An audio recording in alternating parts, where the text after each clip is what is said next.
Alright. Hey, Saber Viper, how's it going? Hope you're doing well. I'm trying to see if,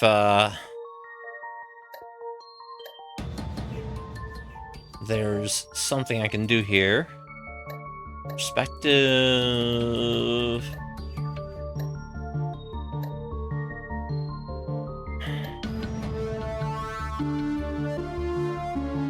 Oh, I'm sorry. I'm sorry. Oh.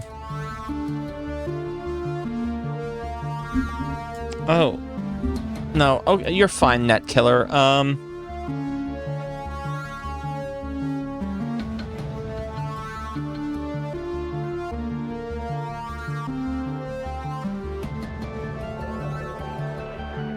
I had a lot of setup things going on.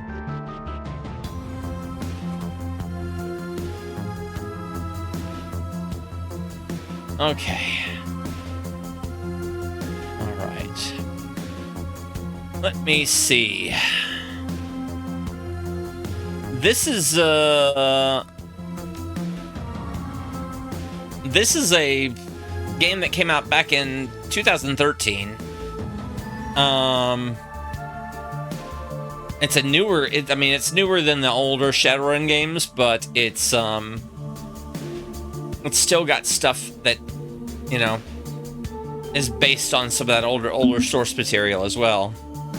References to the older games and things like that.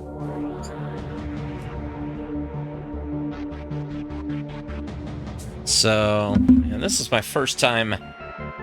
This is my first time playing this one.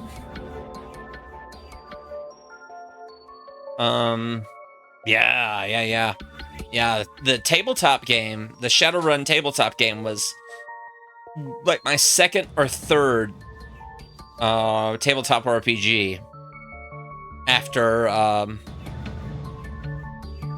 Marvel Superheroes,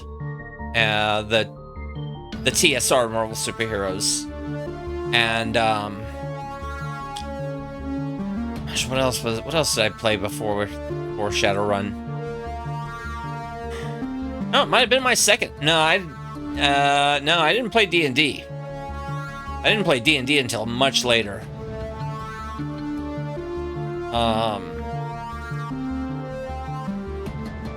Like, I didn't play D&D tabletop until much later. But it was like Marvel Superheroes and, oh, Star Wars! The Star Wars game. The first Star Wars tabletop game from the 80s. I played that. That was really good.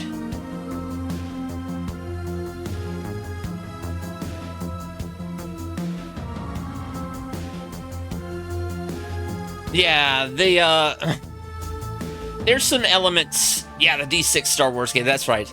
Papa Willie, there's some elements of this that do reference the older books.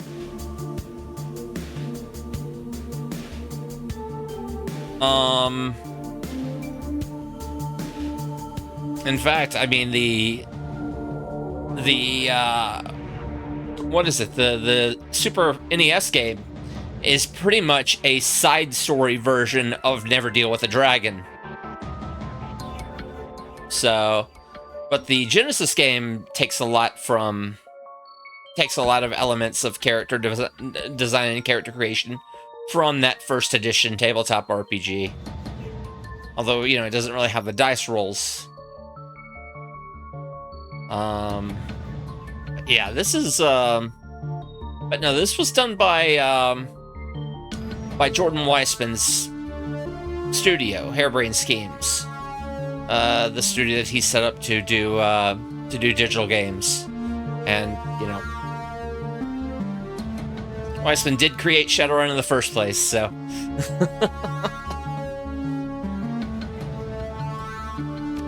Alright, we're gonna start with...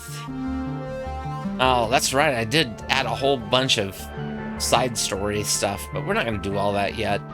That'll be later. That'll be next time I do a summer of Shadowrun.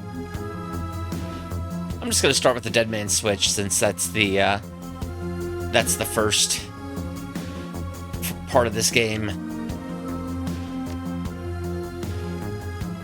We're gonna leave it on easy, because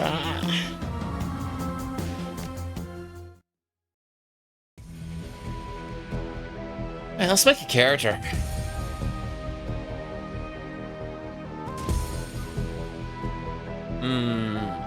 I mean, I have a wide variety of different characters I can create.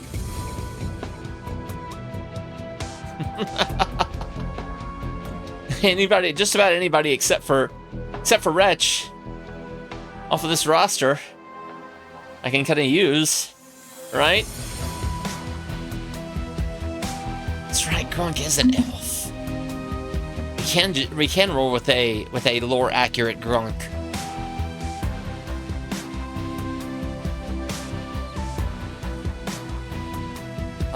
And I think we will.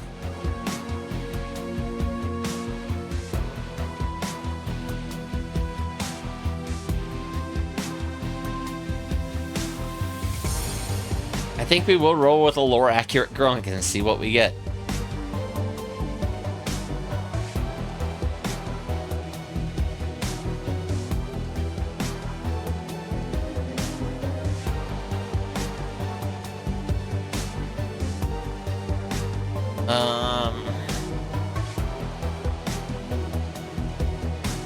Might do a Decker with some guns? With some extra quickness?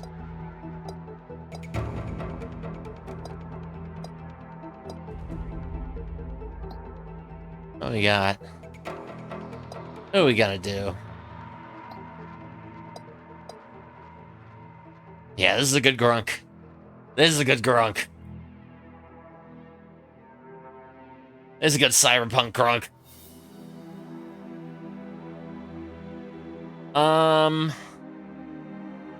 Well, let me see. I'm gonna look at the stats here real quick and see what it gives me. I mean, this isn't bad.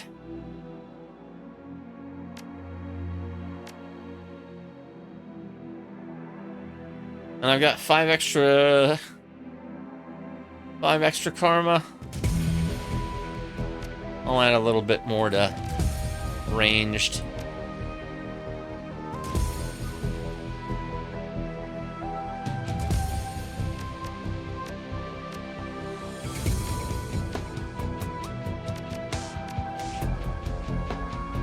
Oh. Yeah. Yeah, that is weird. You know what? Let's go back. We're gonna pick none then. So we'll just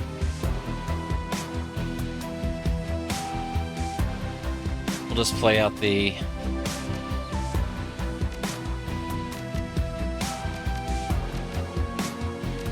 let's do this.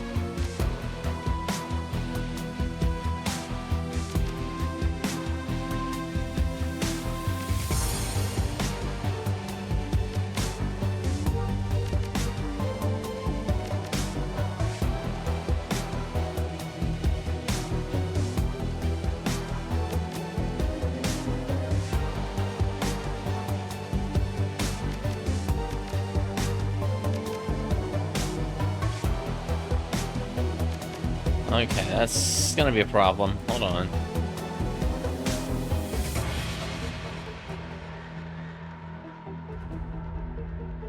Yeah. No, you're not wrong.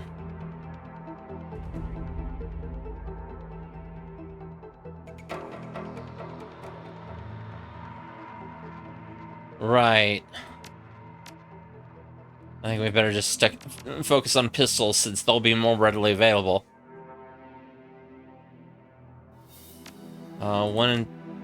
You know what? We're gonna wait until later to focus on to put anything in biotech as well.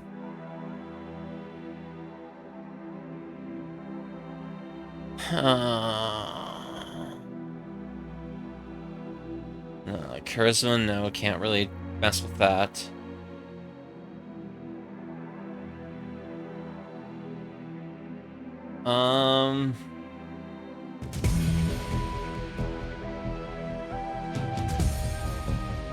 We'll tone down dodge to just 1 point.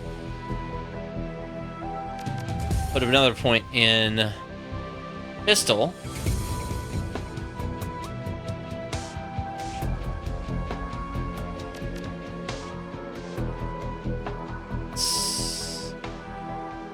Tune down body.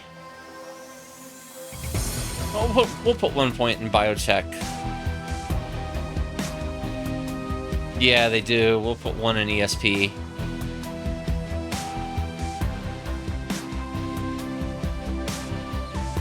Might wanna up dodge to 2 then if we have it.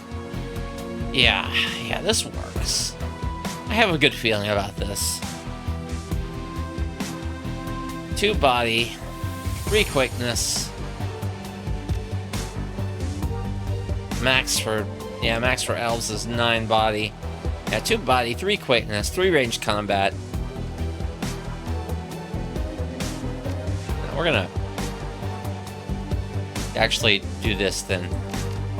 3 body, 3 quickness, 2 ranged combat, 2 pistol, 2 dodge, 1 strength, 1 throwing weapons, 4 intelligence. 3 intelligence should be fine. What is this? Oh, that's just another deck.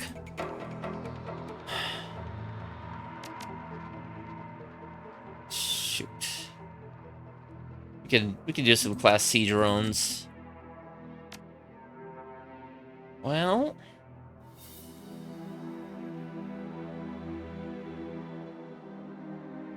yeah, this might be better just to have all of our intelligence stuff, put 1 point in each of those. De-emphasize something there.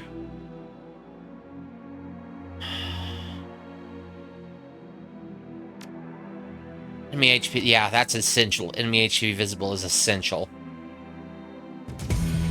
Alright, I feel good about this, I think.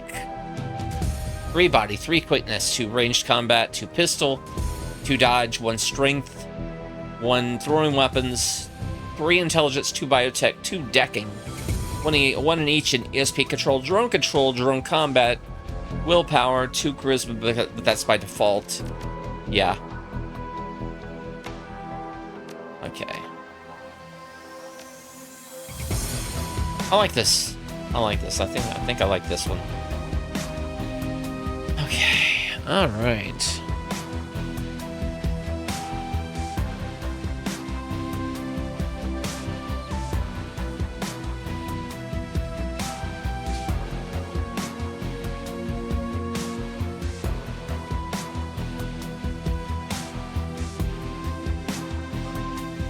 So I think we confirm. Alright, choose an etiquette. Etiquette is knowing how to behave in various social situations. Right, etiquette can give you an edge in certain conversations. Choose an etiquette from the list below. Choosing an etiquette does not cause karma, and each etiquette can only be chosen once. Shadowrunner, I mean, that's the easy one. Alright. Street etiquette, I don't know. I think Shadowrunner might be that might be a thing. I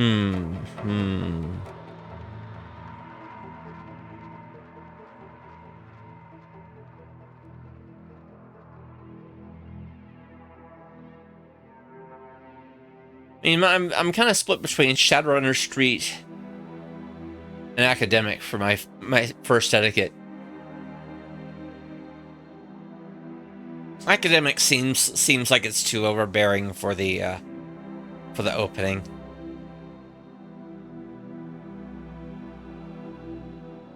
I don't know, and there's not anything like a socialite might be funny. Especially if they're like, you know,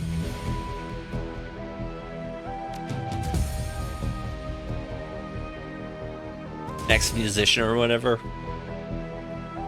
Might be a thing.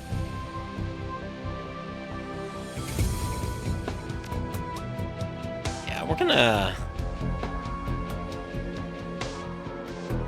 Let me think. Anyway, how are y'all doing today?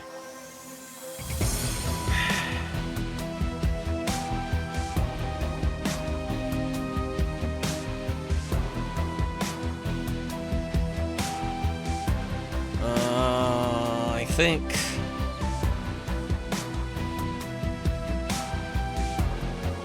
Cybergrunk. That's right.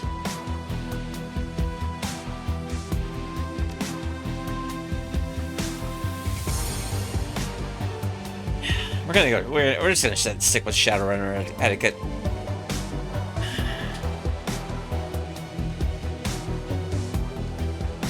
All right.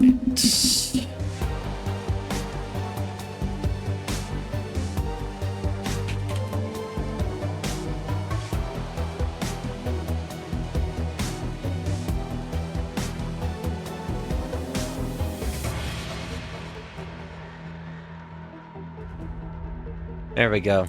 Grunk scum. Canon last name, Grunk scum.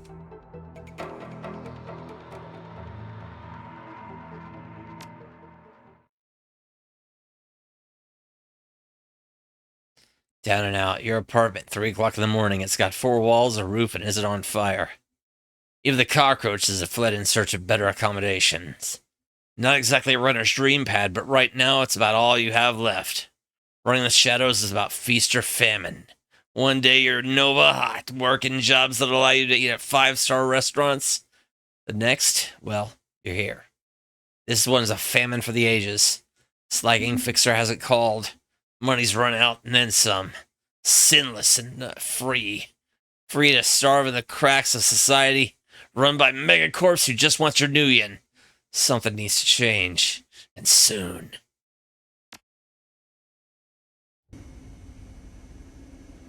Your apartment, 2054. It's 3 a.m. and you got nowhere to go but down. A slip of paper with your bank balance. Enough to cover you through the end of the week. Hey, it's something.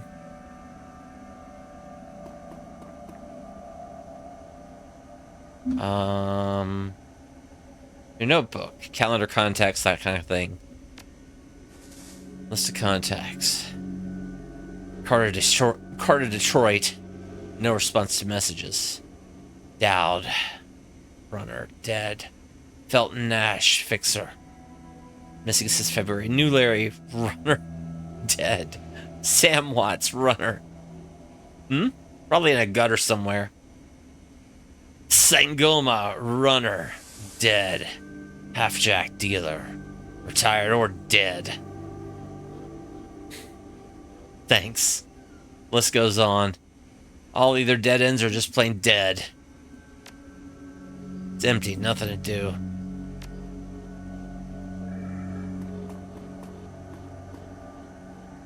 Maybe I will. Maybe I won't. Your computer, state of the art in 2050, broken since 2051. Broken? My computer's been not working for 3 years. How do I even make it? Screen leaps to life, making you squint against its brightness.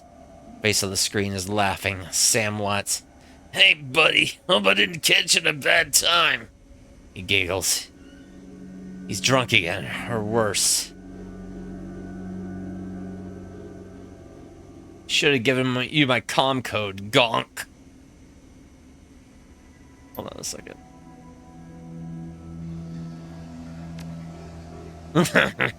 Oh, don't bother with your side of the conversation.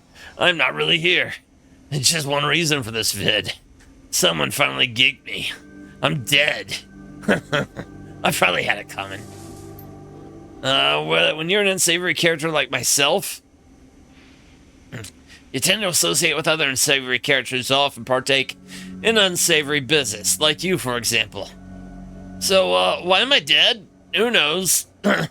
Probably my fault. I wonder where you are right now. I bet you hit a big payday and you're living on the high hog somewhere. Some of us are born winners and some of us are, me. Hey, you remember that Renraku run when things went to hell and we lost Dowd? That makeshift saloon on the docks afterwards? I really had your back that night, didn't I? Yeah, that's a name you haven't heard in a long time.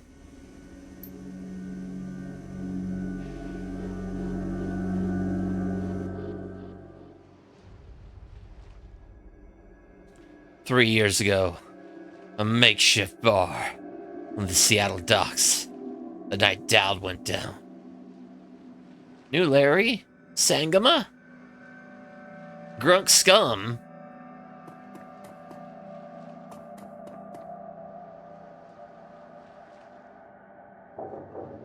Sangama is an urban shaman who proved her worth during her run against Fuchi last fall. She's the quiet type. Experienced runner. Around the open here, Grunk scum.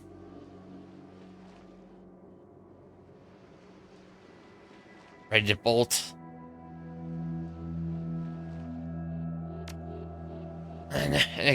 Nag, not yet. Let's give the fixer another 5 minutes.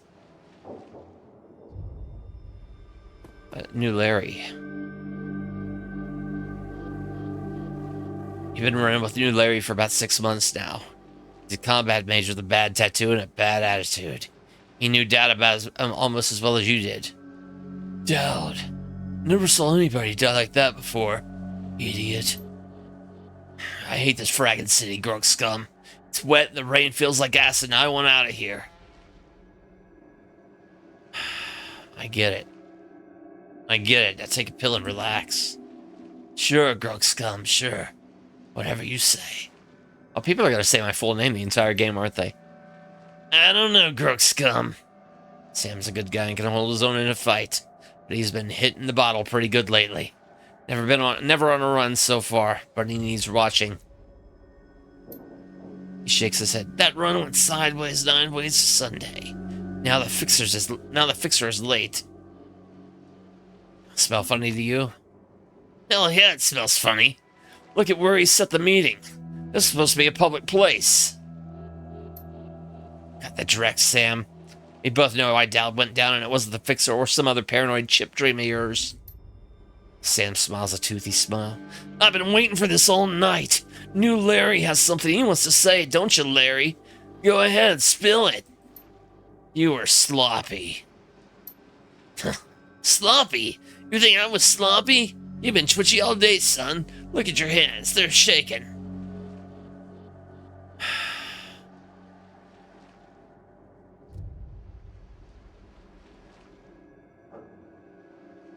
That true, Sam? Did you miss a beat back there?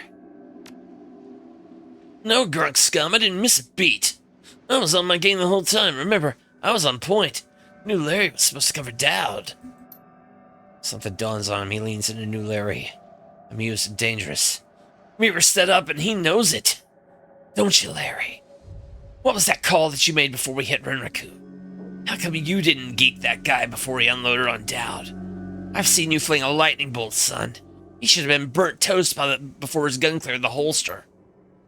New Larry checks his watch, licks his lips, looks over the shoulder. The darkness, he's looking for someone that's not his fixer. Okay, I see where this is going.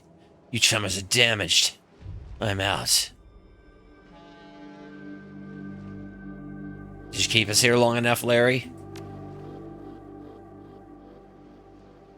He stops and a smile slowly appears on his face. Looks that way. Sorry, Grunk scum. I kind of like you. I just like the money better. We're set up. We got incoming. New Larry relaxes and throws you a direct-eating grin. Looks like my new Renraku friends are finally here. They're gonna take that hard drive off your corpse, buddy. We should choose our friends more carefully, Grunk scum. Buy you a drink after this? You owe me several.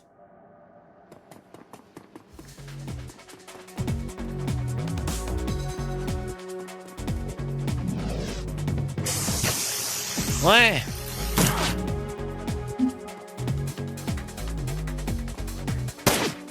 You. Alright. Turn-based combat mode. Okay, so it works roughly Fallout-ish. Action pool, actions on movements, attacks, spells, items.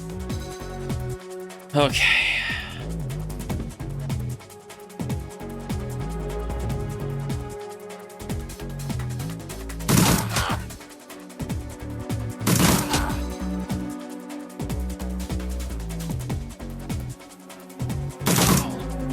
He had that coming.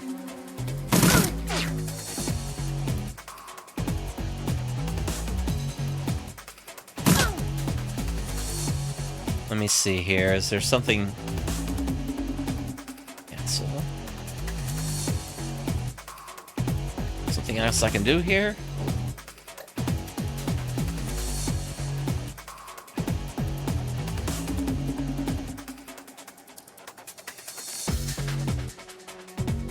Okay.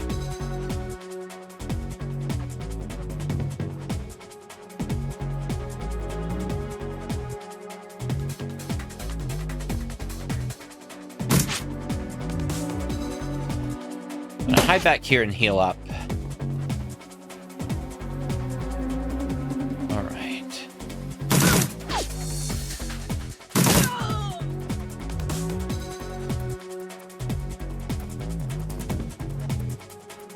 Oh, come on. Oh, it's not like he needs healing. All right.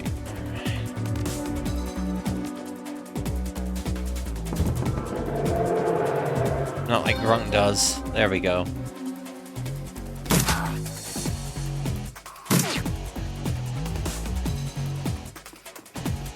More of them?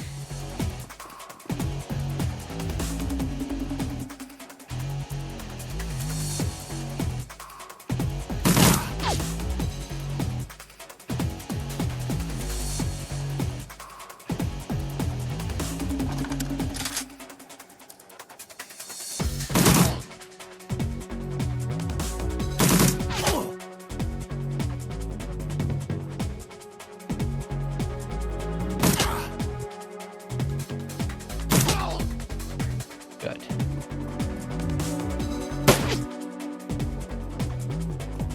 More of them, okay. That's fine. This is bad. They have a shaman. Bah.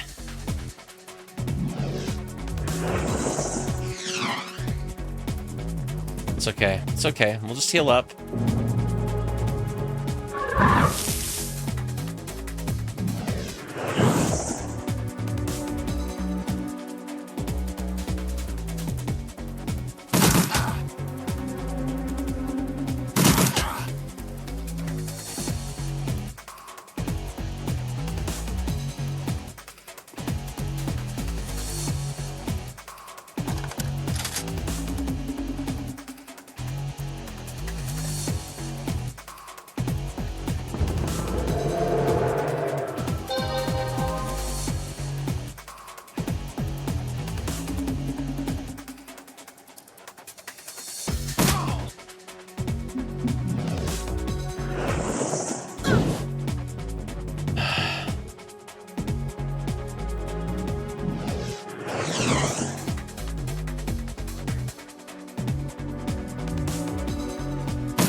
Get in some cover here. Let's get in some other cover here. And shoot this guy. Let's get in some other cover here. Yeah. Yeah, this is all right. Sangoma lowers her gun. Hi, Sam. You okay, Sam? That was a hell of a thing. Sam's breathing is heavy and he looks shaken. You don't look so good, Sam. You were born for this gig, Grunk scum. Me? Not so much. Think I'm gonna hang it up. Find a nice brothel somewhere. Stay drunk until I croak. Well, what about you? I'll find it. I'll find a safe house out of town, lay low. Rinraku has a long memory. I do too. I don't forget my friends.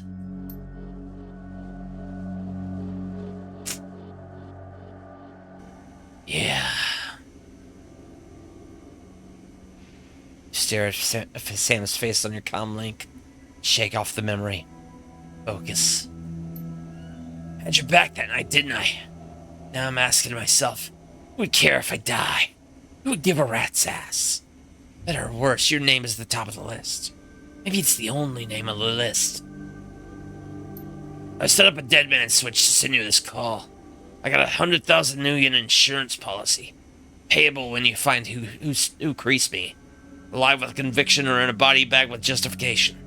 Either works. Contact my law firm. Rogers, Minchert, and McCain when the job is done. They'll know what to do. Turns to his left. Chet? The camera spools to show a well-dressed man sitting next to Sam. Pursuant to Mr. Watts... Hey, Big Fatty Plus.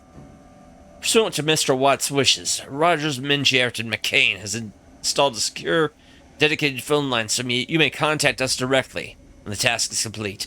We will then begin a verification process. Note that you must also be on a secure landline to access this number. We will not accept transmissions from comm links or other devices. Look, drunk scum. I've led a direct life and probably left a direct corpse. I've hurt people, hurt myself. I don't know. Maybe I just want the last word. Maybe I want someone to give a crap that I sucked air for a while. What do you say? I'd say my schedule's pretty clear right now.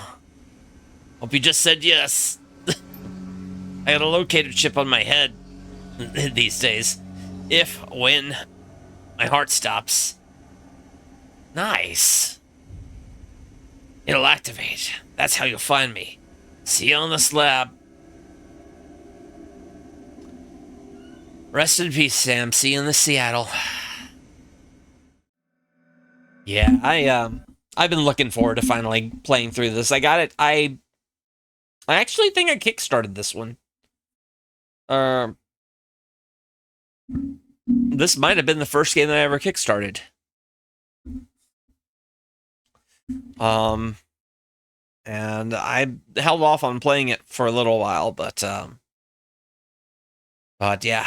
Your plane hits the SeaTac tarmac with a jolt. Welcome to Seattle. The chilly northwest obscures your vision as soon as you step onto the tarmac.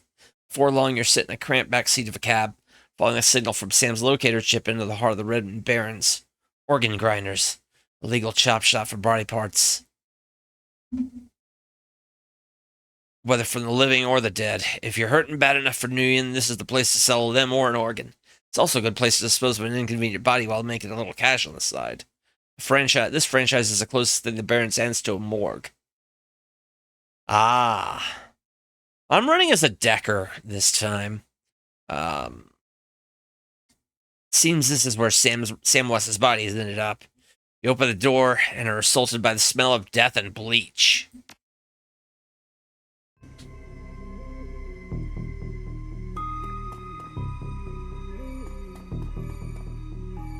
I'm in the back! Yeah, my character is... Let me see. An elf Decker named Grunk Scum.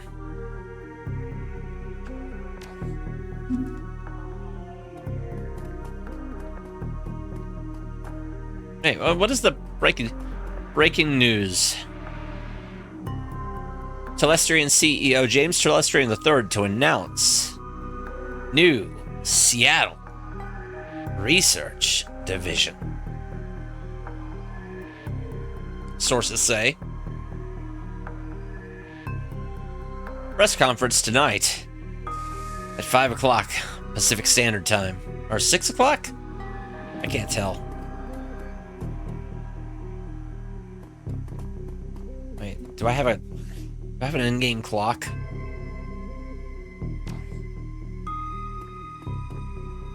smell of death and decomposition wash over you, only slightly masked by the minty fake fresh of industrial-grade antiseptic.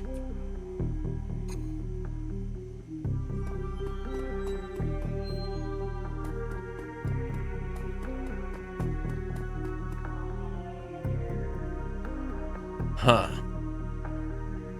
Dresden. Hovering over the recently departed is a small dwarf, whistling a tune. His broad grin says, "I love my job a little more than you'd want or expect from someone in the chop shop trade." As you approach, he looks up with a lopsided grin. There's something kindly in his eyes, but it might just be a stray reflection of chrome and surgical tools. "Sorry, didn't expect any visitors at this hour, and some asshole at corporate took my receptionist. What can I do for you, sir?" At the corner? "I'm John Dresden, Oregon Grinders branch manager here, so yeah, this makes me the franchise area's corner too. And you are?" Yeah, how you doing, Bobby Dice Roller? Yeah, that's what I was saying too. This might have been my first Kickstarter game. So really, it's one that I haven't. This is my first playthrough though, so it's like I kind of delayed playing through it for a long time. Yeah. No, I've had some good successes and some stinkers with Kickstarter. It's been more hit than miss, surprisingly. Of course, you know, Mighty Number 9. That was. But, you know, I'm not sorry I backed Bloodstained or gosh, what was the other one that...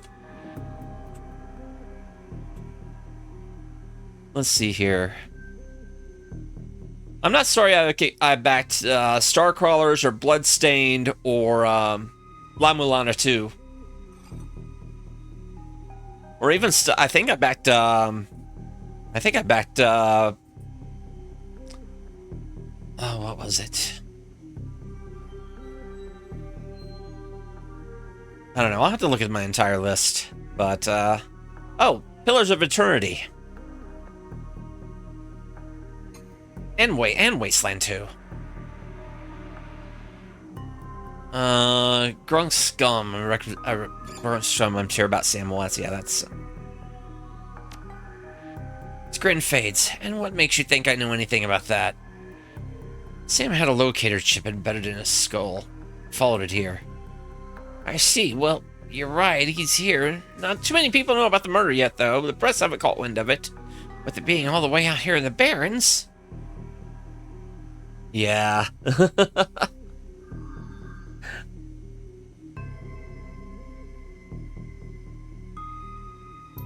So who told you he was dead? "Sam's a digital ghost. When his heart stopped, I got sent a recorded message asking me to bring this killer to justice. Guess he had a hunch." The dwarf raises his eyebrow, a smile wiping the suspicion from his face. "A dead man's switch, eh? Fascinating. I was working on him earlier. He's over here." Oh, this must be the body.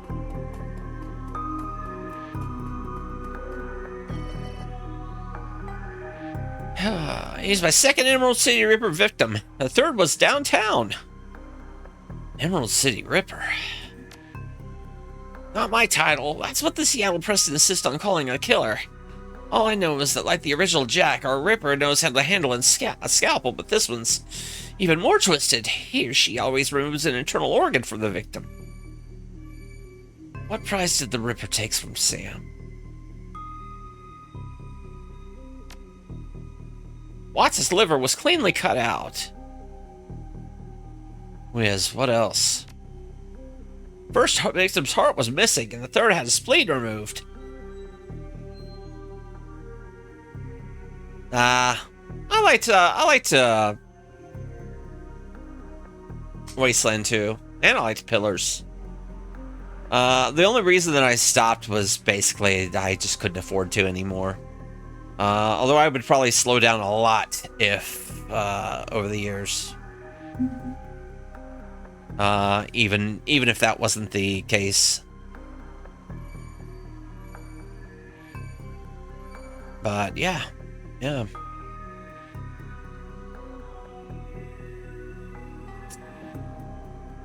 Oh, I know. I remember what it was. It was,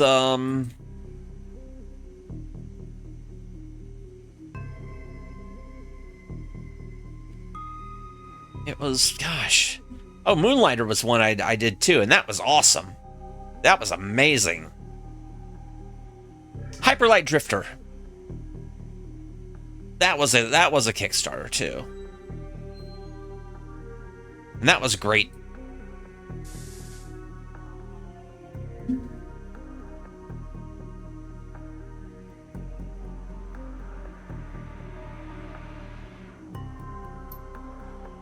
Dresden, get out of here! Klusky. I'm here about the new Rippervik, Sam Watts. Sam's body is half covered by a sterile surgical sheet. His face is an ashen white, first time without a smirk on it. Below the chest there's a small pencil-thin incision covered in dried blood. Beyond that, the corpse is immaculate. It seemed the killer knew exactly what they wanted from him and took it. Next to Sam are several plastic envelopes containing evidence found on his body. You can examine the evidence by going through the bag without spoiling it. Business card. Everything that's around you can make out a it's a card from a place called the Seamsters Union. There's something handwritten on the back, but blood has made it illegible. Look at the cred stick. It's a cheap, unsecured cred stick. No way of knowing what's on it without slotting it. Take the cred stick. The purple shirt. Oh, I got 300 new yen. It's Sam's shirt. Several of the buttons are missing, and blood has thoroughly soaked it. The bag sloshes a bit in your hand. Handwritten note. You see only part of the note, given the torn off bits and blood stains. I feel terrible. We have been long to say I'm so. See you there. Love, Jessica. Well, oh wait. What do we get? Oh, we got a basic med kit. Good.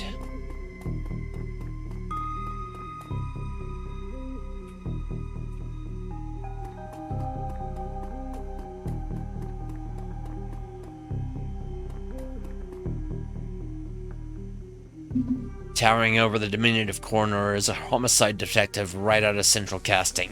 You ignore the tusked, pointed ears and Neanderthal brow. You can smell his cheap aftershave from a mile away.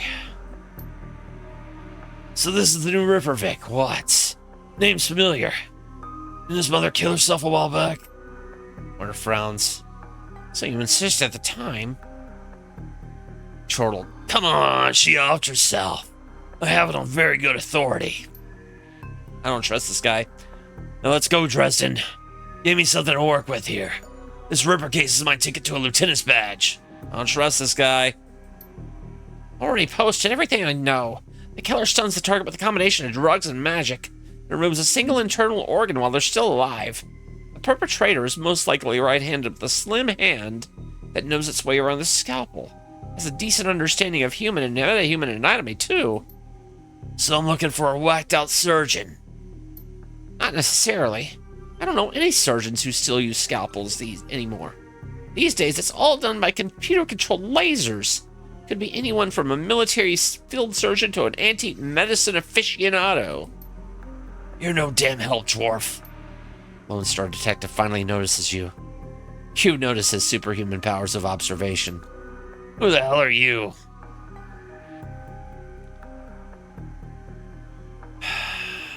I'm nobody who didn't hear nothing. That's right, and if you ever do hear something, I'll knock it right out of your head. Dresden, get me more. I'm putting someone in a cellar of bucks this week and claiming my promotion. Well, that's my competition. Do you always make friends that easily? Well, he didn't really seem like my type. He cocks his head to one side. Be straight for me. You really gonna work with the dead man? You really gonna work for the dead man? Sam was there when I needed him, and I'm gonna return the favor. Fascinating again. Detective McCluskey isn't interested in anything but Detective McCluskey. He'd convict his own mother if it meant another 10 million a week in his paycheck. Besides, he's on the take. Dresden pauses, considering. You have honor after a fashion. I try to honor the dead in my work, so we have that in common. What can I do to help you? On the take.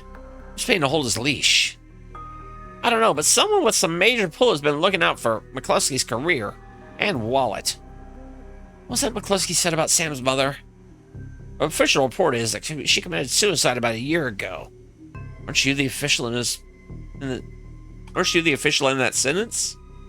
My name's on the report, but my actual findings have left some doubts. I can't say it was suicide, but there were some unusual bruises on her upper arms, and she didn't use her dominant hand to pull the trigger. I was told to drop it, so I dropped it.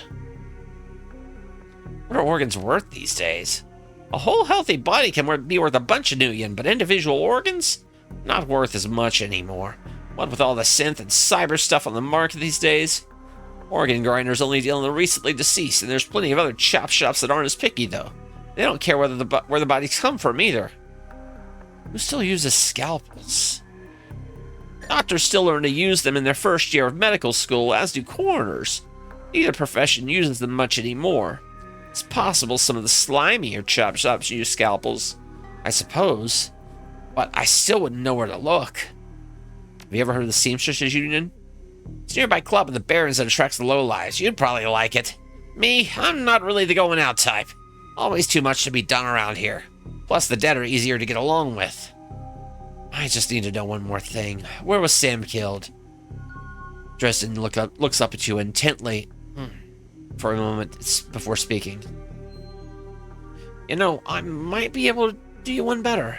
Why don't you poke around those body lockers in the back and see if you find anything useful?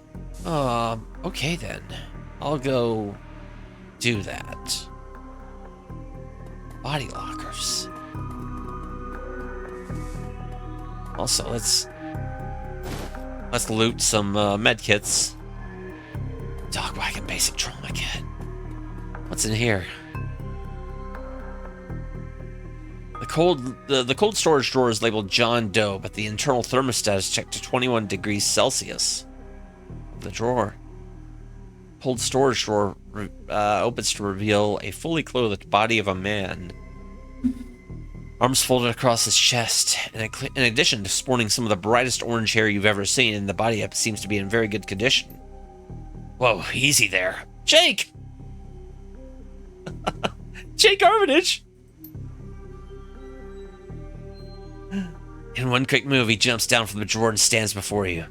Someone who just woke up in a morgue locker, he seems unfazed and pretty well put together.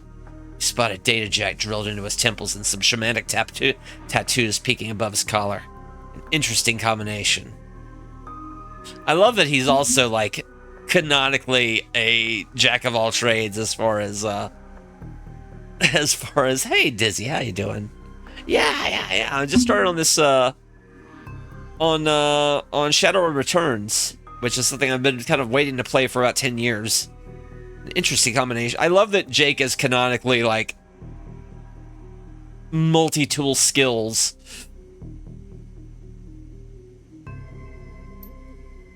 I told John to wake me at 6 in the morning. Is it 6 yet? Doesn't feel like 6 yet. Sorry, I didn't expect you to be so alive. Yeah, Dresden thinks he's pretty funny. You're not the first person he's pulled this one on. Well, so much for a good night's sleep. On the plus side, I notice you haven't killed me yet, so, that's good. If you aren't after me, what's your story? This Ripper victim, do you know him?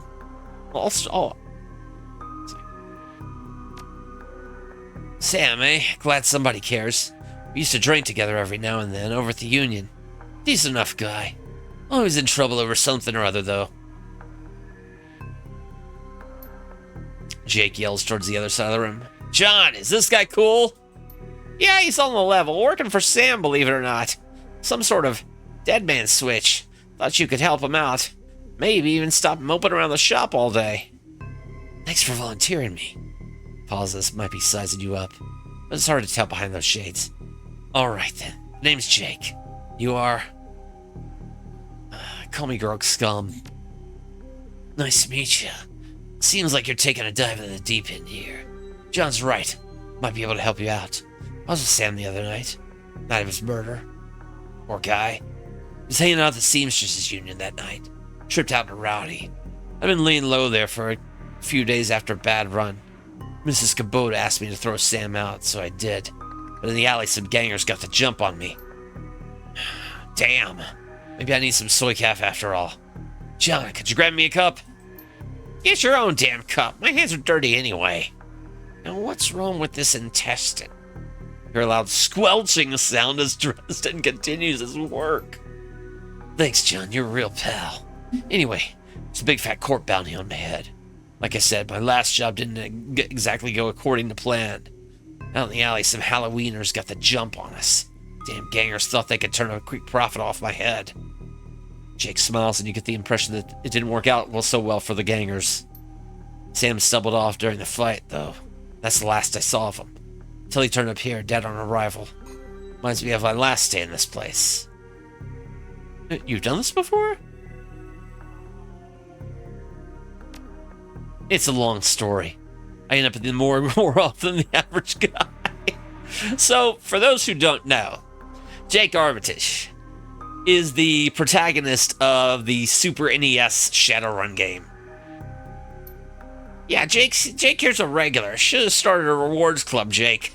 A few more visits and you get a free night stay. I'll hold you to that, John. Anyway, they found Sam's body less than a block away from the Union. Missing liver and all. Tell you what, you look like you can handle yourself in a fight. I could use some backup to settle the score with those Halloweeners out there. Their leaders got the whole gang searching the barrens for me. I need to get rid of that asshole. In return, I'll take you to the place where Sam was murdered. It's not safe to hit the streets alone at night. Trust me. Maybe I'll throw in some decent supplies while we're at it. What do you say?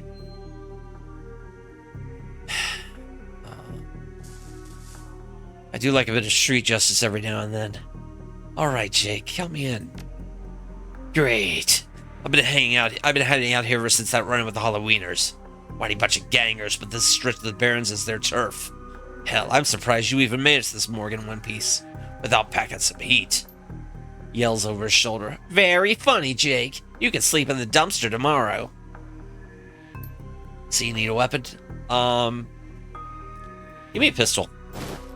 My weapon of choice as well. Here, take this one. So, ready for an evening out on the town? Just give me a minute. Tell me about these gangers first. Well, they're one of the nastier gangs in town. Their symbol is a flaming jack-o'-lantern. But you wouldn't like their version of trick-or-treating very much. Around here, they're led by a troll named John Paul. He's got all the Halloweeners and the Barrens looking for me. We can take him out. Maybe I can breathe a bit easier. If you're buying. Hey, I've already provided the party favors. Yeah, let's do it. We'll leave whenever you're ready. Let's go.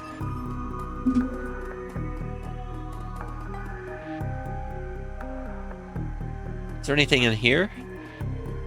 No.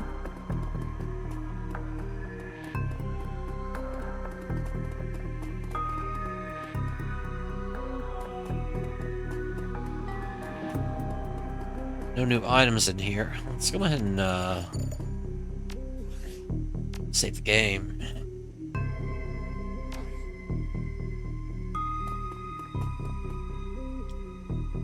Let's head on to the Barrens.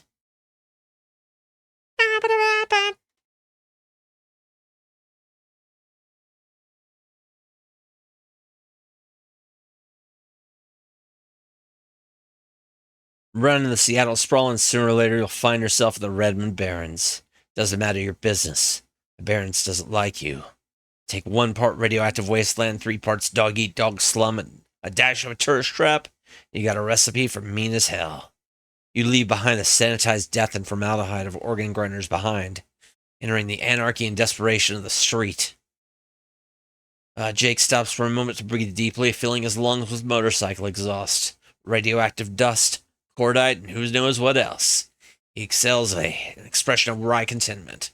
The stench and the grime tell him he's home. Nice. Nice.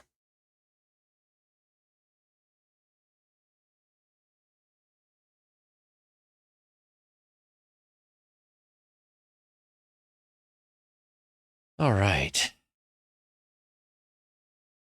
Oh gosh, hold on just a second. All right, let's go. Let's go. The stash is just around the corner in the alley. Which alley? Is this alley?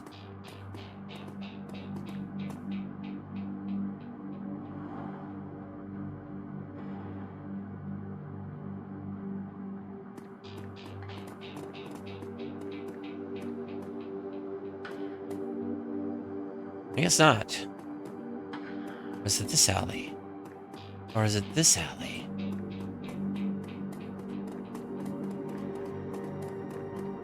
Oh no, it's this alley. Looking for a date? Yeah, those are my favorite.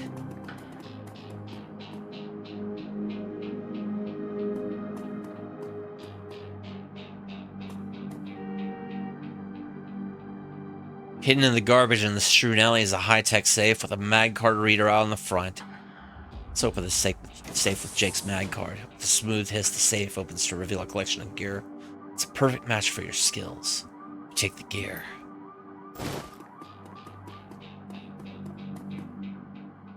Hand over the loot, bozos! Oh, I can spend 2 karma. Okay, well.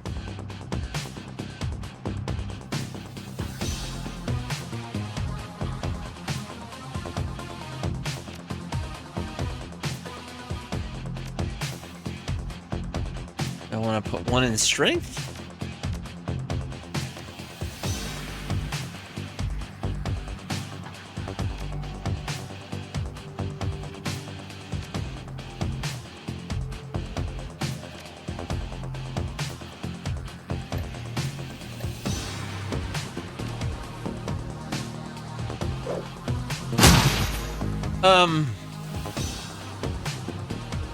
Oh, you did more damage to...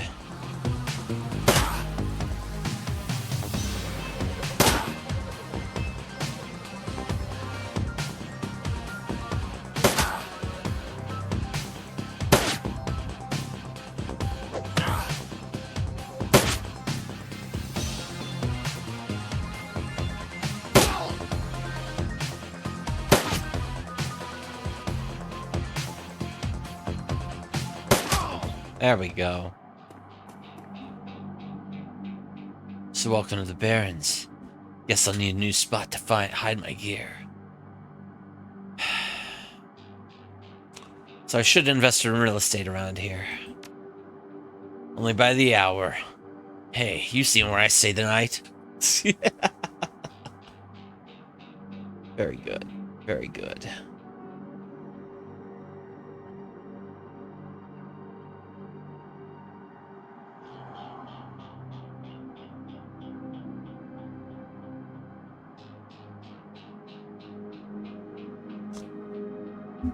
All right. Now that you got some gear, let's go deal with those Halloweeners. All right, do I have anything new here? Item-wise?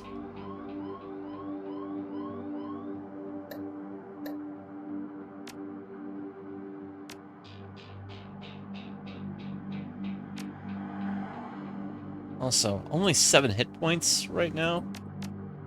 Let's go ahead and activate a med kit. All right.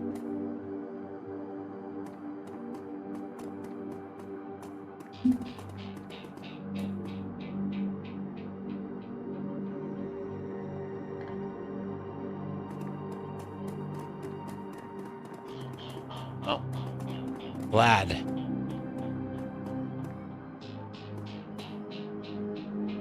As you approach, the man sizes you up. You can see the age-old fight-or-flight equation running through his drug-clouded eyes.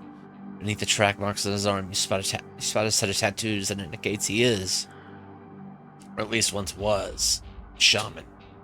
What's your story? Nothing. No story. Nothing. Please, just leave me alone. I didn't say anything. I swear. What didn't you see? Nothing. I didn't see anything. I need my fix, but I can't get it. Because of the big pumpkin heads. Seen giant pumpkin heads, eh? Yeah, the pumpkins on the street. They kill everyone who looks at them funny. Down. I'm Grug Scum. What's your name? My name is Vlad. Vlad, those are some nice tattoos. You're a shaman? When shaman strikes a chord, he seems to shake off some of the mental cobwebs. Yes. Yes, I am a shaman. Also, Vlad, what did you see? Yes, I saw something. The other night, I saw a spirit so dark, so alien that... Where did you see the spirit? Just across the street, from the Seamsters Union. It's gone now, Vlad. It's not trying to kill you. You're safe. Thank you. I think you're right. I feel better now. More whole. More. I think I need some sleep. All right, Vlad. Take care of yourself. Take care of yourself.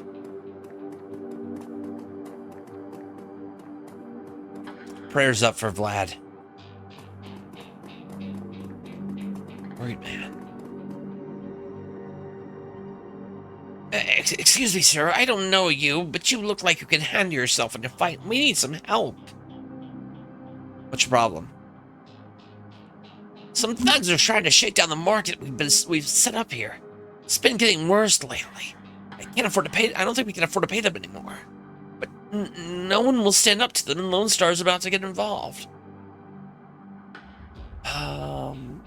Where's this market of yours at? It's just down the street, sir. Please. Our livelihood depends on this market. Got it. Who's this? Sarah. Clothes may be dirty, but this woman is far too downtrodden. Hey, it's not my business, but I wouldn't go that way. Why? What's going on? Just some Halloweeners stirring up trouble again.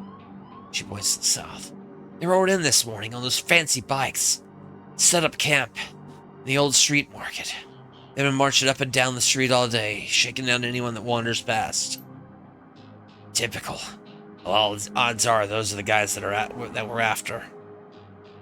Anything else I should know about these gangers? Their leader's a big old troll named John Paul. Real piece of work, even for a wiener. Yeah, that's him. Sounds like a friendly bunch. You gonna be safe out here? You think I'm dumb enough to get caught out in the open against one of those assholes? I know these streets like the back of my hand. Worry about your own skin. They're gonna be in for a rude surprise. You might want to clear up before the shooting starts. Don't need to worry about me. I know how to lay low. They're a tough bunch, though.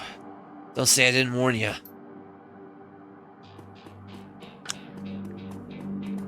Well, alright. Also, who's up here? Anybody? Commerce is like a weed, taking root in the cracks and the crevices of the world when it can. A small street market has flourished here. It's the crumbling ruins of the Redmond Baron, crumbling buildings of the Redmond Barons. Pay up.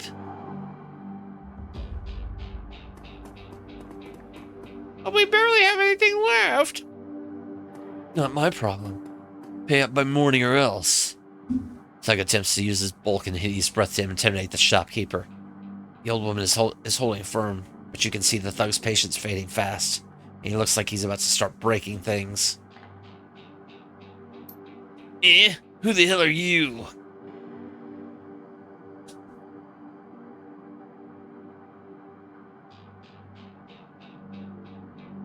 I heard about you. Why don't you piss off? You ain't a Halloweener, so why don't you buzz off? Because I'm sick of gutter punks like you. I heard you were looking. I knew you were looking to call it static. Dash ice this guy. Well, you're fragging dead. Good.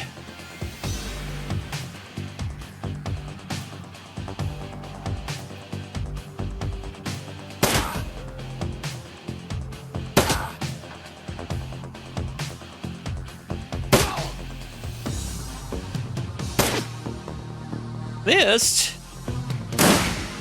Jeez. Point blank, huh? Oh, I can do point blank too.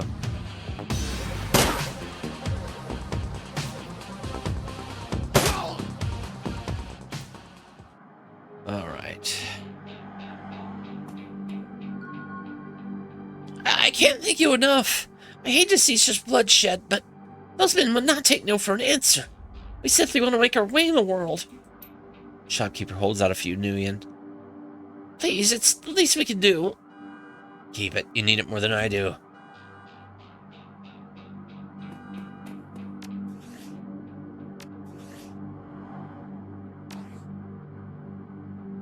Alright. Let's get a pointing rifle. Never know. You never know. Is there anything back here, though? Any stashes? Any supplies? No.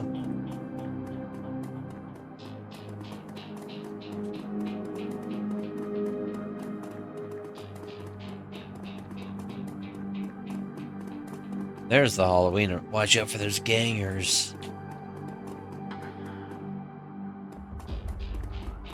Anybody else down the street? Don't go to the market. That's a sewer opening. I'm sure I'll visit at some point.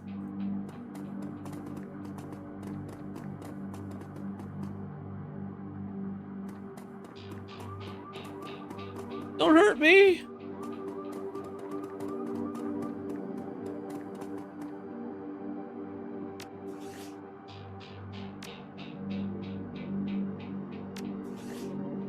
What's my hit points looking like?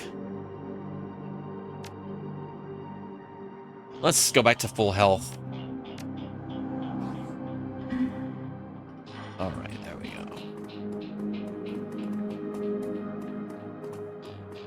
Thank you for the follow. To the quest of the Avatar. Thou shalt guide our people into the new age of enlightenment.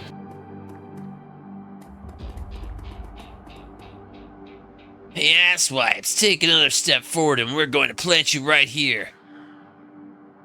Oh, thank you, KBX. How are you doing? This is the Halloweener property now. This is one of the two that got away. If I'd missed my shot, these idiots would have given up and moved on by now. Wait a minute, you're rolling with Jake? Bad idea, chummer. The Halloweeners are collecting that bounty and killing you? Well, that'll be a nice bonus. Well, good.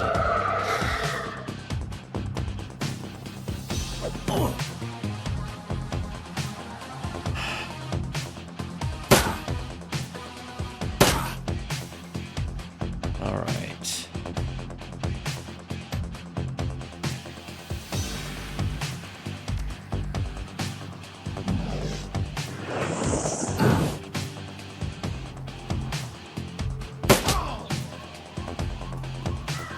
Got him.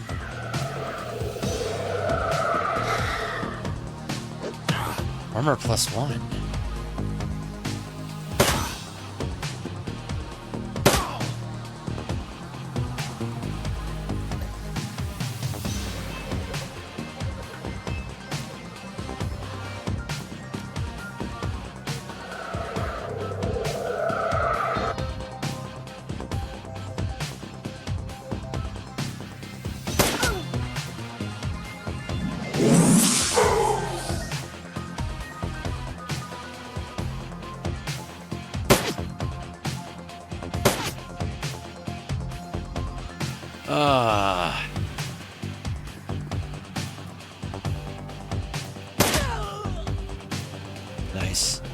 You're dead, Jake. Dead.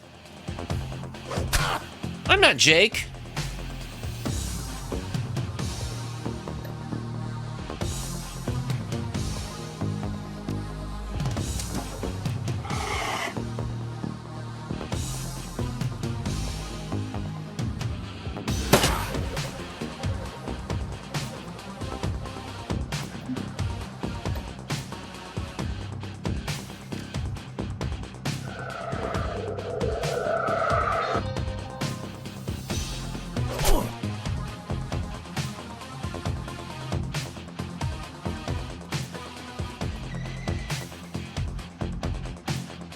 I don't know. I think our haircuts are a little bit different.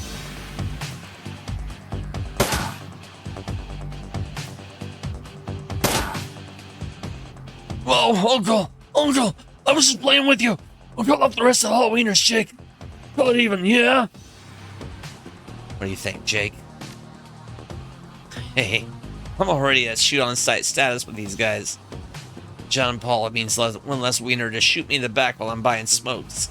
Hell, they'll be doing the same to you as soon as there's profit in it.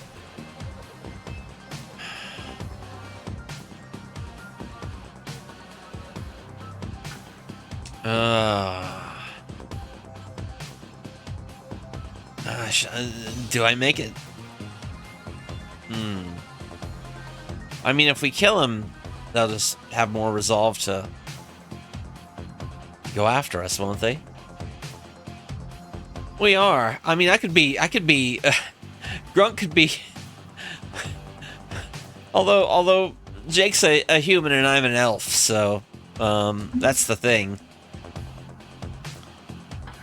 Let's see here. I don't know. We could play this either way.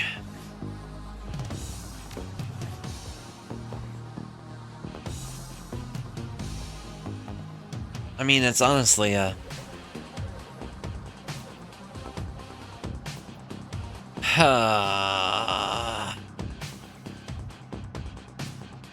know what? Yeah, we're gonna... How naive.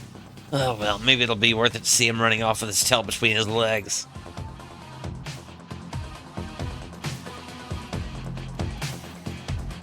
Bye! Alright, cool.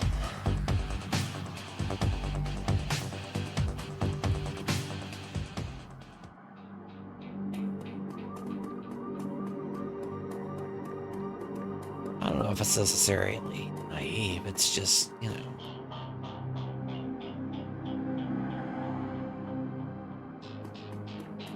Wanting the new leader not to be less, you know, if the new leader is, if the new leader of the Halloweeners ends up being less of a pushover than John Paul, well, that'll be trouble, won't it?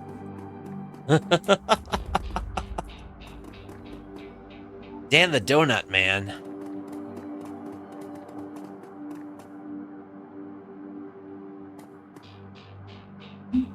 Smell of fried food, powdered sugar, and slightly burned soy calf is almost enough to overpower the dusty sewage stench of the dusty sewage stench of Redmond streets. Troll working the sands is covered in food stains older than he is. What can I get you, chumma? Did you see a murder in the city across the way? Oh, I was close when it happened, but hey, it's the Barons. Back alley killing's nothing new around here. The only reason the cops are making a big deal about this Ripper business is some of the victims are real people. You know, folks with sins. Can you tell me about the Barons? Barons, hell. You ought to ask, you probably shouldn't be out here. The stretch we're on is called Touristville, though, and I suppose that's the closest thing around here to, respectable. Fewer muggings, and you might even survive drinking the water if you're lucky. Wouldn't recommend it, though. Now, behind me, that's the Seamstresses Union. You want drinks, drugs, favors, or information around here? The Union's your spot. Hell, that place is the reason I'm in business. Folks get the munchies when they party, and Mrs. Kubota owns the joint, and she's quality. Hard woman, but fair. I'll take a jelly donut and soy calf. Enjoy! I'll see you around. That's a mission item? Huh. Alright, I'm gonna save that karma point. Into the Bobby.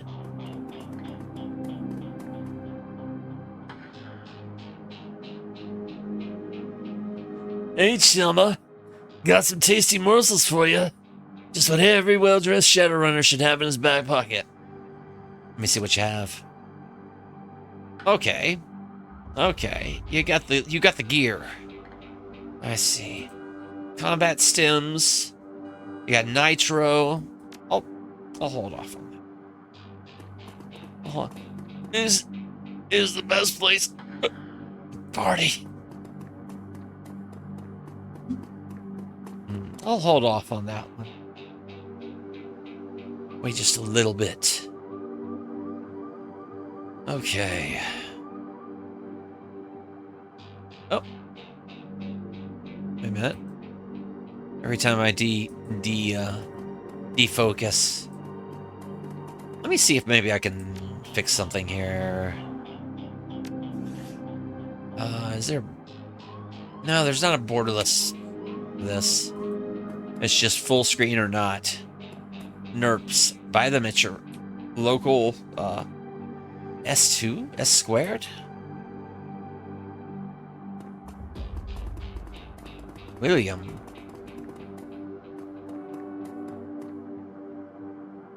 As you approach the scene of Jake's murder, Jake spies the flashing blue and red lights up ahead. Whoa, hold on a minute. Lone Star is above collecting on a corp-issued bounty. The one on my head isn't going away anytime soon. Sorry, friend, but I think this is where our paths diverge. Thanks again for your help with the Halloweeners. Here's your payment. They don't take Nguyen where I'm going. You look like you could use the fund. You look like you could use the funds. Likewise, Jake. Give me a claw when you're in the clear. Yeah, sure.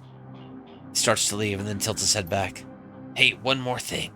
When you're done checking out the palace crime scene, pop into the Seamstresses Union down the street. You need gear, information, or just a damn stiff drink. That's the place to be. Best dive this side of Chicago. I used that place as a base of operations for years back in the day. Make the right friends there, and I'm sure you'll get to the bottom of this Ripper business. Well, nice knowing you. There goes Jake. I'm sure I'll see him somewhere. Or another.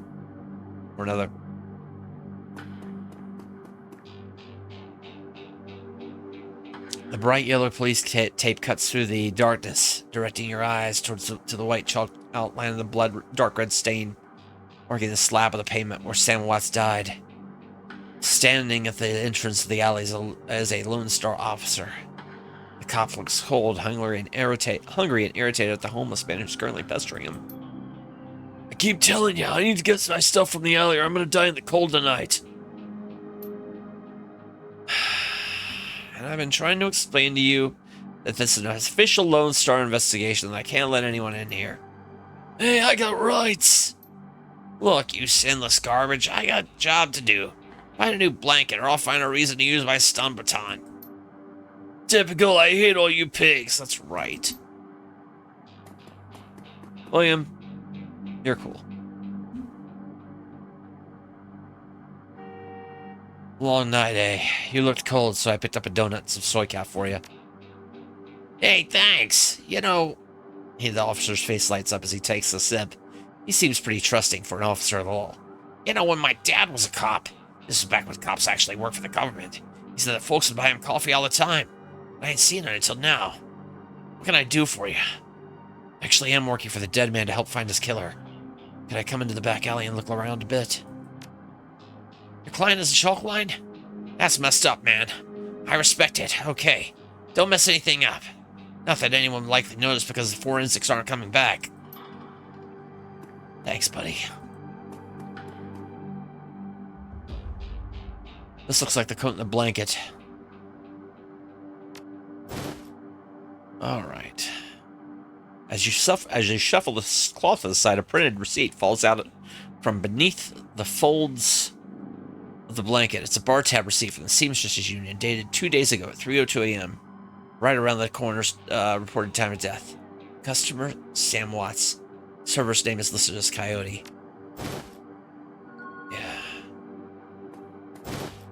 Amongst the shards of glass from the broken lights, you find a small piece of glass that looks like the bottom of a test tube.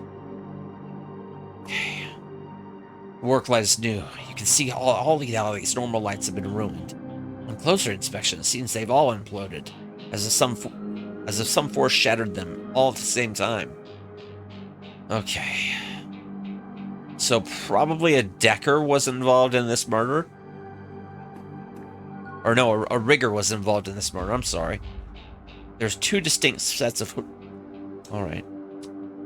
There are two distinct sets of footprints. Let me...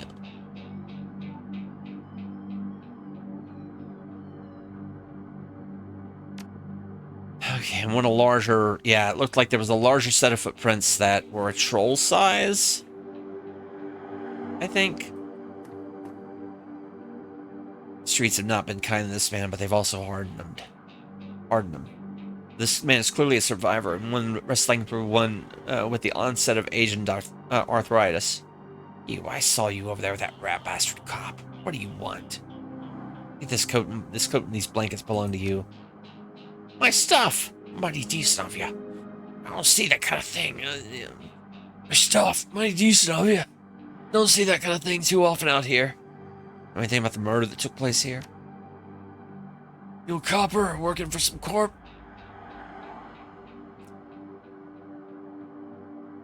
No, I'm just as sinless as you. Mind answering a few questions? What makes you think I'm sinless? Yeah, I'm just messing with you. Of course I'm sinless. System ID number my ass. What kind of questions you got? Did you see the murder? Nope, can't say I'm sorry I missed it. I was hauling crates for Mrs. James up at the market. Can't carry as much as I used to, so it took a while. Got back here in time to see a couple of tourists puking all over my home turf. By then, that jerkface in the uniform had already set up shop in my alley. So it sounds like you live in this alley. Sure, for the last couple of months I've been sleeping here. I spend my days out doing odd jobs for the street merchants, panhandling the tourists over in the Seamsters Union. What else did you see that night? Well, earlier in the night I saw a big and ugly troll in green hospital scrubs, snooping around the block. He bought some donuts and 2 cups of soy calf off of Dan over there. Seemed nervous, and he did everything with his left hand because his right was all screwed up with some cyberware. Can you tell me more about the troll's cyberware? Well, it was big, and I think it must have had some hospital attachments because I saw some needles. It was a lot like the one I saw back in 44 when I got captured by elves. They did all sorts of experiments on me. Let me tell you, never trusted one of them cyber people. That's all I needed to know. Never trust one of them cyber people. I am a cyber people.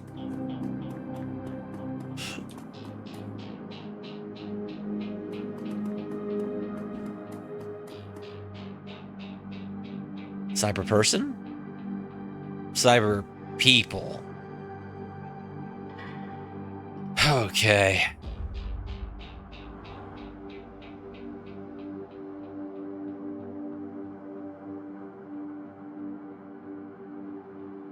Oh yeah, that's because I'm defocused. Sorry. That's what they did. That's what happens because I don't have a borderless. This game doesn't have borderless windows. Let's talk to Dan again.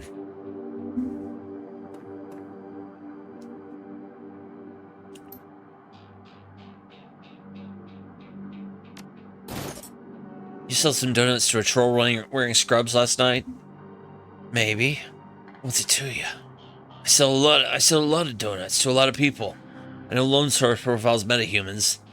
I tell them about a troll that bought donuts from me right before a murder. I'll haul him in just to see if anyone will pay the bill. Not today, my friend. Well, I just bought donuts from you. Ooh, I got 4 karma now. Let me see what I can spend it on.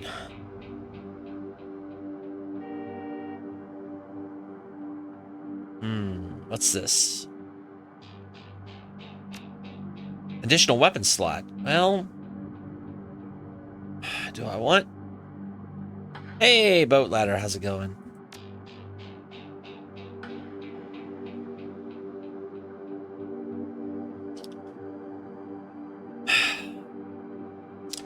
Might put a... Yeah, we're gonna go... We're gonna put another point in range combat. And I'm gonna put a point in the submachine gun. Okay. Confirm. I need to buy some more medical kits.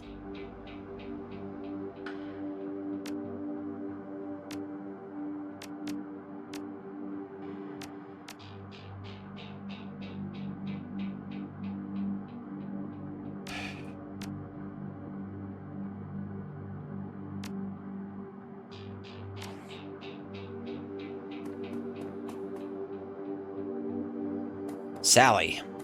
Let's talk to Sally. The dwarf merchant is packing up her stand for the night.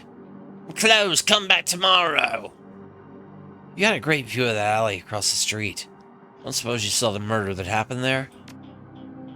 Sure. When I was closing up shop, I heard I heard a series of explosions from behind the Union. A couple of seconds later, this guy comes out, runs across the street. Didn't get a good look at him. Then all the lights in the alley exploded all of a sudden. Things got pretty quiet after that. Let me guess, you didn't go running over to help to see if the guy was okay. Hell no, around here that kind of thing gets you killed. You're not much help. That's not my problem. All right, Sally.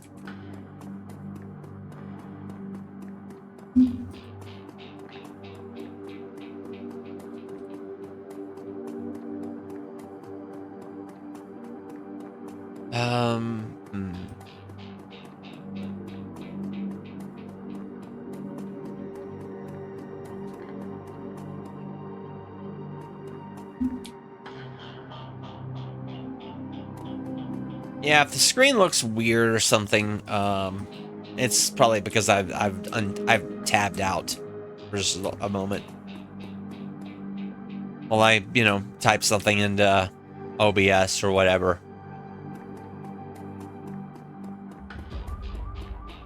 And that's just because this is a game that from before borderless Windows was commonplace. Which I might... When I take my first break, I might reload this in a borderless window program. You're about to leave the Barrens and enter the Seamstresses Union. Would you like to proceed? For years. Relative to the rest of the Barrens, Touristville is a neon-clothed oasis. At the heart is the Seamstresses Union, housed in an old brownstone building on the corner of Illegal and Opportunity. Bums huddle together, gangers strut the streets, and the occasional salaryman comes slumming. The Union building is retrofitted, rebuilt and restored so many times that it's like an aging starlet, wearing too much makeup in an attempt to stay young. The wild ivy growing out of the gutters adds to this effect. As you enter, the murmur of hushed conversation washes over you. The dive bar denizens raise their heads, take your measure, then go back to their business. This is the kind of place where everyone knows your name but keeps to themselves.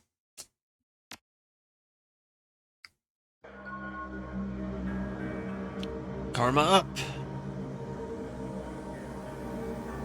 A cherry bomb over there. Eric Mersman. Who's back here? Mr. Cluey. Jen Parks. So we got a number of people around here. I'm not going alone. The Ripper's a lie. Cherry bomb.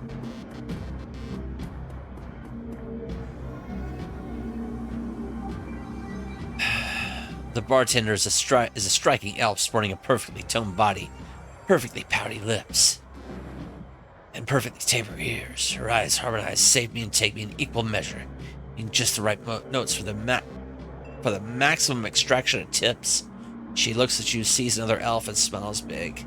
Hey there. Haven't seen you before. What can I get you? Something dirty in a clean glass. Oh, a hard case. I like that. Okay. Hard case. I'll get you something stiff. She starts to turn away when a man with the face of a survivor and the zeal of a convert tugs at her arm. Hard. It's clear that you have a history. They try to keep their voices low, but the intensity of their conversation makes them easy to overhear. Cheery, you have to listen to me. If you stick around here, you could end up dead or worse. The Ripper's out there, and he's real. The last killing happened just down the block, and now Coyote's missing. They'll probably find her tomorrow in a dumpster without her head. Come on, Cherry Bomb, think. I think plenty, Shane. I'm getting a PhD from UW in neuroprosthetics, studying under Olgemans. And how am I paying for it? Bartending, tips. They're faster ways for a parent's girl to earn that kind of scratch, but I'm not taking them. So what do you want from me? I want what you want, a better life, a better world for everyone. The Universal Brotherhood can give you that. I've heard all this before. This is some trick to get us back together. Things are different now. I'm different now. The Brotherhood... Cherry Bomb's face is pretty hard, armored in lipstick and low expectations. The Universal Brotherhood is for other people, Shane. Rich Bellevue types. Can afford their memberships, fees, and voluntary donations. So is the Universal Brotherhood... I think that's like it's like Shadowrun's version of Scientology, isn't it? This isn't about money. It's about binding the world together in brotherhood. Come with me to the Discover meeting. Get the core of who you are. I heard Lynn Telestrian give a talk last night called The New Family of the Sixth World. I got a family right here, Shane. The drunks and lowlifes and hoes, and I'd choose them over any of your Brotherhood members. Now, Buzz, I gotta get back to work. Body language leaves no questions that the conversation is over. Cherry Bomb turns her back on him. Well, see ya.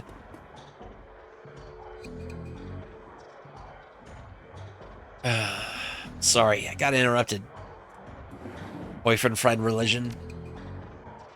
Her pretty eyes narrow. Something like that. You got a look that says you're not here for the entertainment. Are you a badge? I think you know the answer to that. She regards you with a smirk. I do. You're, independent. We're trained to spot a bronze the moment they walk in here. Something I can help you with? A few questions. Ask away. Tell me about this place. Some come here for the booze, some for companionship. Others are looking for something they can't get anywhere else. If it's illegal or immoral, and it can be bought, sold, rented, consumed, you can probably find it here. The Union seems to attract people like you. Who was that you were talking to? Shane, old boyfriend. He used to work here, and one day he saw a billboard for the Universal Brotherhood, and that was that. Went to a meeting, made new friends, moved in with them. I was happy for him until he started coming around trying to recruit me. I don't need that dreck. I mentioned Coyote. She here? No, I think she's, away on business. Business, huh? Is she a shaman? With a name like Coyote? No, she shot a coyote once, thinking it was a shaman who double-crossed her. We've been calling her Coyote ever since.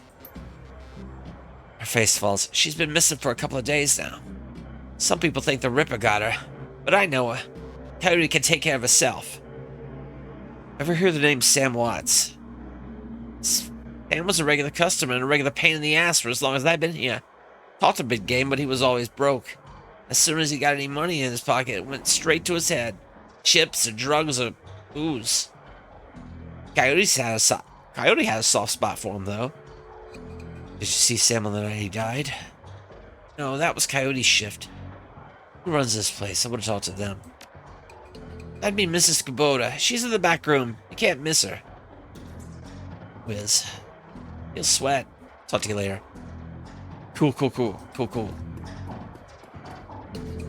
Eric Mersman? Hey, guy. Got some extra outfits I'm trying to load. You want first dibs? Take a look. What you got?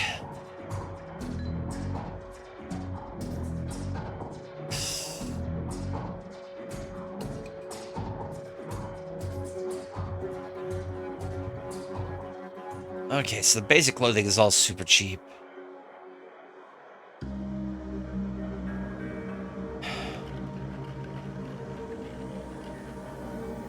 Secure Decker clothing. The black hat. The coolest hat in the shadows that grants intelligence +1.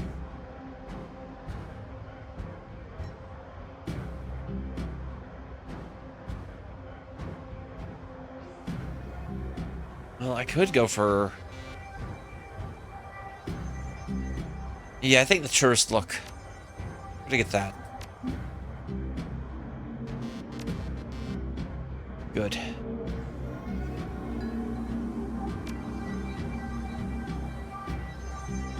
All right. Change of clothes.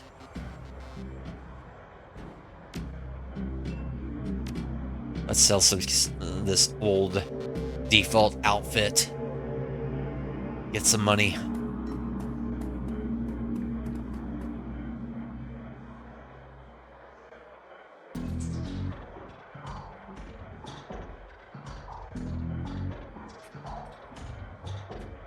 I guess that's the back room right back here. Behind Mr. Clue, who looks kind of bouncerish. What about Gin Parks?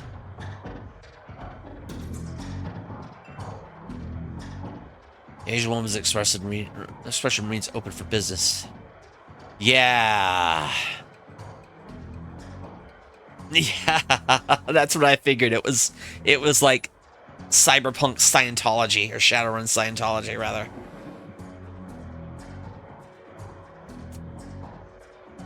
Her business demeanor reads dealer rather than companion.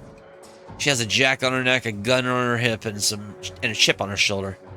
She eyes you with a she eyes you with a sneer. Oh, good. Oh, good. I'm gonna love him, huh? You look like you know your way. You look like you know your way around.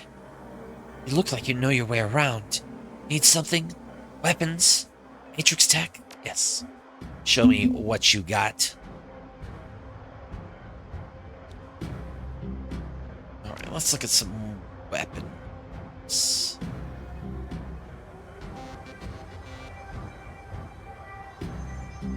I mean, I could get a... I don't want to blow most of my money on an AK-97 yet.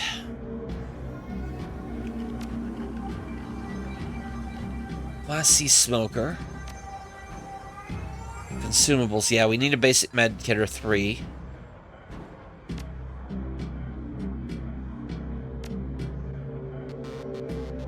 Yeah, this is why I didn't want to... Alright. I'll come back to your thing real soon. I just need to deal with things.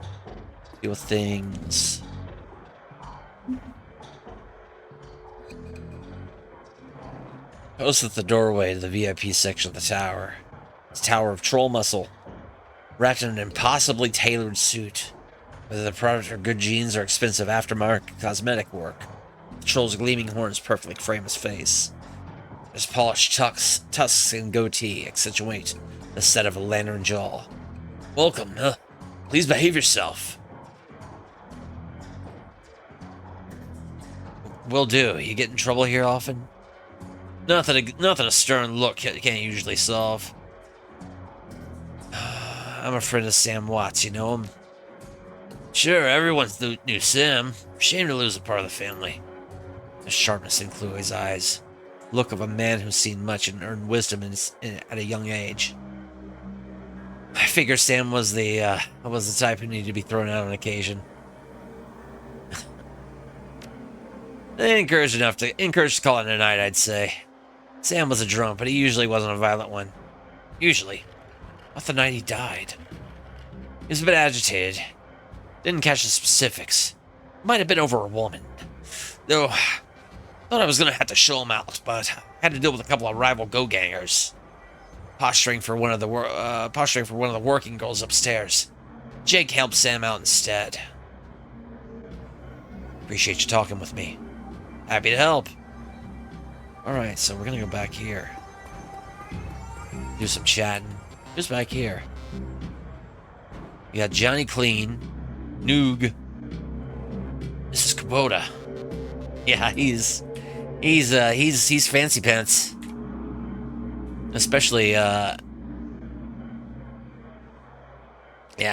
He's smooth. Johnny Clean. This man dressed like a janitor but is working, wearing unusually clean overalls. He's tall, rail thin, and has a cunning look in his eye that says he's more than just a maintenance man. Howdy. My name's Johnny Clean. Are you new? Yeah, first time. Just getting a look at the place. Well, enjoy yourself. This looks like your type of place. I'm just sweeping up a bit.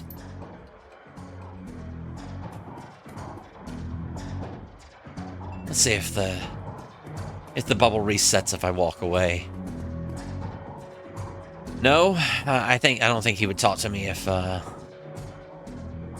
covered in glowing magical talismans and fetishes. The troll does not seem fully of this world. He mumbles to himself constantly, apparently participating in several conversations at once. But entities you can neither see or hear. Told you, it's not like that at all. Bring me proof, and you shall have it. I am honored, Your Majesty. That was why I said to use mustard instead of ketchup. Forgive me, Jean, I was a fool. Looked you in the eye as the conversation's on hold. You may peruse my magical wares and see their glory. I'd like to view your wares. Alright, you got spellcasting stuff. Okay. I mean, all this looks neat, but I can't use it. Who's down here? Anybody? Anybody? Yeah. No gigs at the moment. Awesome. This is Kubota.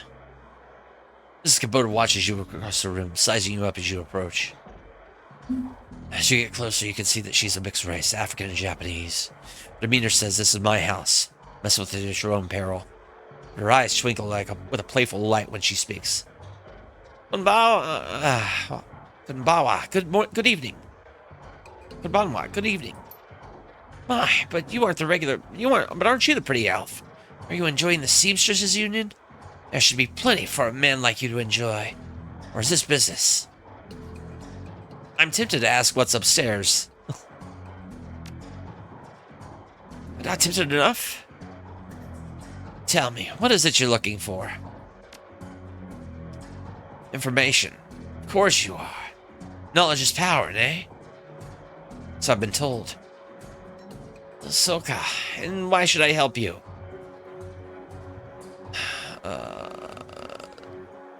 Jake sent me. I'm glad to hear that Jake Armitage is alive again. He lives an interesting life. Very well. If Jake sent you to me, I'll help you. What do you want to know? How well did you know Sam? I knew him. We all did. Sam was a regular here. Whenever he could beg or borrow enough Nuyen to become altered in some way. Drugs, chips, alcohol. Doesn't matter to Sam as long as he was bent. He was always looking for his next fix. He clung to this place like it was his lifeline, and we treated him as part of the family. Even if none of us truly liked him, except Coyote. Did you see Sam on the night of his death? He was here, quite inebriated, as he often was. Caddy was looking at bar that night. She informed me that Sam was getting rowdy and belligerent with other customers. When I requested he leave, he refused. A bouncer, Mr. Clue, was off dealing with another issue, so I requested that Jake escort Sam out the back door to the alley.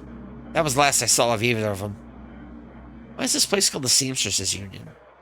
During the gold rush years, there was a census, and the politicians wanted as high a number as possible to gain power and revenue. To bolster their numbers, they decided to include all the working girls, of which there were many, to the rolls. However, given the times, they could not list the girls' true occupation, so they entered them all as seamstresses. When a girl accumulated enough money to open up her own place of business, she named it the Seamstresses Union. so potential workers would know that they would be treated fairly there, and thus a rich tradition was born. So you're a former seamstress? No. Perhaps when we know each other more, I'll reveal more about myself. For now, enjoy the union. One more question. When was the last time you saw Coyote? Or do you know the whereabouts of Coyote? Wish that I could. I have not seen her in 2 days. She's a smart woman and quite dangerous, but I fear for her. If she's dangerous, why fear for her? Please, if you're what I think you are, you know. There's always someone more dangerous. Her room is upstairs if you're looking for her. I invite you to examine it. Maybe I'm able to uncover her whereabouts. I'd normally not betray her privacy in this way, but she's missed 2 shifts now and cannot be reached under comm. It's unlike her. If something has happened, I'll not have an action on my conscience. Here's the key.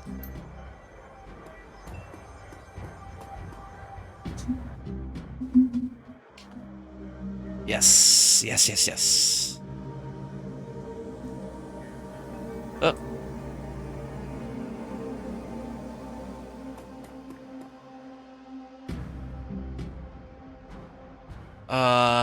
This is a mid-grade security panel attached to a nearby door. It's set to require a password for entry. I'm gonna leave the panel alone for right now. What is my decking at anyway? My decking is 2.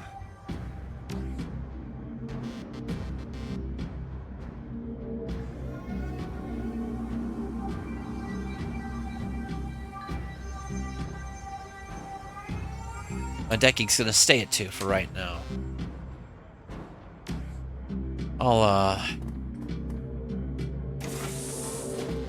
I'll look at that door later on.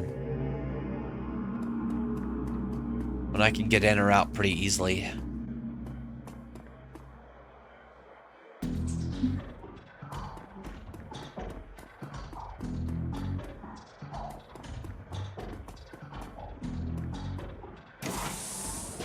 Nah. Looks like Coyote keeps her clothes in boxes on the floor. The stand is littered with action movies and cigarette butts. Frame painting of the Chicago skyline done in stylized silhouette. Yeah.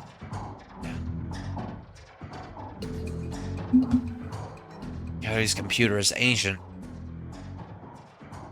I fished it out of a junkyard. It doesn't even have a data jack.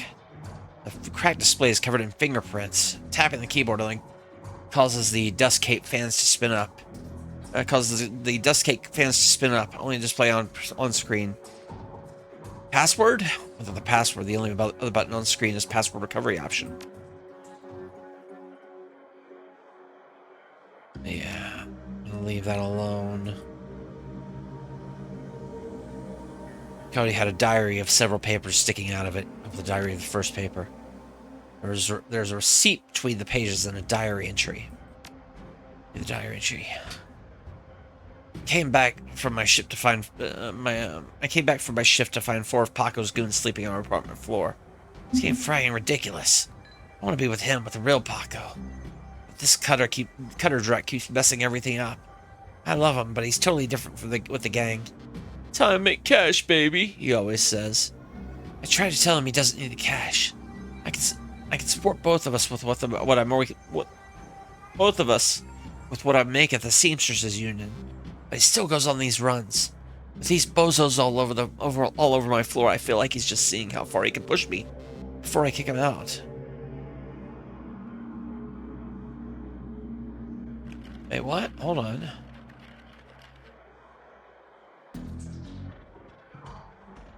Oh, cool. Okay. I try to be patient, but why does it have to be all in one way? Alright, let me read the receipt as well. Receipt for running Max power pistol from Jin Bart down the stairs with a note saying how big guns on hot women turn her on. Okay. Paper has a handwritten poem on it and a diary entry. Read the poem. Let's just say that Paco should stick to guns and motorcycles and leave the poetry to others. Well, I'm not getting it. Sometimes it seems like Paco reads my mind or my diary. Maybe he does the latter. I wouldn't be surprised. Hi, Paco! Ever since last week, he hasn't mentioned the Cutters once. He leaves the apartment with a "see you in a few hours, babe," and returns later without comment.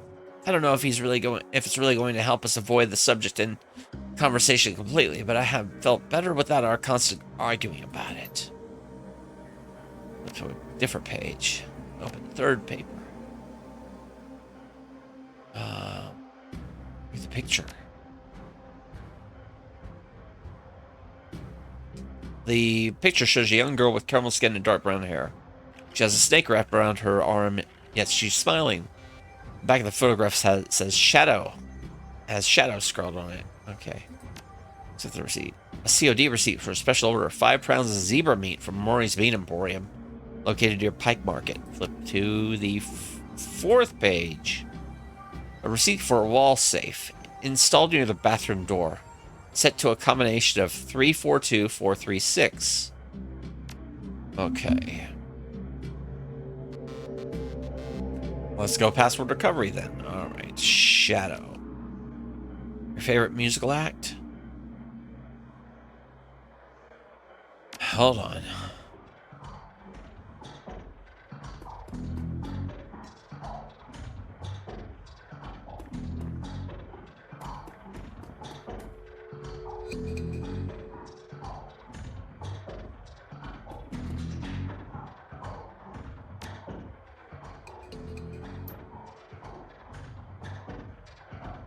Alright. Send this item to your stash.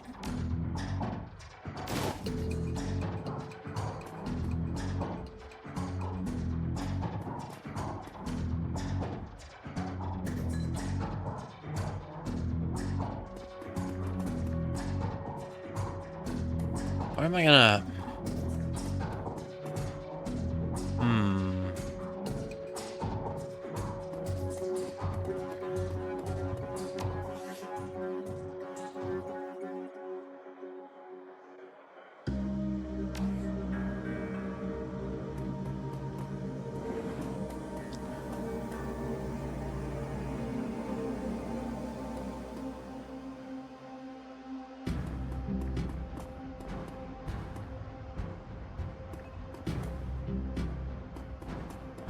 Well, I'll probably have to come back to that computer.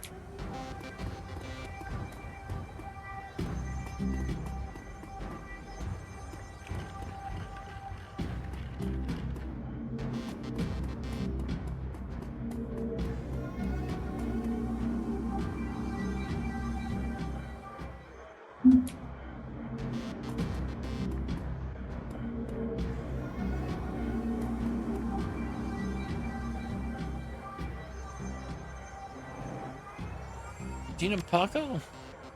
He's a gang or a member of the Cutters. He's a good kid in a nasty line of work. I warn Coyote against getting too attached to that type. I don't live long. You're in Maury's Meat Emporium. No, I'm a vegetarian. Did you know Jen Park sold Coyote a gun recently? I'd be more surprised if she hadn't.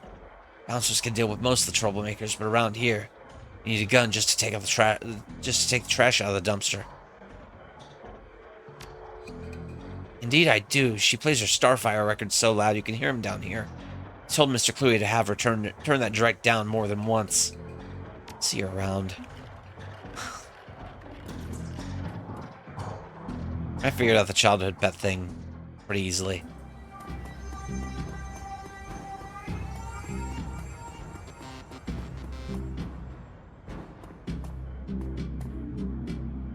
Alright.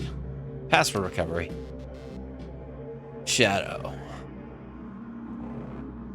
Starfire. It's the name of your hometown, Chicago. Answer stored. Password has been reset. Logging you in. Alright. Calendar. Meet 3 days ago. Meet with Delilah about gig. Today, meet with Paco for date at Pike Place Market. Due in 30 minutes. Contact. Coyote's contact list has exactly 1 entry. Someone named Paco. There's no comlink number or other contact information for him available. Does not seem like a very useful list of contacts. Access history. A quick scan of our recent searches shows that Coyote has been reading a great deal about hellhounds. Also suggests that she suggests more than a casual interest in vintage action figures.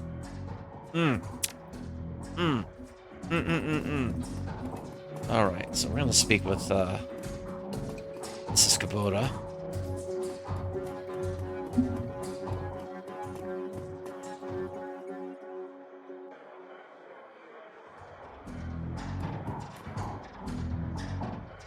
He has a date at Park Place Market in the next half hour. If you would go down there, it would bring me peace of mind. I'll call a cab for you. I should be able to get you there in time.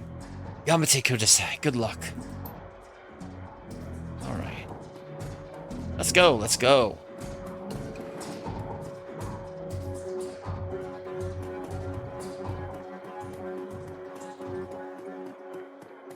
What's this on the ground? Can I pick it up?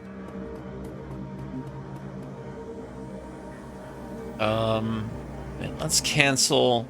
We're gonna look at our karma points here.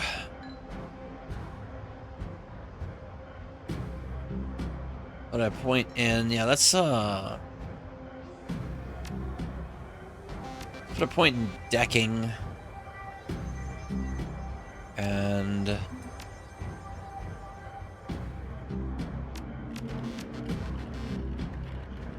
point in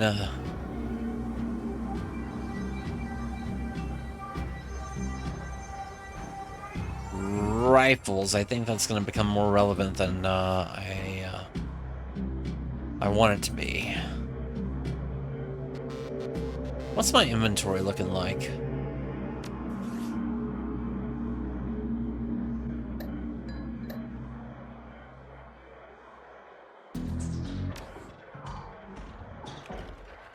All right. You catch a cab from Tursfield to Pike Place Market, an immersively quiet ride that takes you from probably going to be mugged to probably going to pay too much for your drinks. Compared to the urban wasteland of the Barrens, the downtown area is filled with modern buildings, lighted streets, and unbarred shops, all living beneath the shadows of massive corporate arcologies. For many, these arcologies are home. For others, they're hulking monuments to where the world went wrong. Famous for its fishmongers, the Pike Place Market has been around since the early 1900s, overlooking the bay. Now it's a market for all things, legal and illegal. Melting pot of the haves and have-nots. Even though most of the shops are closed, the sights, sounds, smells of the market hit you from the moment you step out of the cab. A lot of reading.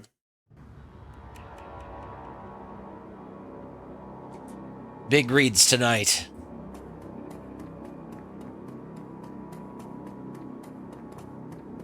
I am contemplating that on some weekend days... Oh good, Universal Brotherhood. On some weekend days when I'm streaming, it might be one long stream that starts in the day instead of a two-stream thing. I'm still thinking about it. I'm still gonna do 2 streams today. But yeah, I'm kind of thinking about my options there. Because sometimes I don't have to take a break to do things. Handsome young man turns away from the crowd and fixes you with his full, completely undivided attention. Sir, you're a beautiful elf, but you can be so much more. That sounds great.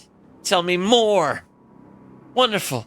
The Universal Brotherhood is a family encompassing all metahumans, sexes, and sexualities. We strive to be the very best we can, and to live more fulfilled, happy, and productive lives, and to support each other in doing so. The first step is to simply come and listen. Tomorrow night, Lynn Telestrian will be speaking about the importance of family in the 6th world. Please join us tomorrow, and the secrets to a better life shall be revealed to you. He smiles and turns back to the crowd. Yeah, maybe not.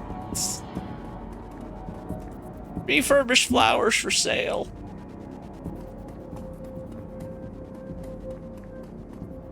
Synth juice for sale, just found today. It's Paco.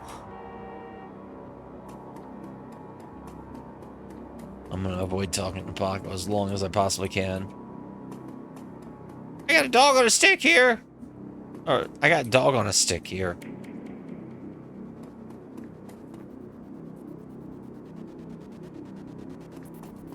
Which I assume is corn dog. And not... Oh no. Oh no.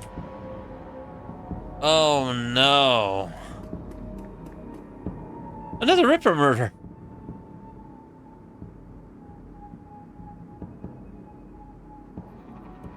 A tall, emotionless Lone Star officer blocks entry to a crime scene. Behind her, you spot the lively face of the organ grinder's corner, Dresden. This is an active Lone Star investigation. Please, step away from the barrier. Here to see Corner Dresden. Who might you be? It's all right, officer. He's with me.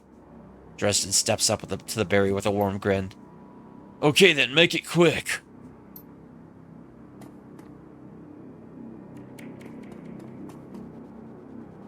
So what brings you out here, hot on the trail of a dead man's killer? Coincidence, believe it or not. You take it I've stumbled across another Ripper murder? Yeah, that's what she looks like. Apparently, the Ripper went for the eyes this time. I gotta hand it to him, or Ripper knows what he's doing. She, I suppose. What do you know about the victim? Well, not much. Dresden scratches his head absentmindedly, probably breaking some sort of sanitation protocol. She's been dead for 3 hours. Her name was Lucy Wharton, worked at the Stuffer Shack, just around the corner. It's like she was leaving work when it happened. Can you tell if she was subdued in some way before her eyes were removed? That's a strange thing. There doesn't seem to be any signs of a struggle. Not a single bruise on her body. Yet she was clearly alive when the eyes were taken. Died of blood loss shortly thereafter. As to what knocked her out, I won't know until I can run some tests back in the lab. But you ran the Redmond franchise. Isn't Pike Place a little far from home? Yeah, well, I don't mind the change of scenery. The corner for the downtown branch is out on maternity, so I told management I'd cover for her on this one. Plus, I want this sicko caught. He sounded magic use here. There was evidence of an unusual explosion in the alley when Sam died. Now that's an interesting thought. No, nothing obvious, though. I'm sure when McCluskey shows up, he'll call a magical forensics team, though, just to be sure. So the Ripper takes Sam Watt's liver and this woman's eyes. Any theories? Sort of trophies of some sort, I suppose. Maybe some symbolic significance to the killer. Beyond that, I couldn't speculate. That's enough questions. Thanks, Dresden.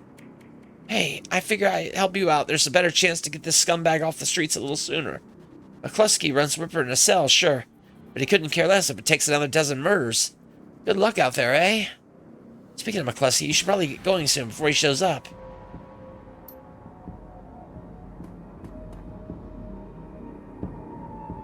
Plainclothes Lone Star officer before you sports a taggy hat and a quick grin to match.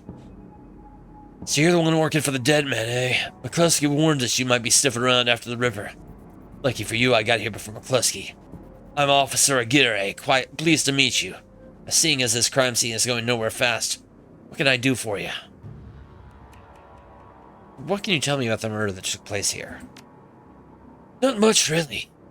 We knew about it. It was about 3 hours ago. We know that her eyes had been surgically removed. Didn't need Dresden to figure that much out. He's been looking at the body, though, so he might have more than me. I've been scanning the rest of the scene, looking for witnesses, but no luck so far. Damn Ripper might as well be a ghost. Take it you and McCluskey don't see eye to eye? Let's just say McCluskey and I have conflicting interests. You have any leads on the Ripper that I should know about? Plenty. If you ask McCluskey, the truth is we're as clueless as probably you are. Hey, hold on a minute there. I put in a donation for the Lonely Orphans Fund. Yeah, you see, you make a contribution to the fund. I'll put you on the list and let you know the next time we find any orphans that you might be interested in. Well, I'm always interested in finding out about any new orphans you discover. Excellent. Shall we say 300 million? Alright, you got a deal. His face splits into a wide grin. Excellent, I'll start an account for you. If we get any new leads on the Ripper, I'll give you a call. I better get back to work before McCluskey shows up. See you around.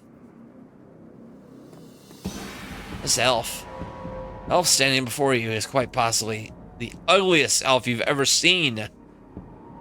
His meticulously clean lab coat, format jacket, an old-fashioned bow tie give him the look of an undertaker from centuries past. He notices you approach and locks eyes with you, smiling a thin, unnerving smile.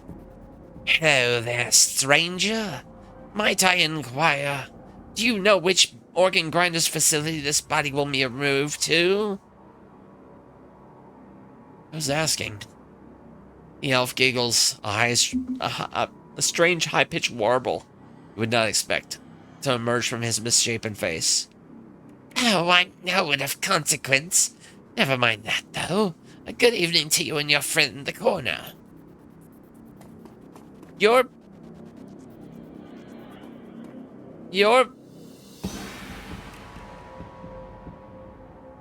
Need something else? Any fascinating new leads? Or... Huh? Where? He's gone now, but he was asking about the body, wondering which organ grinder's facility it'll be taken to.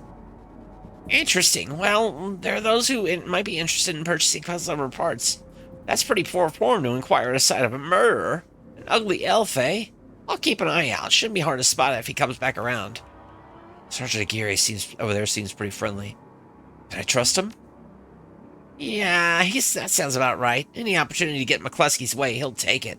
Bit sleazy, sure, but I'd take Aguirre over McCluskey any day of the week. That's enough. Anytime. Ugh. Misclick.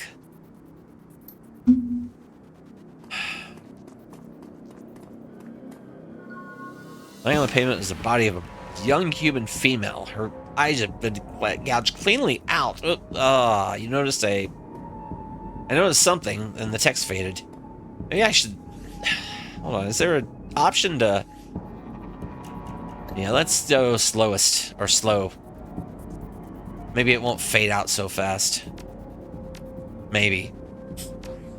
Maybe.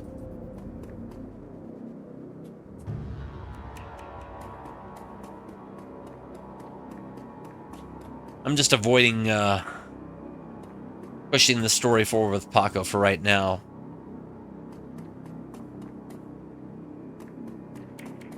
Hey, it's the shop where they sell Nintendo, the Dolphin emulator.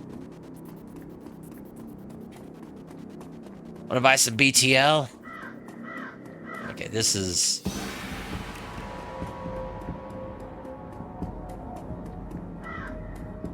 Frank. Junkie.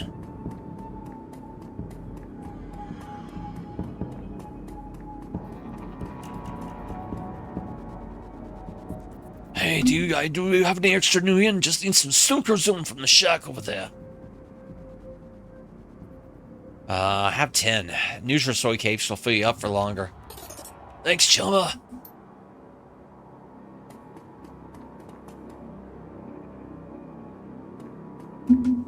I mean, it's just money. It's just money. What's money? Oh. Stuffer shack. The orc behind for you wear standard Stuffer Shack employee getup. The uniform is well kept and well fitted, with tears streaming down his large crooked face to improve his appearance. He does not seem to notice your approach. Takes you to the victim. Yeah, what's it to you? My condolences. Were the two of you close? Thanks. Sorry, we're not too used to orcs being too friendly around here. Yeah, we were pretty close as far as co-workers go. Blind Lucy and I worked here at the shack. 3 years together. So on the very same day. And Lucy. Lucy wasn't completely blind, but she was legally blind. She had to wear these huge glasses and hold things right up to her face. But she got new eyes about a year ago. Any idea how she scored the new eyes? No, she wouldn't talk much about it. She just called her stroke of good luck. I guess that luck ran out. See anyone strange in the store lately? I see weird stuff every day. It's a stuffer shack. But no, nothing stranger than usual. Lucy have any enemies? Well, I'm not sure. Knew she had an ugly breakup with her boyfriend after getting those new eyes put in. That guy was pretty upset for some reason, wouldn't leave Lucy be until she filed for a restraining order. It all seemed to die down a while ago, though. When was the last time you saw Lucy? Here at the shack earlier today. I think she was headed to the market to meet a friend. Hell, I was going to join her on my way home. But we got some last-minute customers. That's all I needed to know. Thanks for your help. I'm sorry for your loss. Oh, wait, you wouldn't have to be part of the investigation, would you? In my own way. Why do you ask? Well, Lucy had this necklace. Intricate little carving with a dragonfly on it. Wore it every day.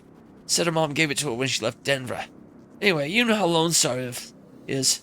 All her stuff will be bagged and placed in evidence storage until the seventh world awakens. I just thought...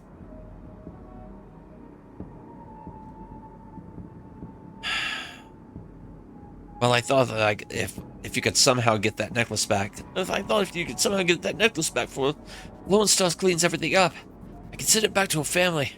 I feel like I owe her that much. Stealing evidence from a crime scene is a pretty serious offense.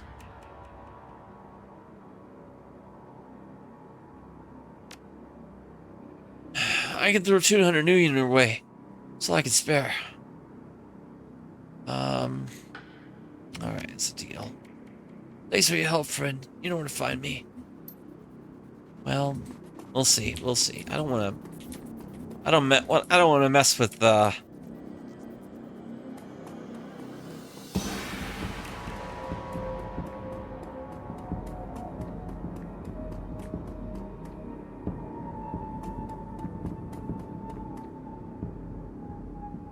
are the bite marks on her arm? Completely unrelated. Here's some wild dogs dragged her body out here from the alley sometime after her death.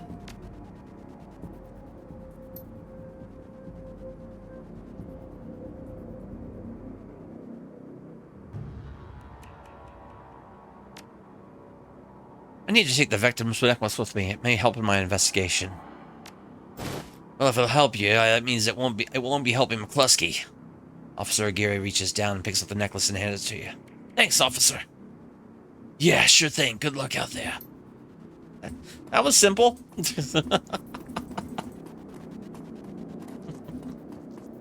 That was simple.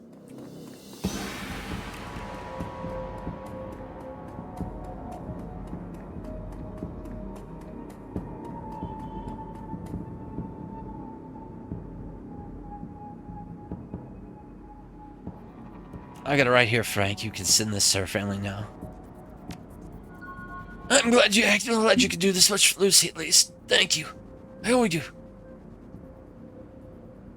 Just make sure it gets to Lucy's family. I don't want it turning up in some Lone Star office with my prints on it. Alright. Good deal. Good deal.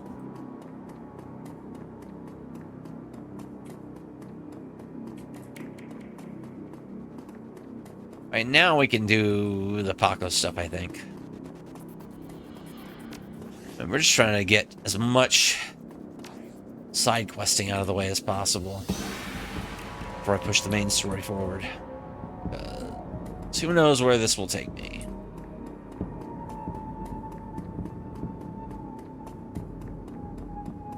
What about this other way?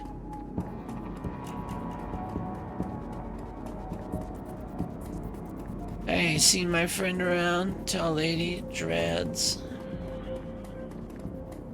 Alright. Oh, Paco. Kid in front of you sports the trademark yellow of the Cutters gang. Young, cleaved, shaven. He stands like he owns the street and everyone on it. Seems distracted, though. Glancing around with a greasing agitation. He looks over as you approach. Watch yourself, Dandelionita. What do you want? You wouldn't happen to be looking for a coyote, would you? That's none of your fragging business. Who the hell are you?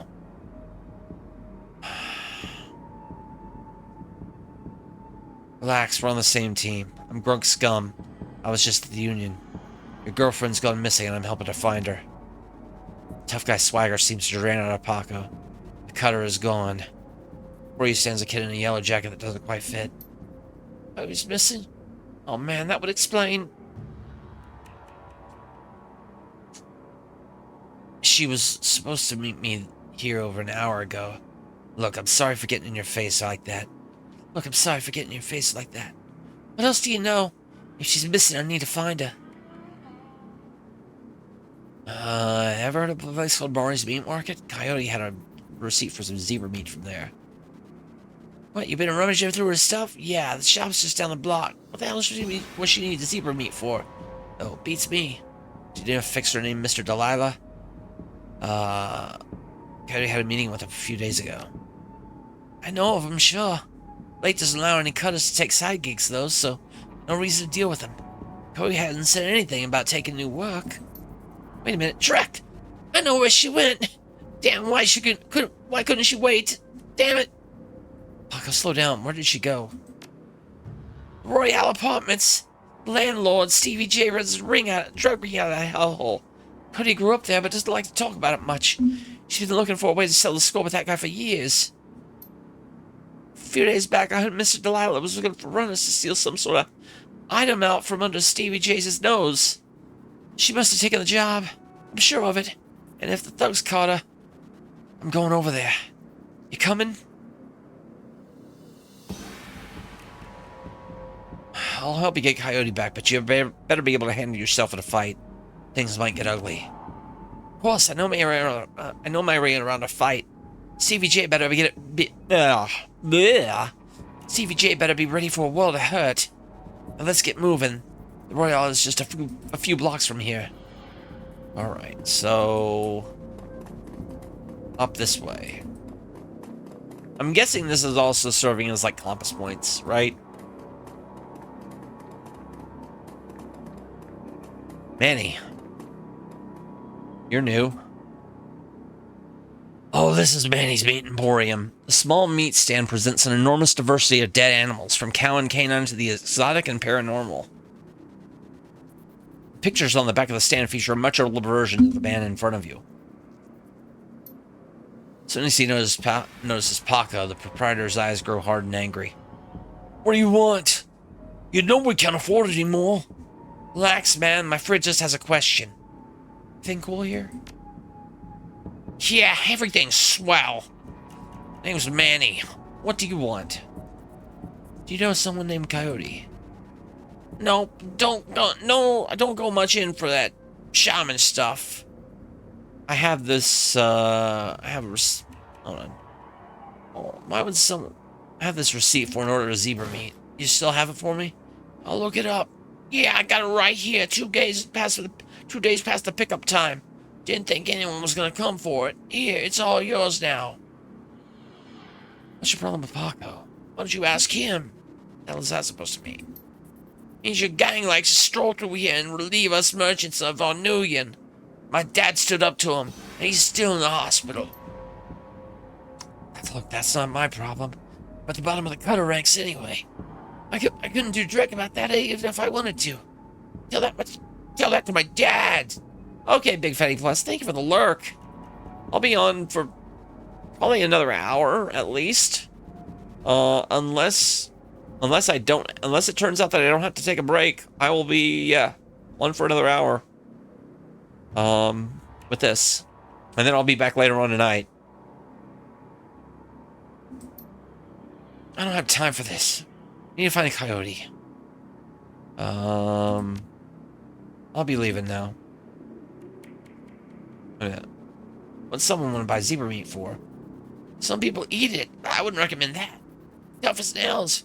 We mostly sell it to corp security teams who use it to reward the hellhounds. Flamers go crazy for the stuff for some reason. Oh, Drek, that's why Coyote wanted zebra meats. He talks about the pet hellhound Stevie J keeps locked up somewhere in the Royale. And if she never picked it up.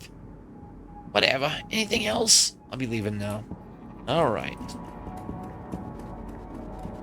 That explains getting zebra meat.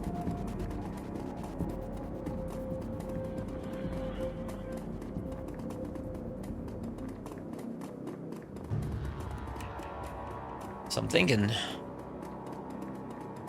There's the Royale.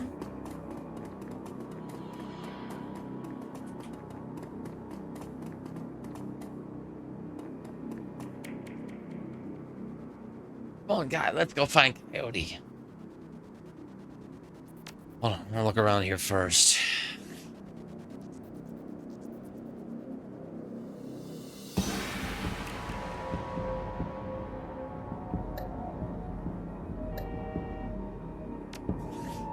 We got 5 karma points. I can spend...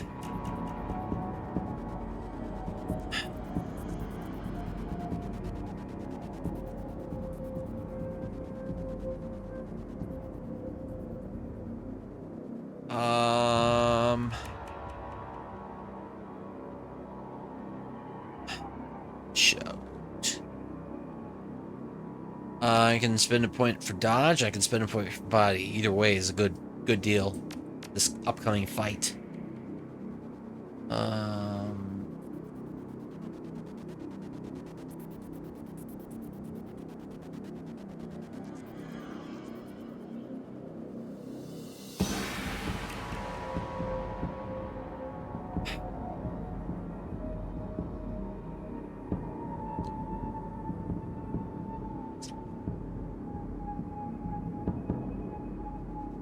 Alright, we'll put a point in shotgun. Just, you know what? No. No, we're gonna save this karma point for the next thing.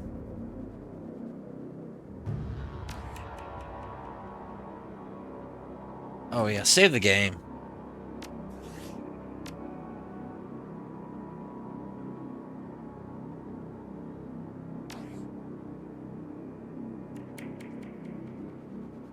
Come on, guy, let's go find Coyote. Alright, let's go. Let's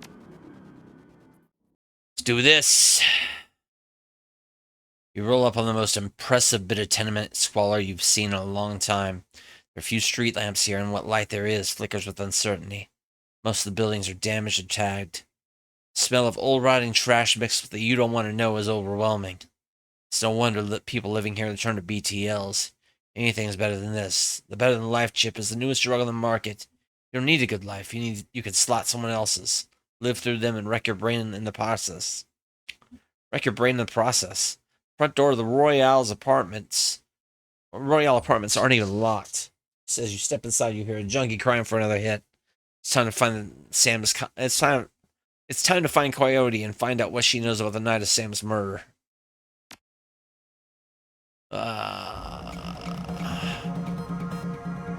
Royale Apartments. What a hole. Can't imagine what it was like for Coyote growing up here.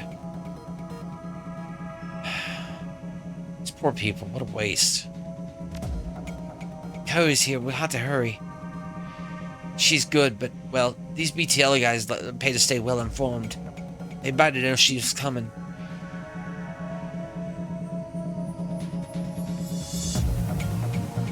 You can talk to these... Hey, you.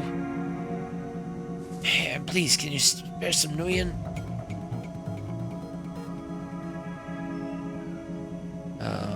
You look like you could use a break. All you need is a few nuyen for a better life trip, right? Yes, I need another BTL chips to get through the day. Something soft. Sure, I get it. Have you seen a woman come through here today, armed and looking for troubles? Maybe I can cred you. Yes, no. Hell, what do you want me to say? I'll take anything. Anything. Please. She drops to her knees, pleading. I'm sorry, I can't help you. You should leave this place if you can. This just doesn't make sense. BTLs are here. I just need something. Gosh.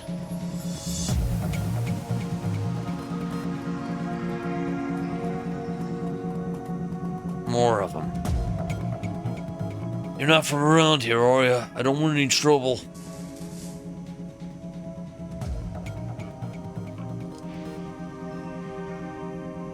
Easy, Gramps. I'm just looking for information, and I'm gone.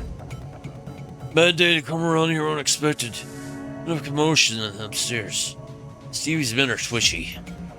It's pretty young thing came through earlier, stooping around like you two are. You can tell she weren't here for BTLs. Don't know how she got upstairs, but there was a lot more gunfire than there usually is this time of day. That's not good. Did you see her coming back down again? Nope. A couple Stevie's men came around, asking what anyone saw. Kept my mouth shut, I did. Stevie? Where's Stevie? Hold up. He's got the whole top floor all to himself.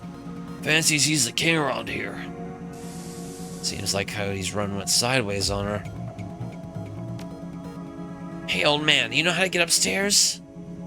You've been right friendly, but I can't get on the wrong side of Stevie J. I'm sure you'll understand. You've already stuck your neck out to help us. Find another way.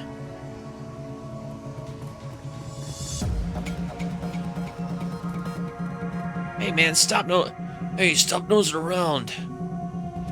Seems like there's a hole in the wall behind the dresser. Aha.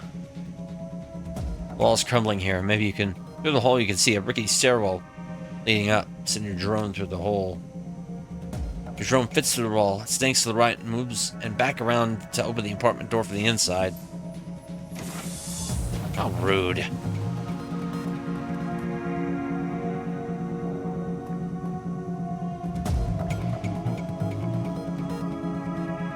Well, we'll come back to that in a minute.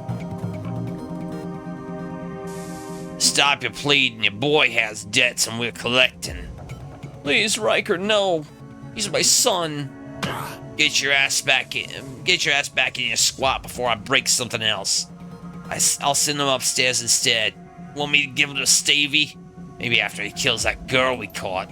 You pig! Give Zipper back now, while you bleed on me. Zipper's gone.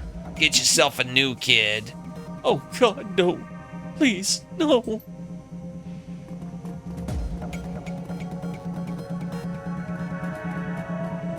Well, time to investigate everybody and everything.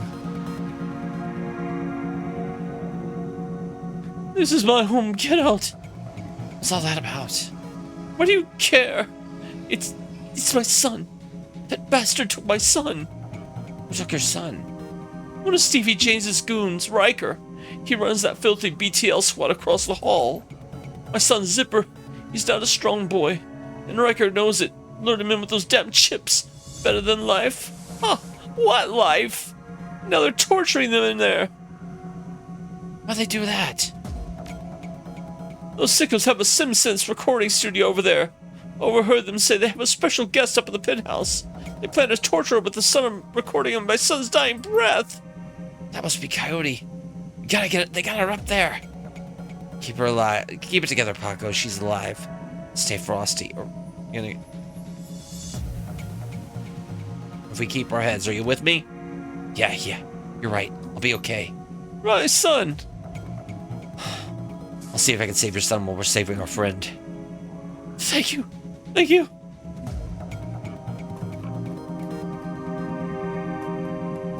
For now, let's loot his apartment. Jazz. Combat stim. Send this to our stash. Winners don't use stims. And I'm a cheater. An elevator gleams at the end of the hallway, out of the place amongst the filth.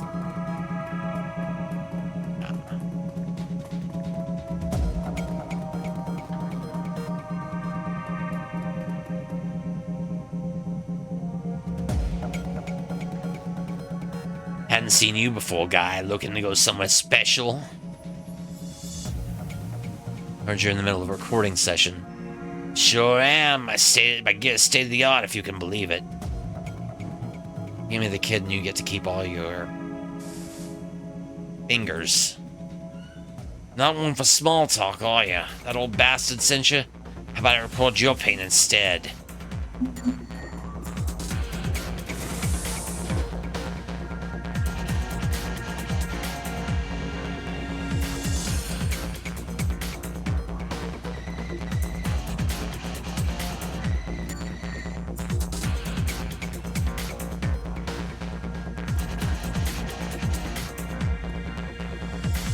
Help!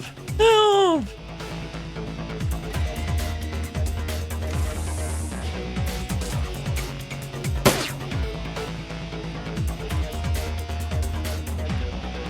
Abel, how's it going?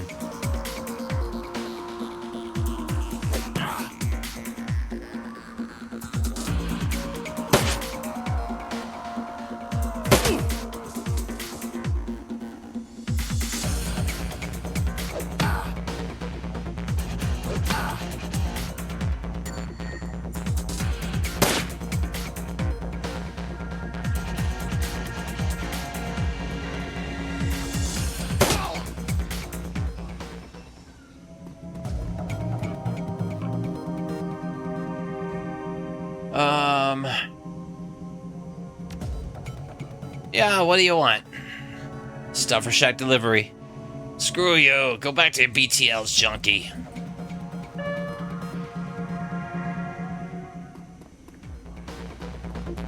Well...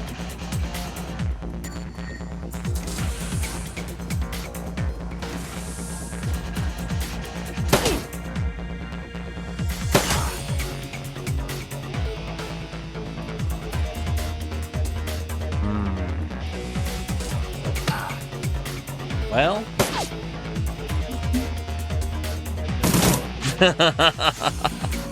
some good sound effects, isn't it? All right. Wonder if maybe.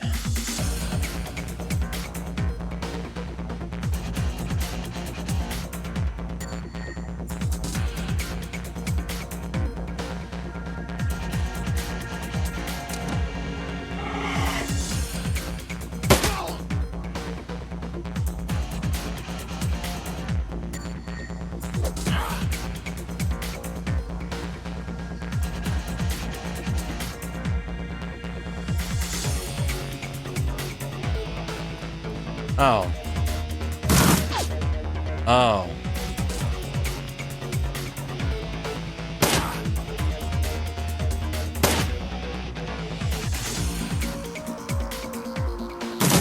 I'm still good health-wise on Paco.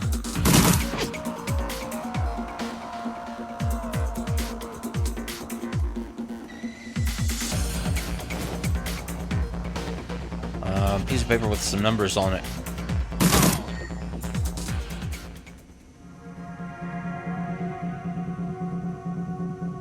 What? What's over there?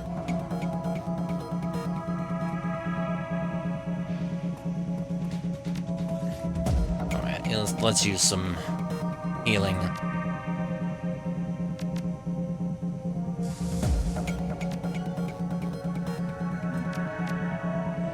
I think Paco needs to help more.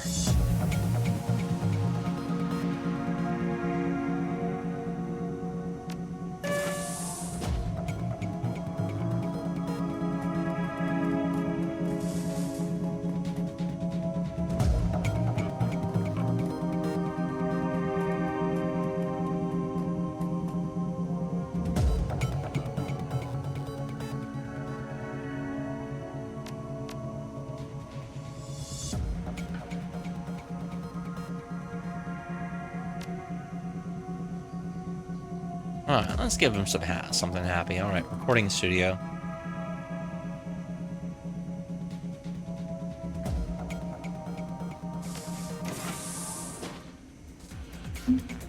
Buzzing and humming of nearby electronics comes to a sudden halt.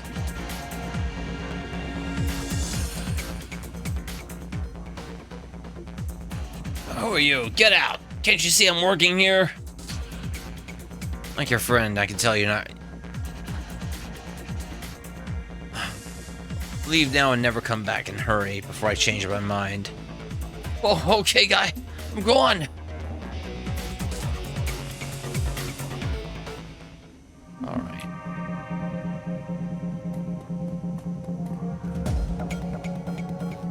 Zipper.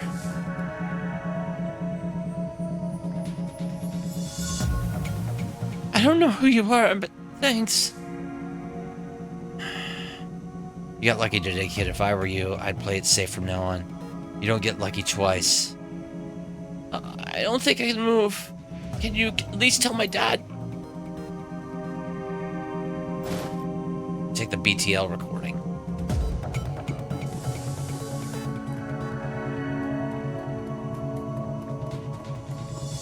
Alright. Can I talk to any of these people?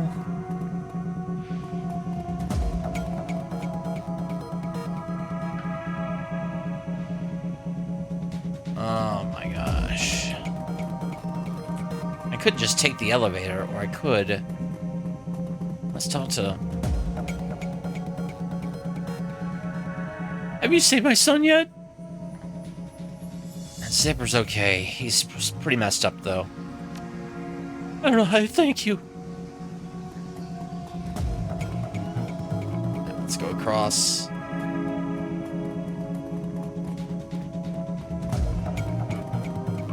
Hey man, what can I do here? Okay, that's just...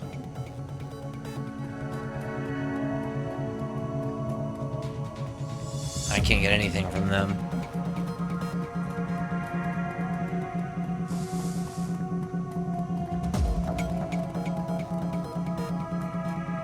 You're back. What do you want now?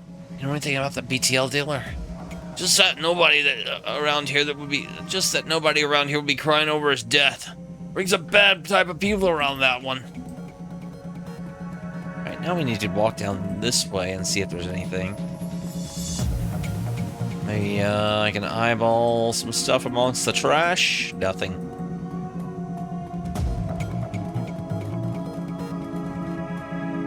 Can't talk to the junkie over there.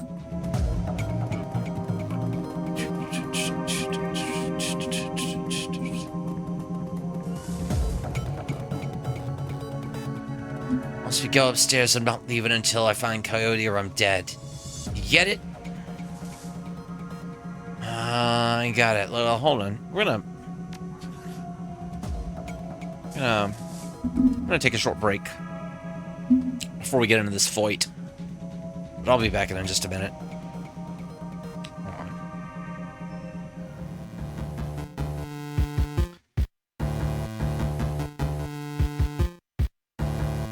All right.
I was doing so good. I was on an insane killing spree.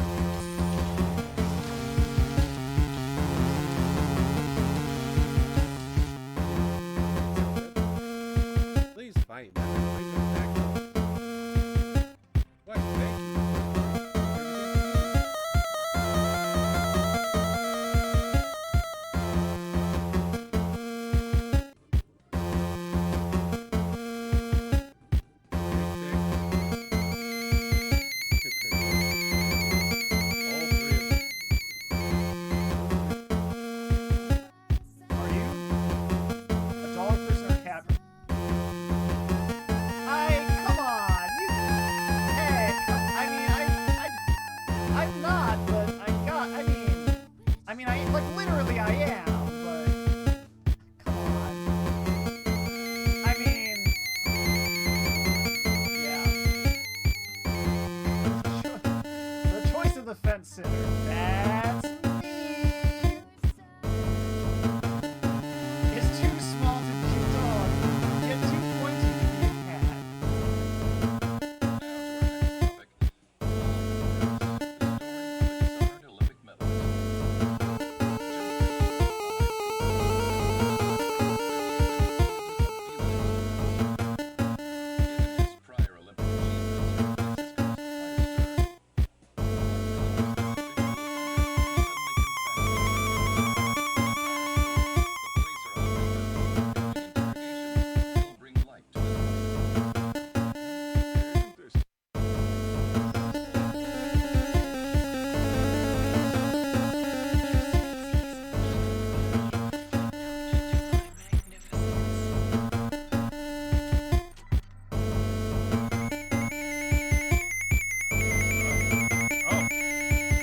What the?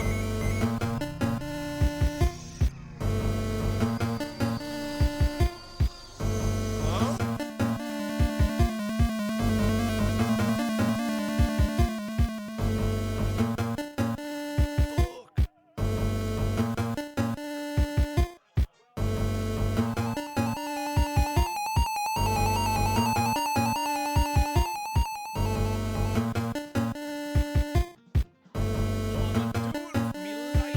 I'm just expecting like those forces that you wouldn't do the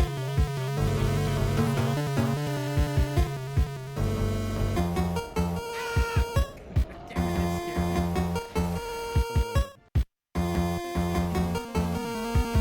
This is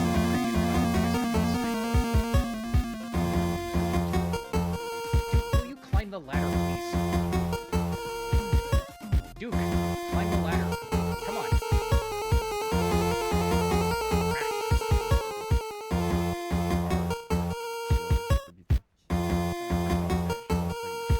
That much.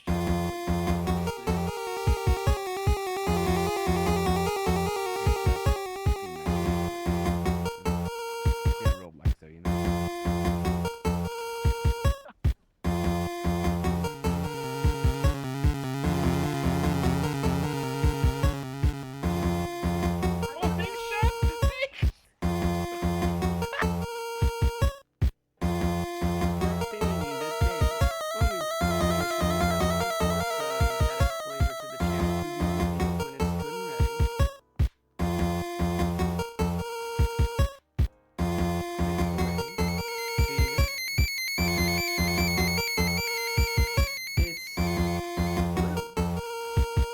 Yes, but rest assured, it's all natural.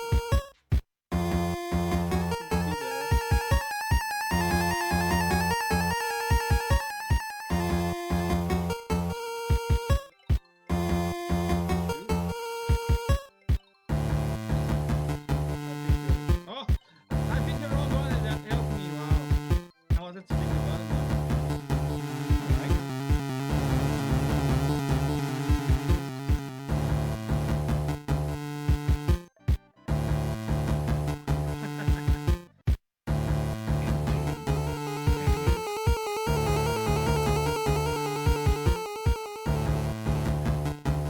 I forgot to turn on the Pepsi Man song before I did that too. That would have made it more epic. All right, we're coming back here shortly. I had to turn on borderless windows and do some other things, but yeah, I think what I'm gonna do is take care of this combat mission. Hold on, and then we're gonna wrap up for a little bit.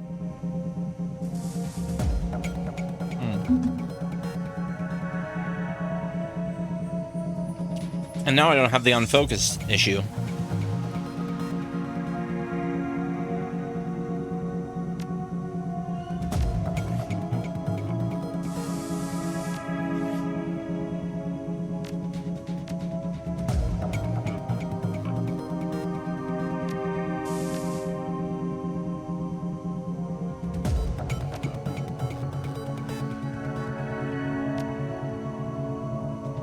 All right, I'm gonna I'm gonna say I'm gonna hold on to that one.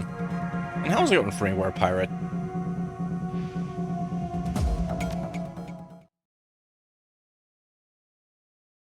Stevie J's penthouse suite might have been nice at one point in time.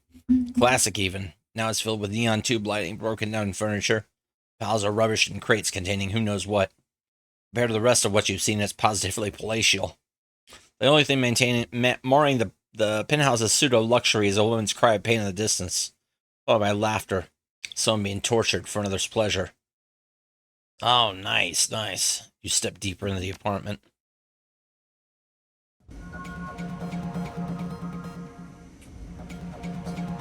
Huffing and puffing, you reach the top of the stairs.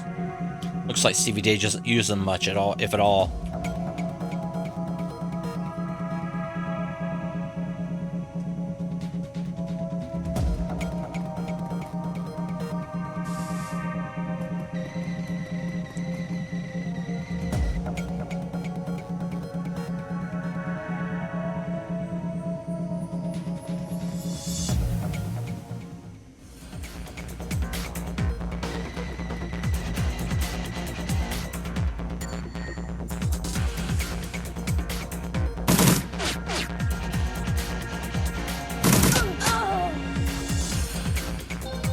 There they are.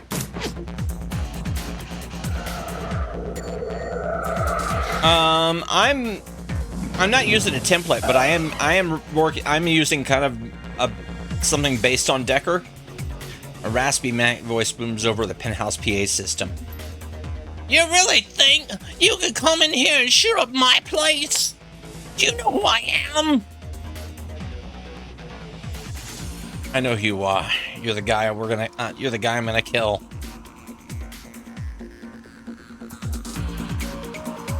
I didn't like the way that the pre-built Decker was. I didn't like the way that the pre-built Decker template worked. So, yeah, I basically rolled my own Decker that didn't bother with all the magic stuff. And focus more on ranged than melee, because I didn't like that either.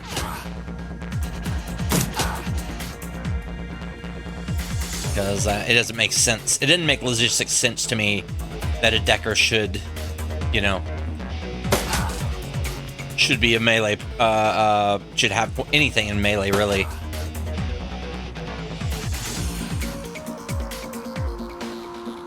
Or, the bare minimum in melee. Especially an elf Decker.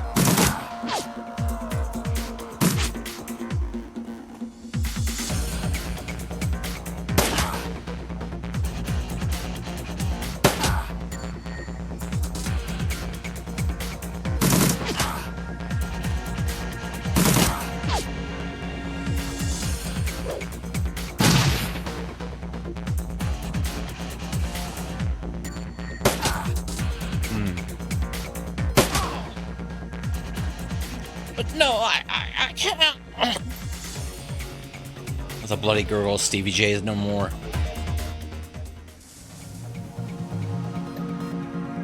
I mean, we're pretty good right now.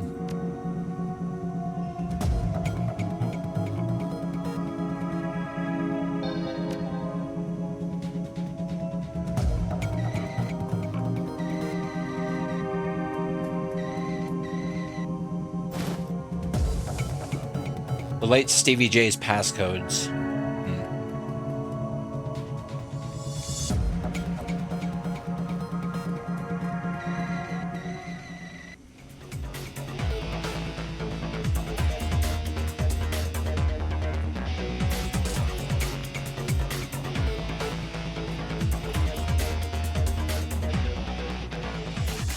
Alright, let's throw some zebra meat at the hellhounds. Hellhounds devour the zebra meats in a few massive bites, and they let out a contended growl. Cool. Open the door. Yeah, that looked like it might hurt.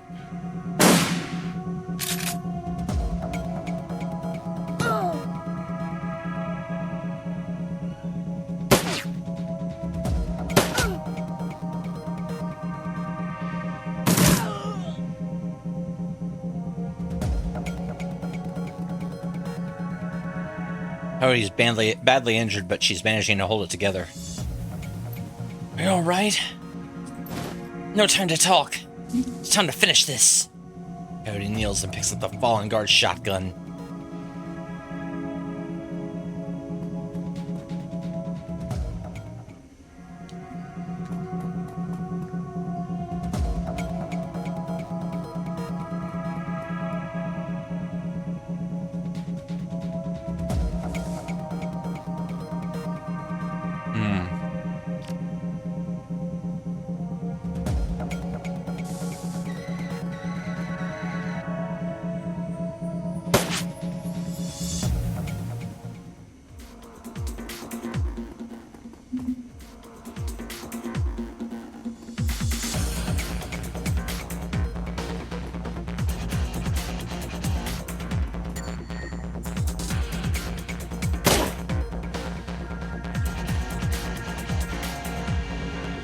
Front.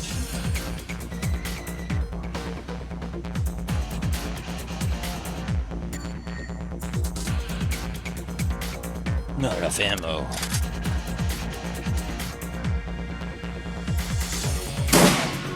Yeah, there we go. About time you got here, Paco. Who's your friend? Just the right. I'm Grunk Skull. I'm here to rescue you. Yeah, and who said I needed rescuing? Guess I turned out I did, though. Thanks. Hurry, we need to get back. Hurry, we need to get you back to the Union. Aren't you a little short for a Decker? I'm a little tall for a Decker. Technically, I mean, I'm an elf. Mrs. Kubota has that med lab in the basement. No, I need to finish the other thing I came here for. And I need to find something from Mr. Delilah first. A stash of gems. Delilah, I thought you said you'd never do another deal with that man. Look, Paco, I need some excuse. I need an excuse to come back here and settle some debts. Figured I might as well get paid for it. Cody, you need medical. Paco, help get her back to the Union. I'll find those gems for you, then meet you there. It looks as though she's about to argue, but says nothing. Come on, Coyote, let's go. Alright, gotta find, Wait, who's that?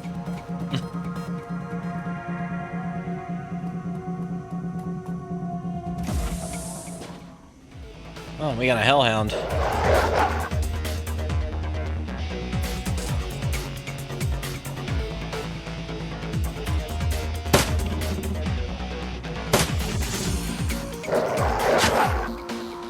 I don't know why I can't,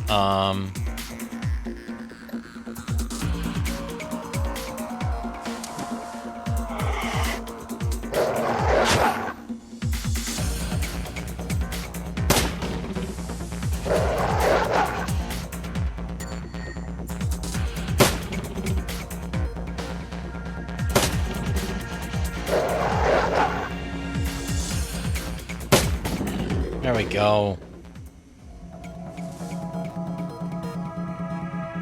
It's over here. There's some gems.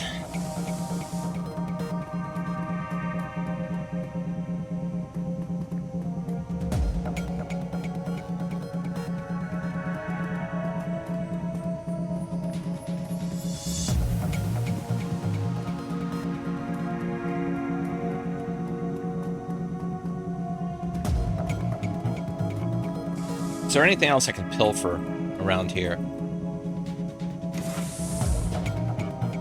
I mean, there's stuff over here. Just old junk.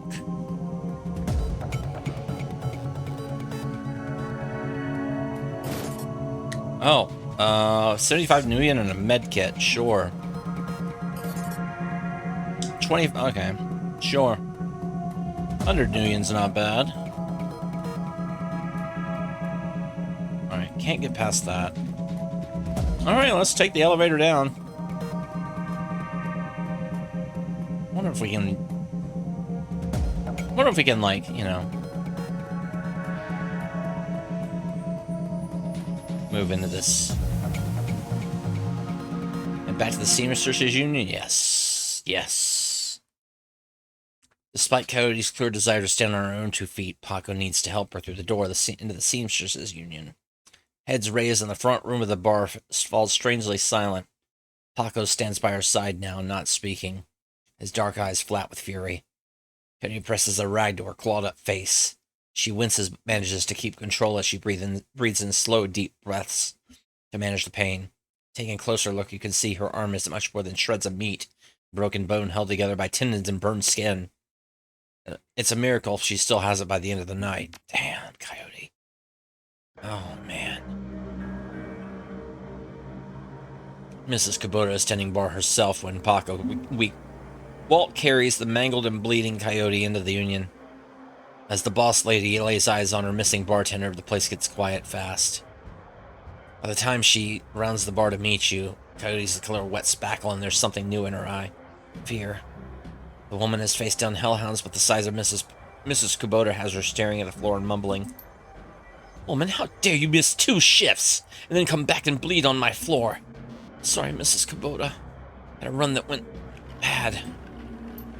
So, God, I can see that. Your arm is a mess. Was this your crusade again? Do not answer. It'll only upset me further. It caused me to worry about you, Coyote. That's distracted me from my business. Hey, Mrs. Kubota. My apologies again. Cherry, take her downstairs to Dr. Castle. Yes, ma'am. Tell Castle to put something new and shiny where that arm used to be. Mrs. Kubota, I can't afford a cyber arm. I'm aware of your financial situation. When you are healed, we'll discuss the concept of Geary, the debt of honor. Now go. Bleed somewhere. Bleed elsewhere. Yes, ma'am. Bleed elsewhere. Gosh, that's rude. Anyway, so that happened. Her anger at Coyote's rashness slowly washes from her eyes and is replaced by tears. She sniffs and wipes them away and inclines her head to you. Don't worry, Gato Grunk scum. That girl is precious to me. It's not often we see acts like these in the Barrens. You performed a great service for my little family, and I welcome you into my home. Consider it yours while your work keeps you here. But we both know that words are mere air. Beyond my thanks, I offer you this remuneration. Please take that. Please take it as my show of respect.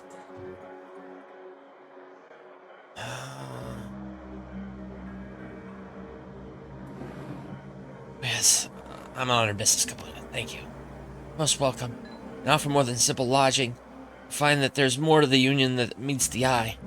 Below is a small facility available exclusively for discriminating independent operatives like yourself. In it, you'll find vendors selling the best gear the black market has to offer. A fully equipped cyber dock, a secure place to rest when the dreck hits the fan, as they say. This place is a safe house, too? Indeed. Normally, I require a percentage of the runner's income for use of this facility, but as I said, your family now. Consider it on the house. Gain insurance, play GAFFC on the piano.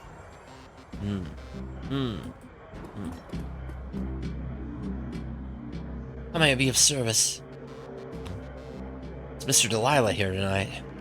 Yes, Mr. Delilah is in the back bar. That's where he usually does business. You mentioned Coyote's crusade. What is it? Coyote grew up in the Royale but managed to escape that life. However, her cousin was apparently not so lucky. He came to town about a year ago and fell in with the wrong circle. He was introduced to sim chips and became addicted to BTLs. Coyote's been tearing her way through chip houses for months now, searching for him and acting as a one-woman cleanup crew. If you don't mind, how are you involved in all this? I'm a former runner. Now I provide safe haven and a marketplace for runners who need a trustworthy place to conglomerate and do business. Any Johnsons or Fixers here tonight? In addition to Mr. Delilah, you may wish to speak to Van Grass. He's often stage side. Van Grass is most often a receiver of found articles, but occasionally he has work. I'll be going now. Huh. Interesting. Alright. Van Grass? Too heavy for me.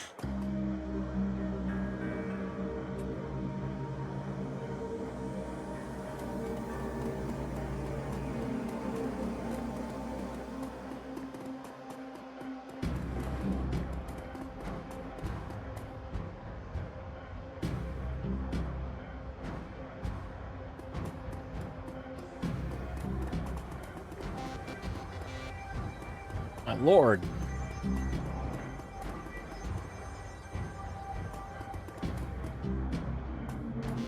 Johnny Clean.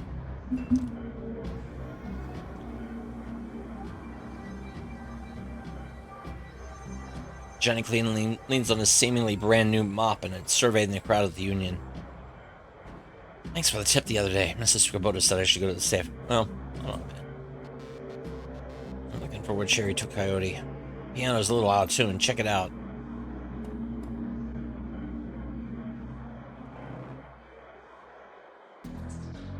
The piano looks like it's been here since the Union was built, but doesn't look like anyone has played it in earnest for almost as long.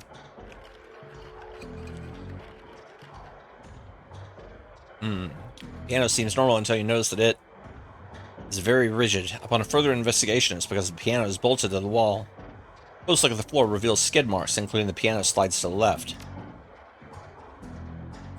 As you slowly pick the notes out on the keyboard, they spark a faint memory of wonder, immediately forgotten as the entire piano slides to the left, revealing a hidden staircase. You ascend the stairs into the Union safe house.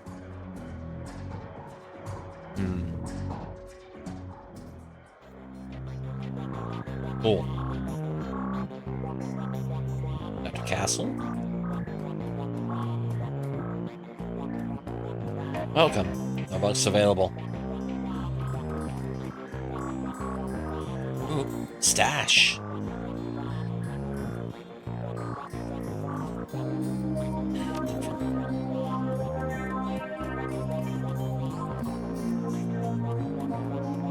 Score.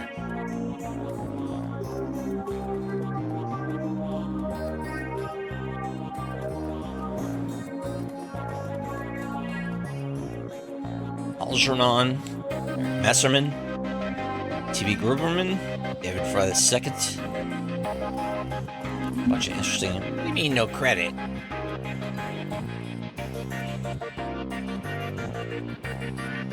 Alright.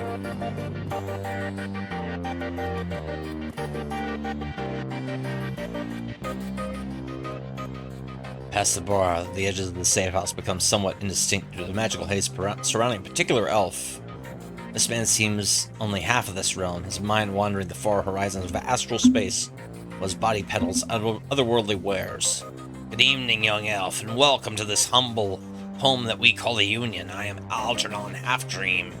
To ease your way into the sixth world, through the sixth world, I offer you the best in magical foci, spells, and fetishes for the conjuring of spirits. Let me see what you have.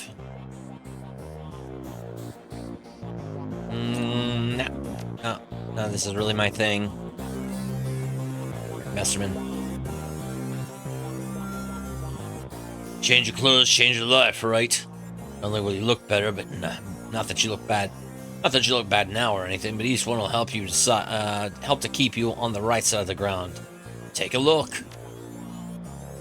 Okay, so nothing really new other than what I've already seen. T.B. Gruberman. Theodore Buster Gruberman is a well-groomed orc, dressed with a precision that suggests straight lines of a military officer's uniform. His hair is cropped short, high, and tight, as they say, and the neatness this presents is only compromised by the uneven tusk protruding from his mouth. The only other defect in this picture of perfection is the man's cybernetic right arm, which is obvious enough to be noticeable, but not so obvious as to ruin the line of his suit. When he speaks, the orc's voice is soft and thoughtful, and he talks almost exclusively in numbers. Calibers, ranges, rounds per second, arc of fire, razoring factor, tensile strength, of course price. Bunker Buster Gruberman at your service. Friends call me Buster. I also answer to Sergeant, sir, and even Theodore on occasion. Anytime you're in the market for firearms, ammunition, or ordnance, I'm your man. How can I help you? What exactly do you sell here? Things that go bang in all shapes and sizes, plus other odds and ends on occasion. Consider me your own personal armory. All weapons are guaranteed to meet strict UCAS military spec, or your money back. In addition, I handle routine maintenance, repairs, and upgrades, if you so desire. If that wasn't enough, I also teach Stacy an instructional course every weekend. This week we're covering bayonets. Mark my words, they're making a comeback.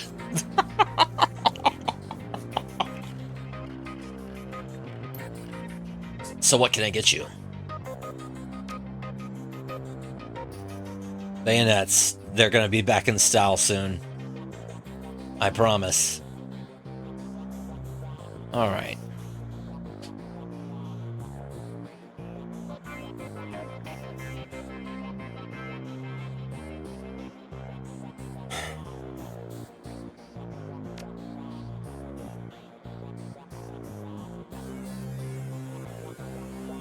Well,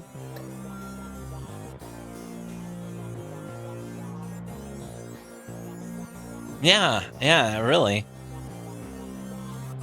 You're not wrong.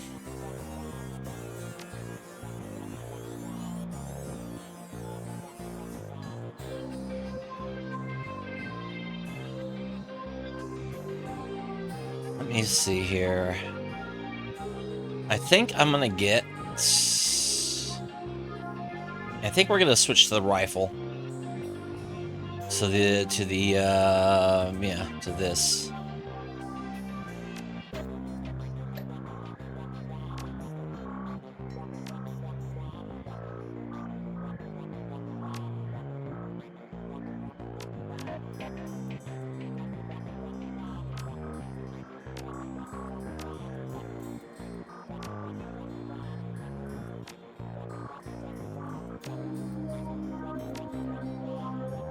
All right. Do I still have...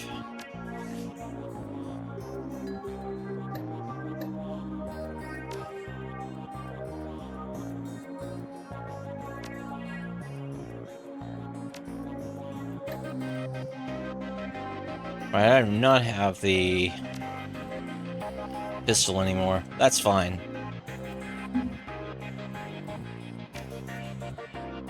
Nothing right now, thanks. David for the second. Oh, he has some stuff for deckers. Every inch of this tech alcove is covered in a chaotic patchwork of circuit boards, chips, wires, displays, and a million other things that you can't identify. In the eye of this technobit storm stands a dwarf, immaculately dressed and supremely calm. I know that look. Don't let the size of the shop fool you. I can get any Matrix hardware or software that exists. If it doesn't exist, then I can get it made for you. Any questions I can answer or anything gear you need? What is that? You jack into the Matrix or in the context of a run. And you jack into a local node of the facility you're in.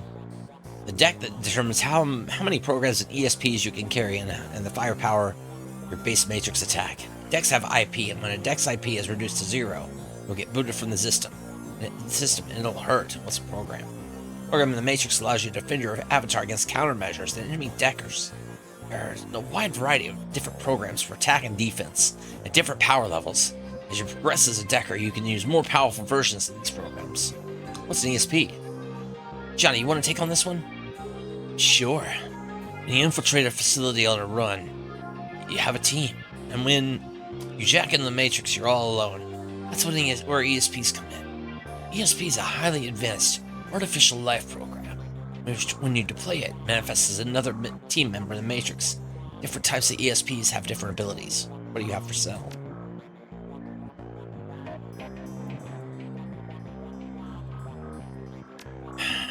Do I have... Alright. We're buying,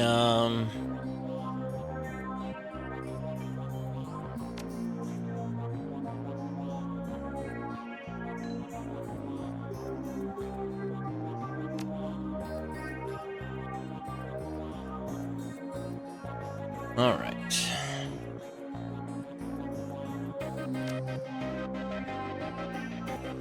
See you later. Oh, I'm being rude. Let me also introduce you to our resident decker and my good friend, Johnny Clean.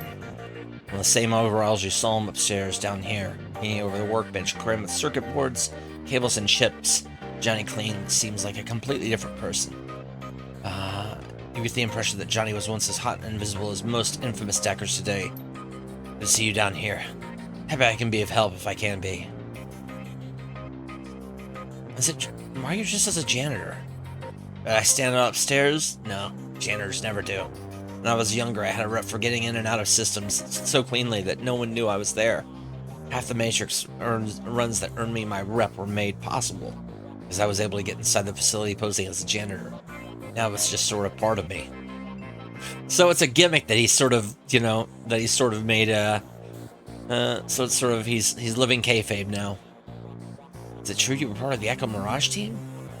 Let me take this one. Listen, I've known this guy for over a decade. He's been smart enough not to tell me.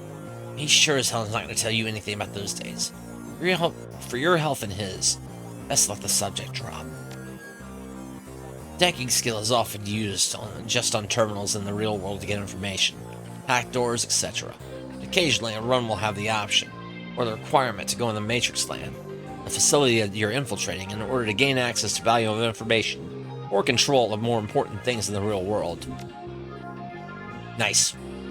Nice. Well, we will be hacking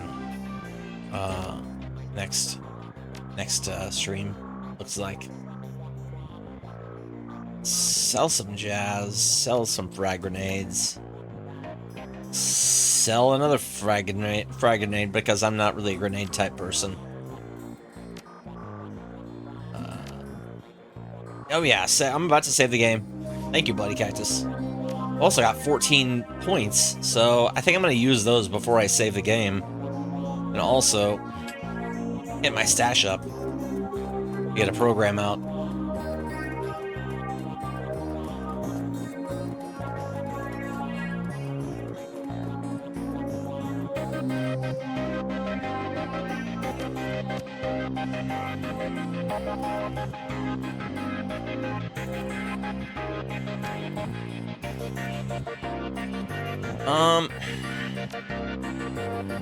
Hold on.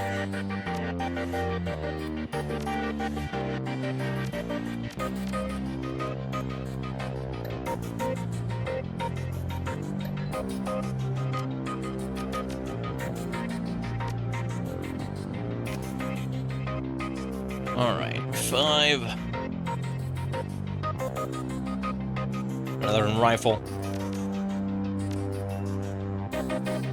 Another in dodge.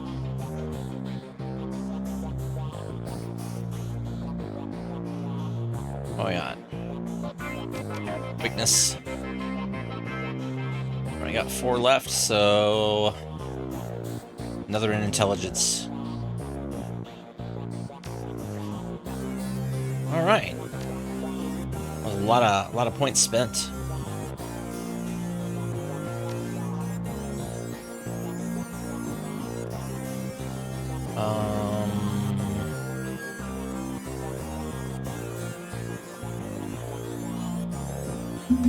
Alright, saving the game.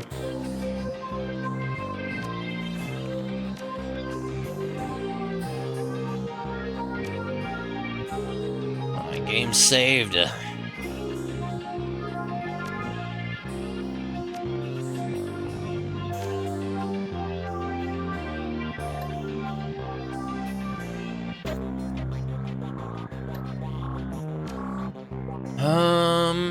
I'm missing something here.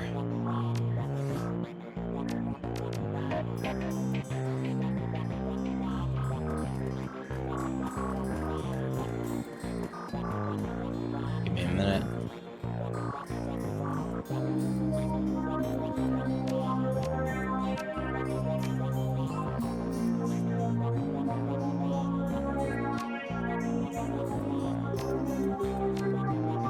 I guess this just stays in my stash and is kind of loaded into my computer. I'll check it later. Let's get this story thing out of the way real quick. Make it quick. I need to operate. Thanks for helping me out back there. Looks like you could use a hand. Ouch! Bad joke right now. She looks down at her manual arm. Oh gosh. Okay, folks, I'm gonna have to ask you to sit in the waiting area. Want some trivia or watch some trivia or something. Young lady and I would have work to do. I have some questions first. Drunk scum, can't you see she's in pain? Don't you see that arm tremor? I had to operate now. Hey, Cody, let's look at your face. Leave it. Excuse me? Cody, I earned this face by being stupid. I'm gonna keep it in the story. Leave it say, kid. One swift move, she sinks a syringe into Coyote's thigh. Nighty-night.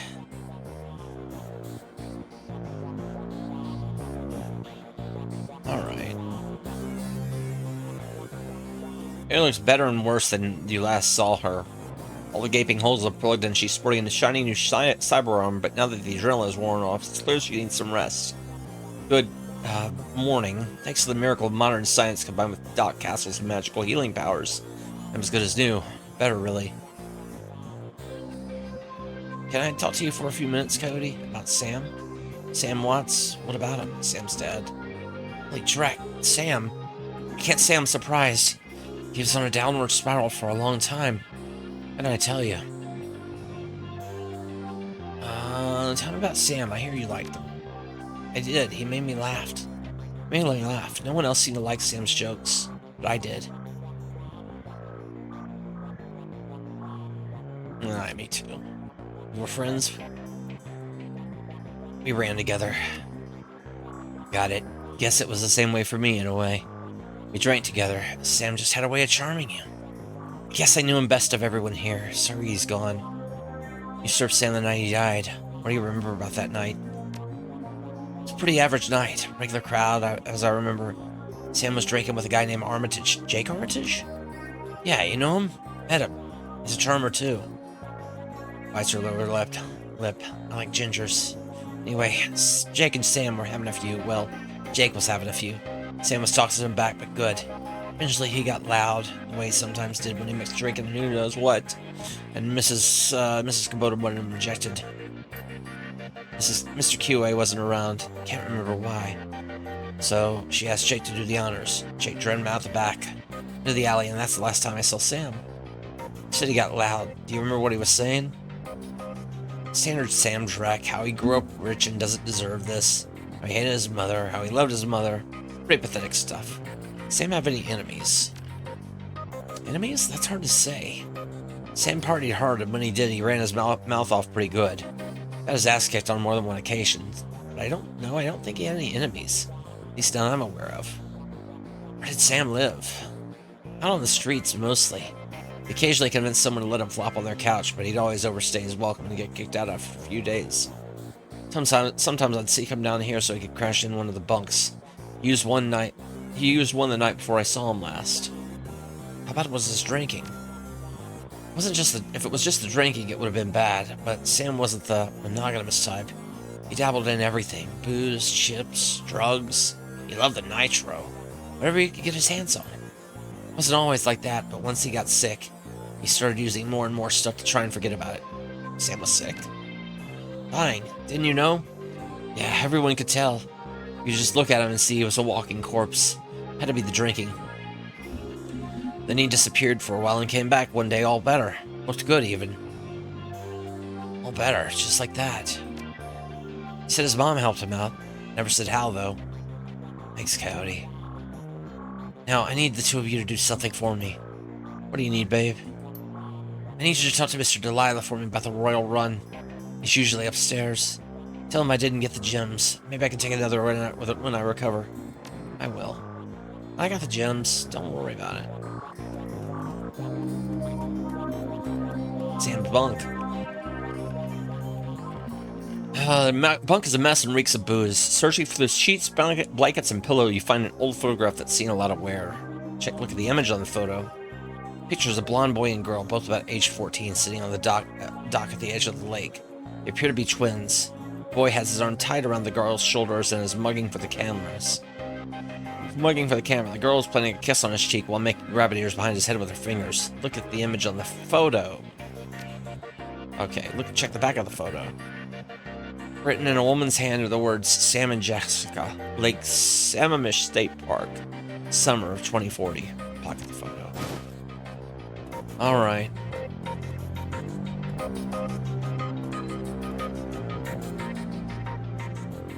found something on the bunk Sam was using. You're back. I think the highlights of the Wolves game will be on soon. Want to take a load off and watch with me? Yeah, great. When was it? A photo. Did you know that Sam had a twin sister? Yeah, he did. He did. He mentioned her once or twice. Didn't sound like something. Didn't sound like they got along well. He was rambling on about her the last time I saw him. By that point, he was completely gone. Really couldn't follow what he was saying, but he sounded miserable. Comlink chips and screen shows a smiling face of Officer Aguirre. He's smiling. He must be happy about. It must be about money. Doc, there's been another Ripper murder. This one's at the NTSB investigation facilities down on the docks. You owe me for this. Put it on my tab. You there now? Better get here quick before Kleski arrives. Okay. Mention your PDA dissolves as the call-ins. Another Ripper murder. Where? Docks. Gotta go. Okay, listen. I want to help. You dragged me out of the Royale before something bad happened. Worse than getting my own turn off. And Sam was my friend. You head to the docks and I'll see if I can track down Sam's sister, Jessica. She might be able to help us. Thanks, I appreciate the help. Alright. Before I do anything else, I'm gonna get up here. There's Mr. Delilah. I'm gonna save the game real quick.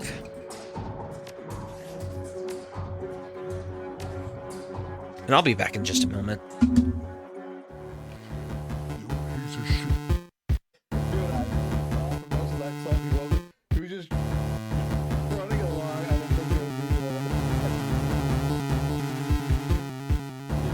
Sometimes physical, but I want to have everything. In the series, if I have one of it, I want all of it.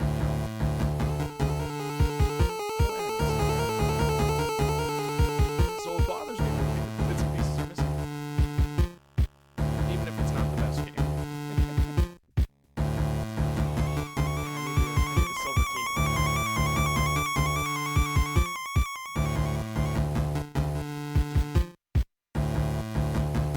Like, I can do okay with that, like, license. I just can't do things far away. So if I was in but, like, if I needed to read, like, what's on the zombie shirt to, like, avoid that wouldn't fucking happen.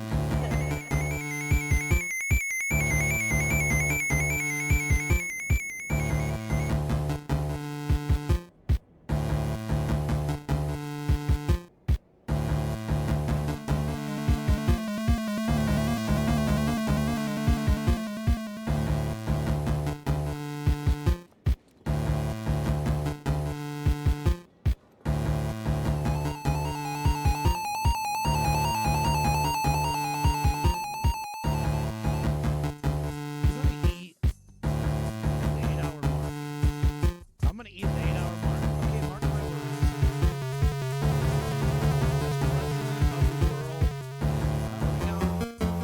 semi-naked, I'm gonna eat at the 8-hour mark, which will be in about 7 a.m.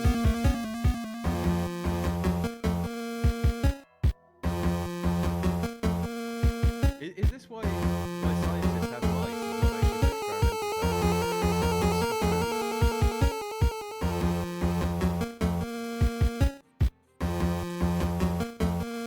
What are you doing?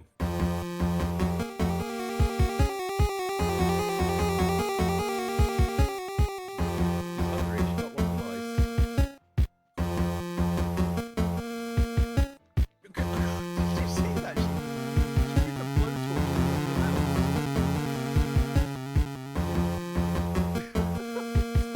That's grim. She used like a little blowtorch to cook the mouse.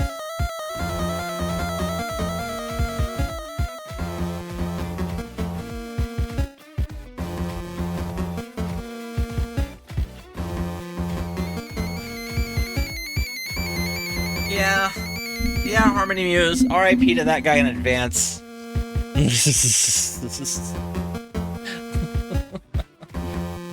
R.I.P. in advance. Kleski.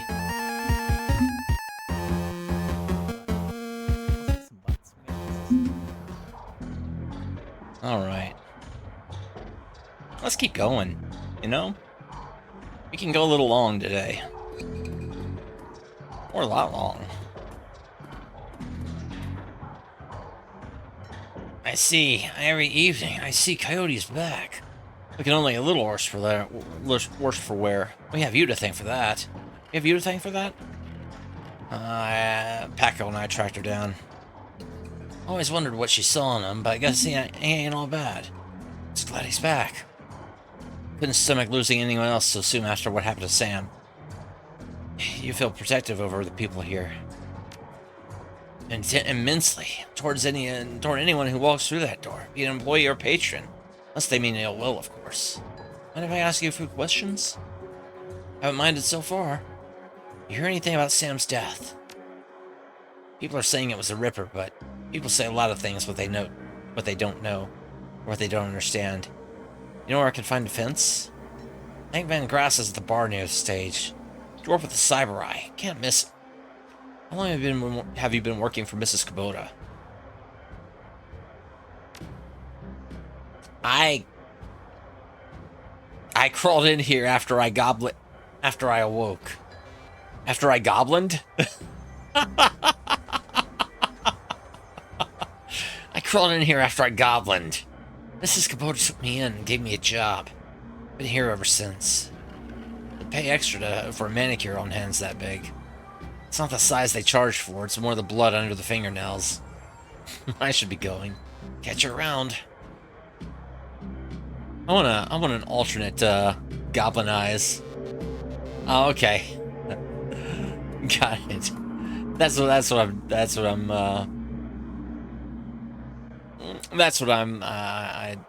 expect. Mr. Delilah looks small and rough, small and tough, with an untraceable shoddy on his back and a heavy vest under his trench coat. He's got the air of someone who gets things done and occasionally does them himself. He might be an ex-runner, one of the rare ones smart enough to move over to management when he felt his reflexes were slowing down. What do you want? You Delilah? Yeah, what's it to you, asshole? Can't you see I'm busy here? You sent Coyote to get you something. We got it. At the mention of Coyote, he finally gives you his full attention. When you say so, Coyote's late and my client is getting anxious. Where is she? Downstairs trying on a new arm. Your run went south for her. No kidding? Well, whatever. She's tough. She'll pull through. So who you two? Rock scum. He's Paco. Great, we're all introduced. Now give me my stones.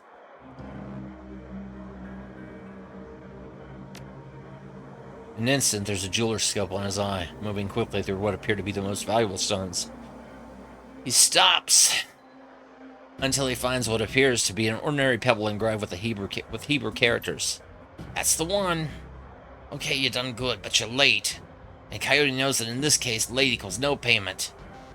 But I'm feeling magnanimous tonight, so you guys can keep the rest of the gems as your reward. Deal.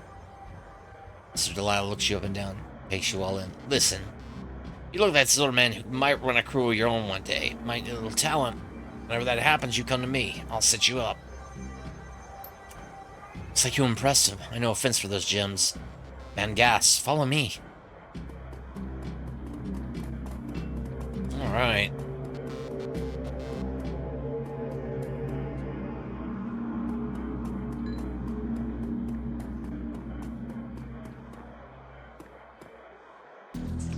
Honestly, it could be an alternate definition for Goblin mode, too.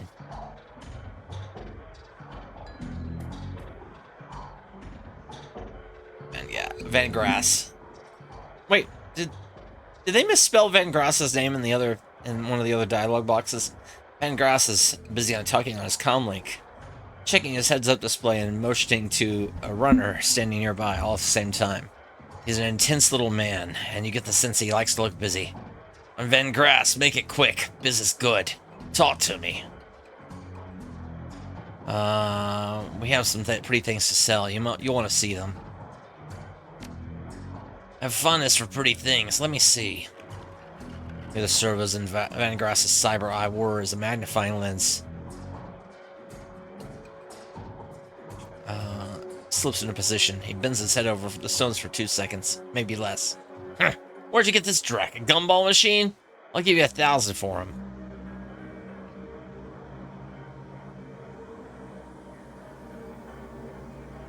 Sounds good. Pay me. Done. Give me your cred stick. Alright, cool. We got some money.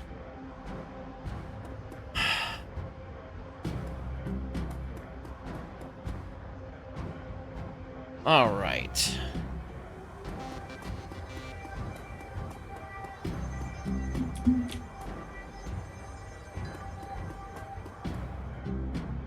Take a cab to South Seattle Docks? Absolutely. Now I'll probably do some more. Leaving the Seamstresses Union behind, you head to the docks. The Ripper killed Sam, and maybe he or she slipped up with this latest victim. Left some useful evidence. Only one way to find out. South Seattle's your typical industrial area. Grit and grime and gray. The rain doesn't help matters any. Layers of dirt mixed with abandoned wooden pallets, repurposed into makeshift furniture for the day workers.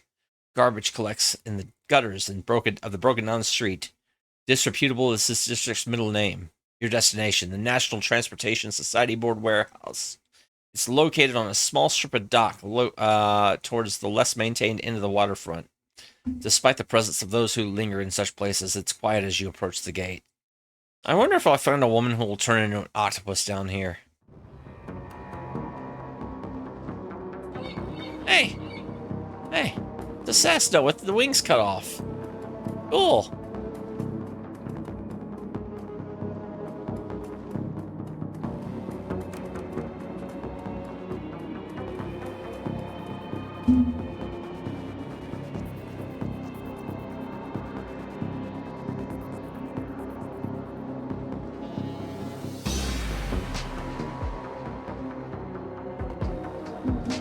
Yes, that's exactly what the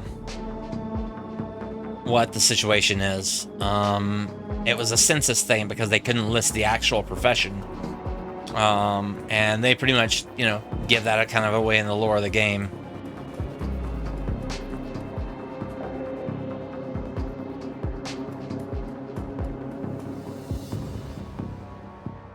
Hey, you looking for a good time? Know anything about the NTSB? Yeah, bums around here been stealing old crap from that place for years. Not worth my time, though. Well.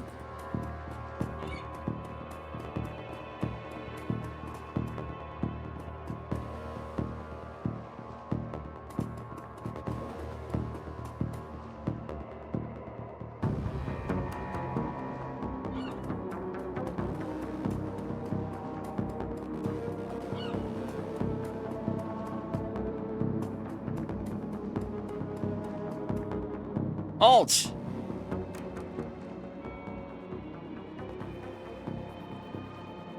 Guard looks bored. He toys with his gun absent-mindedly. Looks like he might shoot something on a whim just to watch it die. Hey, you're about to trespass on corporate property. You looking to get dusted, street scum? Working with Lone Star on the crime scene investigation in the NTSB warehouse. Sure you are. I'm Low Weir. King of the Dragons. Beat it!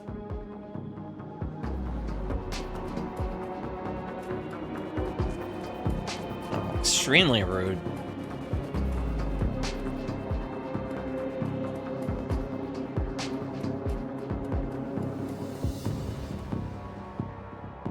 Get out of here. Oh, yeah, I don't even get it.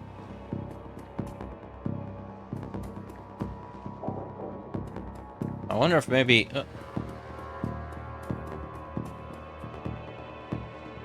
Hey, that's mine! Can I borrow it for a few minutes? 5, eh? Maybe that little machine is still working.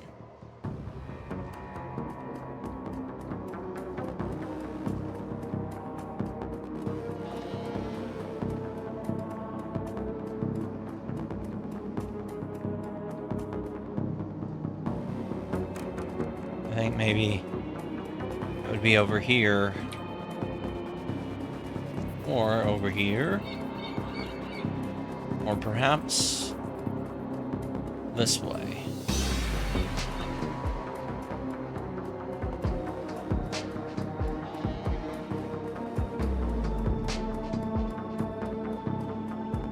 Hey, Ian Oblivion, how you doing?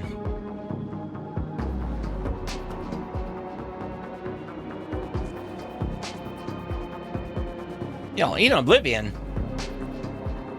friend of the stream, friend of Retro Streams, has just recently started doing streams himself. Give him a follow. Get down on the ground floor of Ian Oblivion. Did some good stuff yesterday. Yeah, how are you doing? How was your second stream today? I saw you were playing Slayer's X and some other stuff. Bye early, bye often.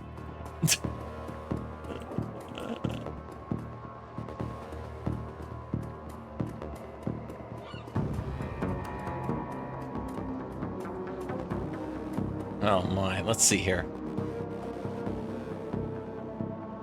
Hey, you looking for a good time? Not me, a friend of mine.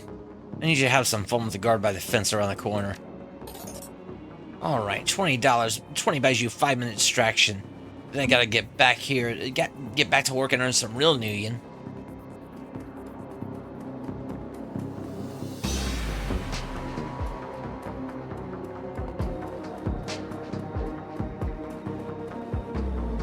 Alright.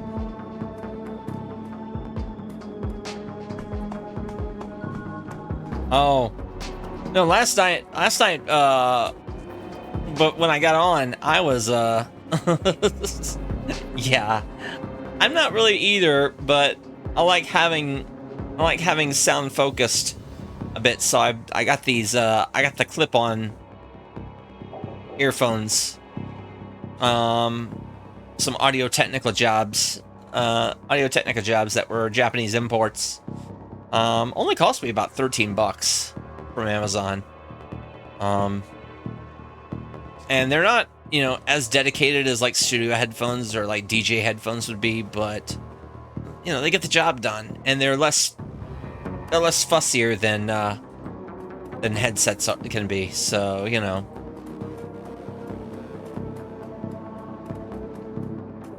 It's one of those where I'm like, sure, all right. I'm just wandering around while looking for other things to do on the lot at the moment while I have the time. But yeah, I hope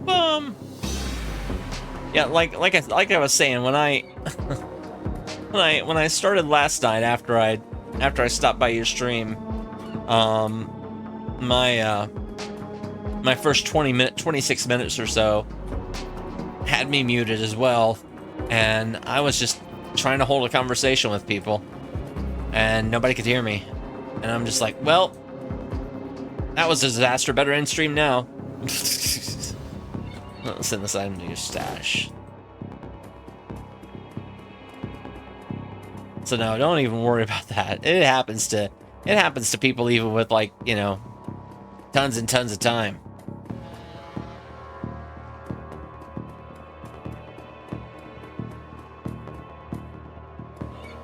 Let's see here. All right, it's time for go to warehouse.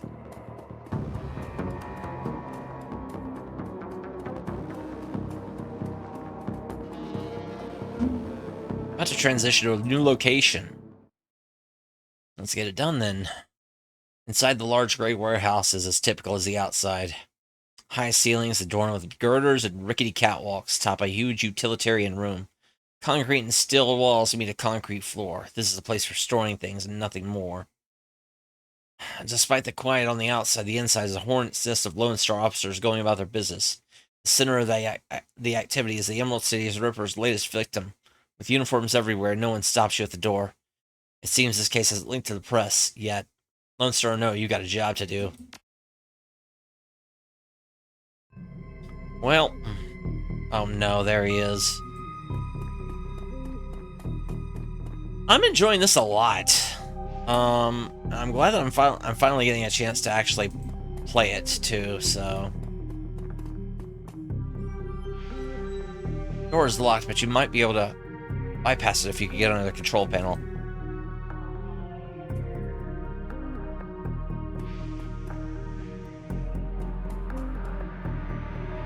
I am busy right now, Gunk Scum. Talk to Aguirre.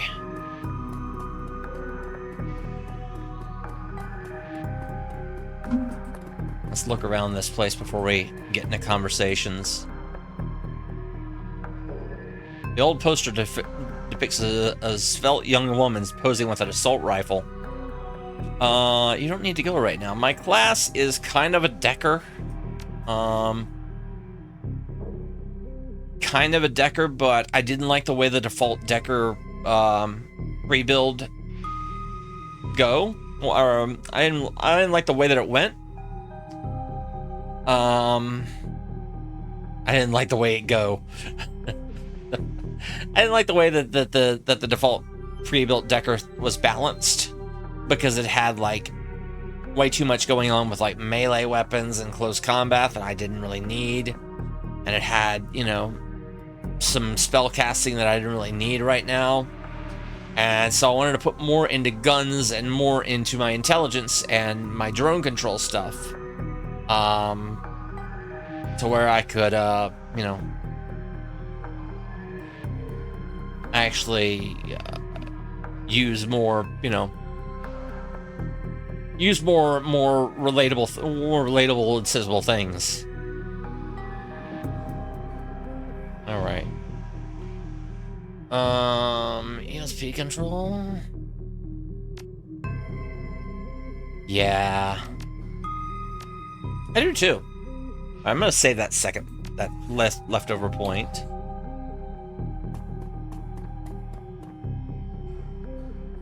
There's another thing over there. All right. I don't really want to talk to Beef Wellington over there. Took your sweet time, didn't you? You know the traffic these days. Fill me in. We had time to go over the evidence while you were on the route. Turns out this might not be a Ripper murder after all. There's the computer on in the office over there if you want to see for yourself. The victim who worked here at the NTSB warehouse as a black box researcher. NTSB, National Transportation Safety Board. This warehouse is used to go over the wreckage from plane crashes to try to determine what happened. The Vic was in charge of their highest priority investigation at the moment. We've gone through the victim's computer, and his case his case notes indicate he was selling secrets. He kept records. Spilling corpse secrets. Not the wisest career choice. Nope. Some runner like you probably offered him to cover up his court master's involvement. And tried making it look like a Ripper killing. Here's the office key. Check it out for yourself if you want. Alright.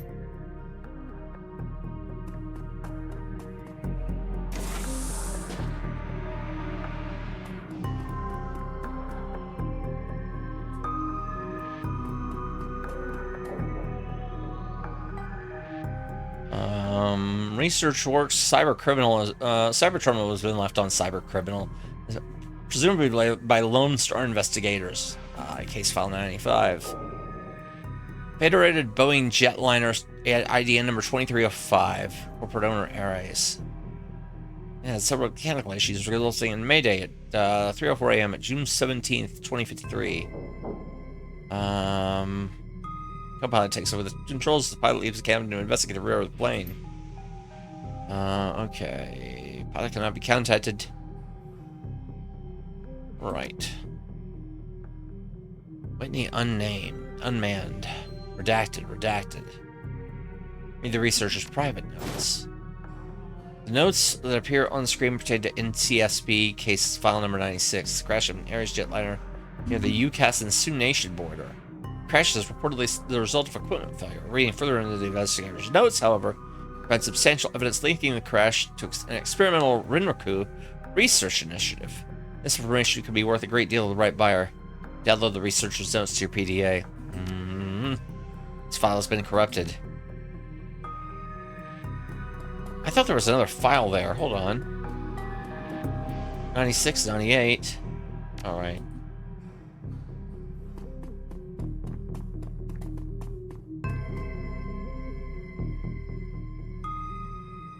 Victim's locker, slightly ajar. Several of his items. Toothbrush, blue toothbrush, still wet from being used. Hey, Stringfellow Hawk. Mint and cigarettes. Inspect the comb. Almost black plastic and has some wiry hair stuck in it. Leave the locker. Anything else in here? I think that's it.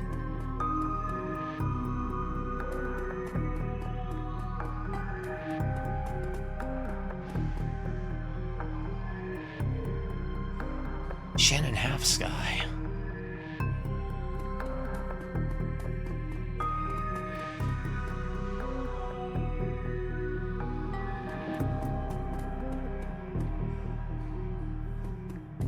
Doing some shadow running today.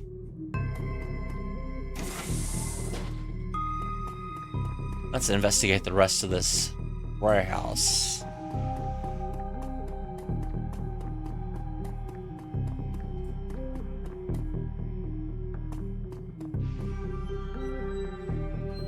There's an open vent on this wall. It's too small for you to fit through, but you might be able to send a drone through to open the door from the other side. Send your drone through the hole.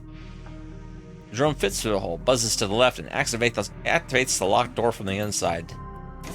Awesome. I enjoy having a drone. My very own magnetic screwdriver.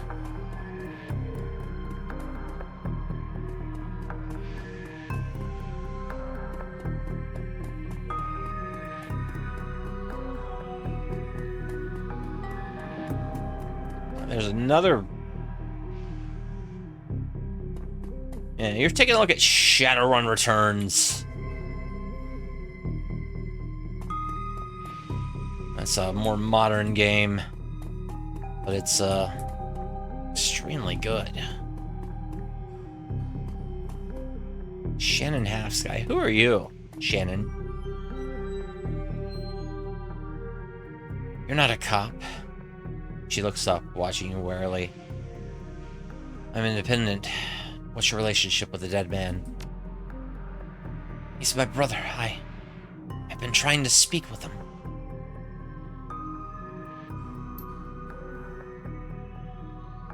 But I'm afraid his spirit is too disoriented by his recent journey to answer me. You're a shaman? Yes, for all the good it's doing me. If I could just make contact, I might be able to deliver justice and allow my brother's spirit to rest. Are there any other witnesses?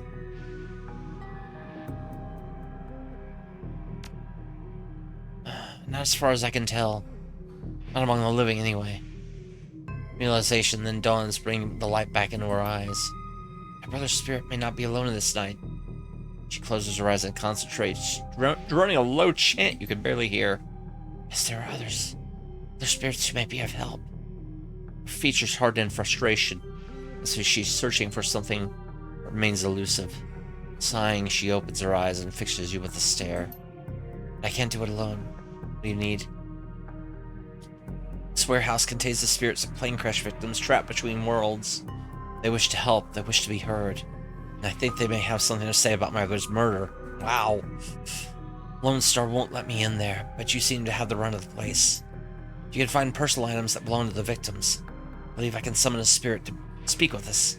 I'll need at least two such objects. Can you find them for me? Of course.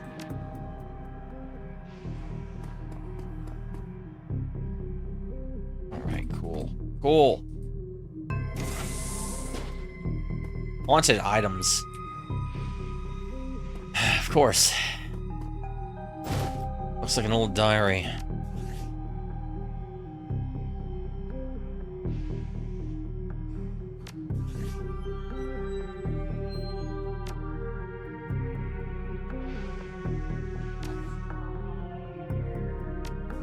Hold on. Mission items. Appears to be the diary of a teenage girl.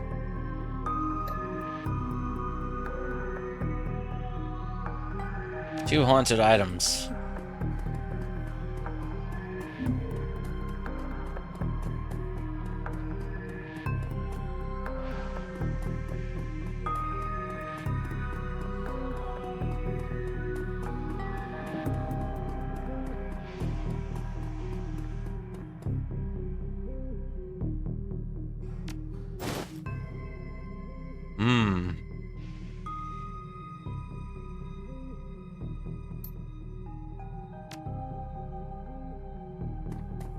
Okay, I guess the diary was a haunted item too. Oh, oh.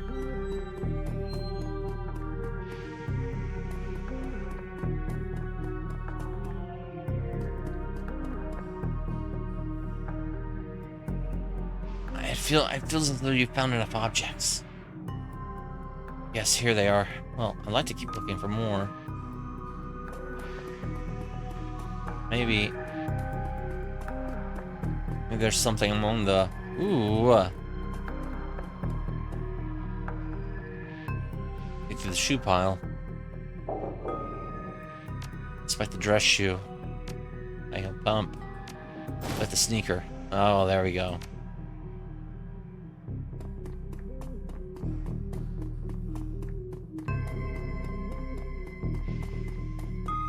There's something else in here. No, I think it's just... Ooh, what's over here?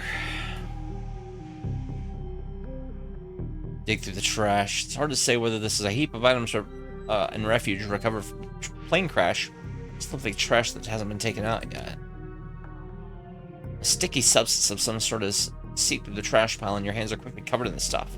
You're searching for a minute, and unearth a handful of interesting items. Earrings? Dented lunchbox? Cred stick? 200 new yen? Anyway. Trash shoes. Trash shoes.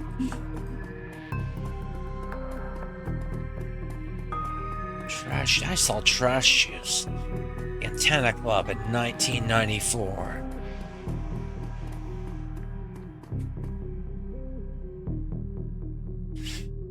Okay.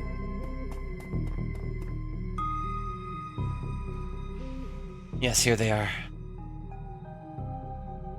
Thank you. These items are all I'll need. Should take me long to... What the hell is all this?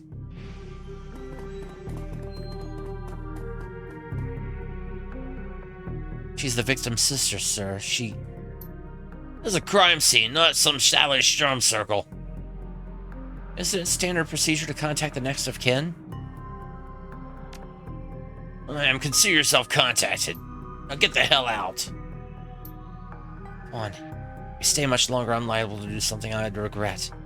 Or worse, something I'd enjoy. Our work here is done. Man, it's an ass. She stares daggers at McCluskey from across the warehouse. There's no helping it now. I should just be grateful you were able to collect those items before those clods carted everything off. Can we still summon the spirit? Not from here, I'm afraid. Spirits such as these have domains to which they are anchored. Need to get back in there.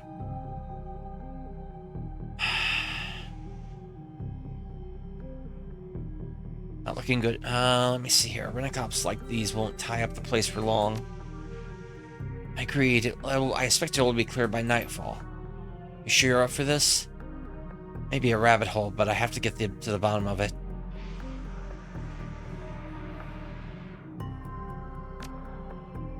Whatever your reasons, I thank you. Now, since we have the time, we should probably enlist some help. They may post security overnight. I'm going to go out on a limb and say you know where to find the kinds of people we need. You could say that. Good, I'll put up the money if you find the bodies. She produces a fistful of crumpled new yen from inside a leather pouch, starts to count it out, and shoves the whole wad at you. Meet me back here at midnight. Spirits will be strong then. Alright. Yeah, let's go for it.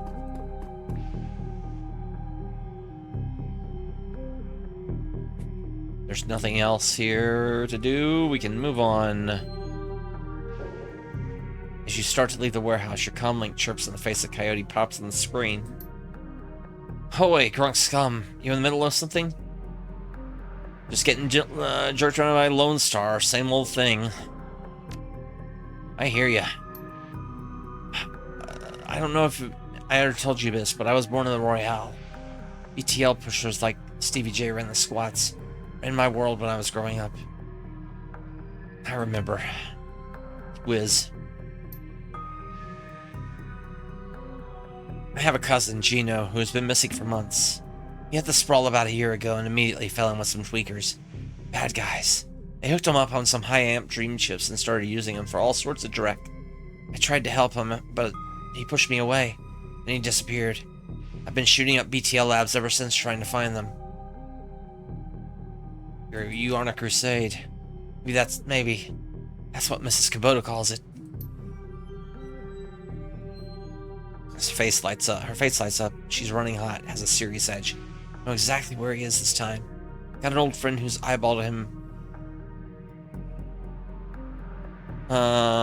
Herself. I'm on my way. Paco's with me, but we could use another hand. You in? I need you right now. On my way. Knew you'd come. I'll send you the address. See you soon. Better than life chips? Yeah, that was a thing in OG Shadowrun. It's kind of like living like another alternate sense of reality, I guess.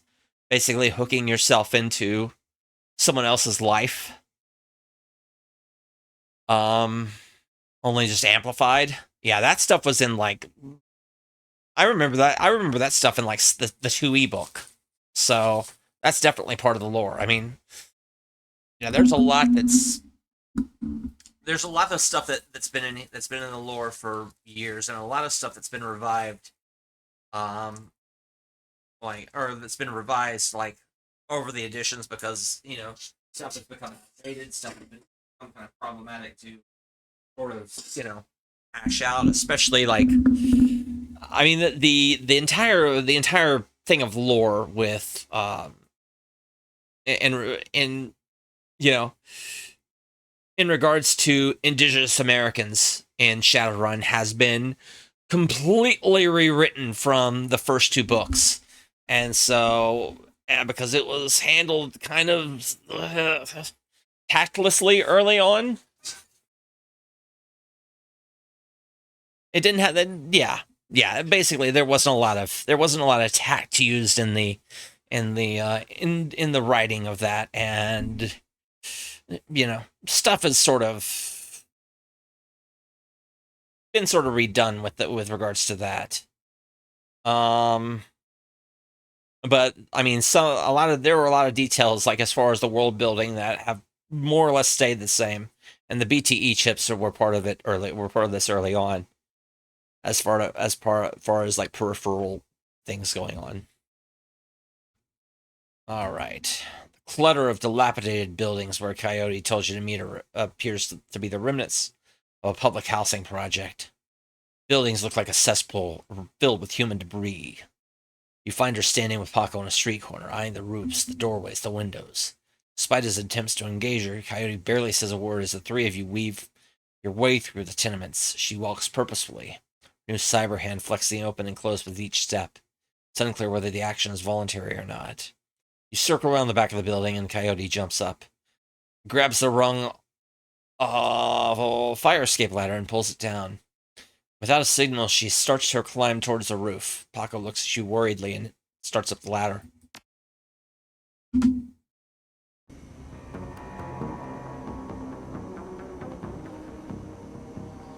Thanks for meeting us, Grunk Scum. I owe you. I love that. I love that I get my full name in here. No sweat, I figure you could use the backup.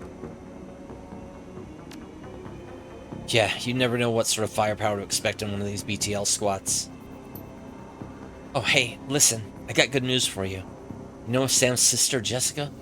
One of my contacts found her for me while you were on your way here. I called her and asked her to meet you at the Union later today. Hope that helps. Good job, thanks. Least I can do. Alright, let's get this done. My cousin Gino should be in one of the squats past that door up ahead. I hear there's a whole lab set up in there. From my experience, there's usually a lookout watching for cops outside and a guard at the door inside. Like I said, I don't know how much firepower to expect, but these guys are nasty, so stay on guard. I just want to get in, grab Gino, and get out. Right behind you, babe. Let's do this. Alright. Number 1. Alright, we got the We got the assault rifle now, which does way more damage than that little pistol that we had. ETL clocker.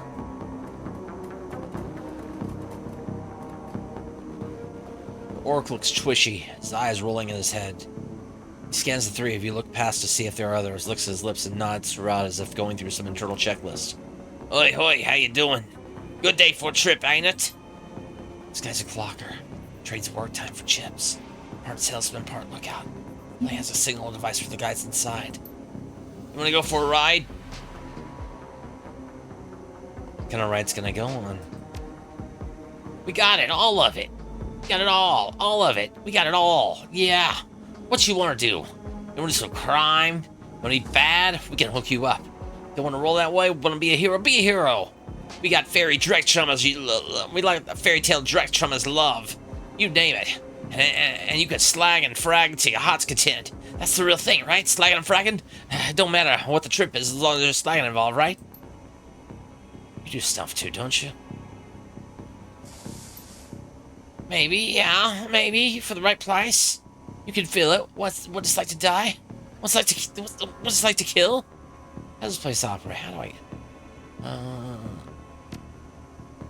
Oh yeah, chum, oh yeah. Better than life.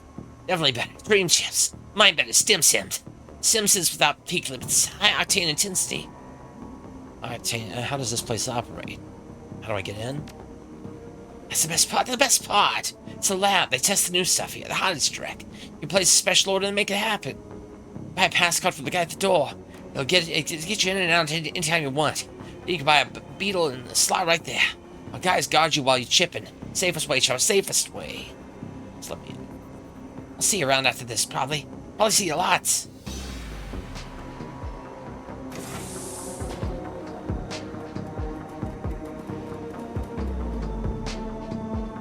Well, I don't know if you'll see me around. Charlie?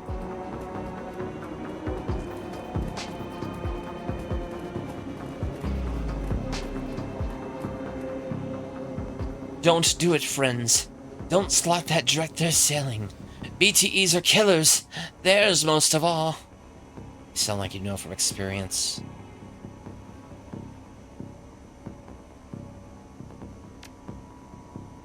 She pulls her hair back to show you. No implant. And her mouth tightens and her eyes well up in tears. I do. I know. I lost my husband, lost my son, my daughter. They use her to record. You have a pass card to get in there? No, but Jamal has my son's card. Took it off him when his brain fried. Jamal's down the hall.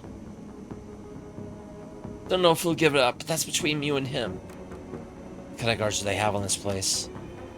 They're serious. This place is backed by the Yakuza. Japanese mafia, oh man. I mean, what kind of firepower? There's a guy on the door, Charlie. He sells the passes to get in. Not tough, blind in one eye. And there's 5 or so wandering around. 2 of them are bad news.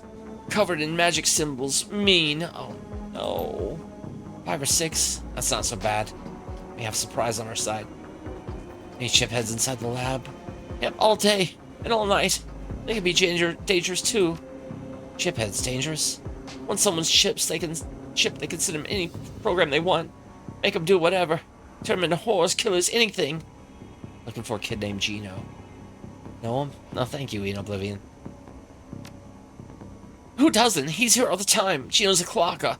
Trades his time for chips. Like their little errand boy. I saw him go in there this morning. Hasn't come out. So I imagine he's riding a dream chip. Honestly, yeah. Gotta go. Not wrong. You're not wrong.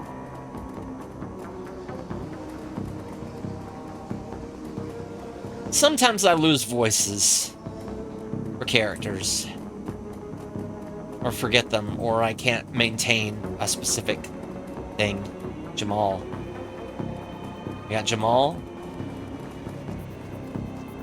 We got...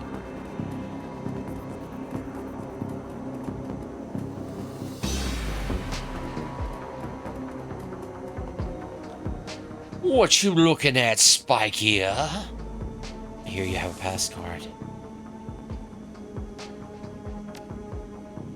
You're right, I got a few. I sell them at a discount. Charlie charges 50 nuyen for them, but I can get 3 of you in for 100. Pay 100 nuyen.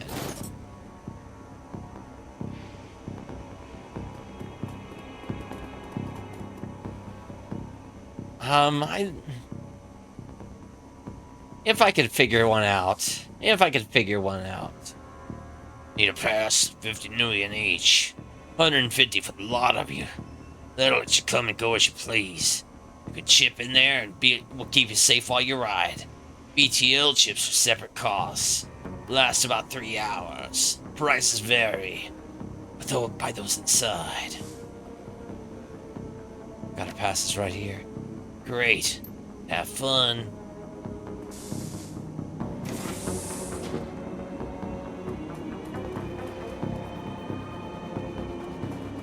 Keep on moving, cross the bridge.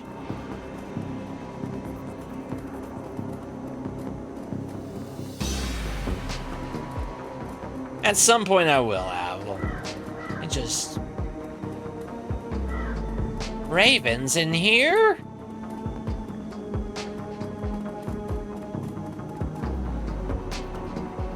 Oh, no, it's just... I gotta find the character that strikes me just right. In fact, I think the entire floor of this tenement has been given over to the chaos of technology and squalor. Across the room, a chromed-out Decker argues loudly with an armed thug, abruptly falling silent as they turn towards you. It's that crew that took out Stevie J's place. I told you, it was only a matter of time. You messed with the wrong BTL lab, sure. You messed with the wrong BTL lab, aho. This is a Yakuza operation. With the push of a button, I can make these tweakers into my own personal killer puppets. You're fragged. My name is Hans. Ducking has ruined my life. Yeah, pretty much. Grug scum, don't attack any of the chip heads. They don't know what they're doing, and you could hit Gino. No civilian casualties, got it. I have a concussion grenade. Better than fragging the tweakers if they get caught in the middle. Dance for me! Ah! Okay.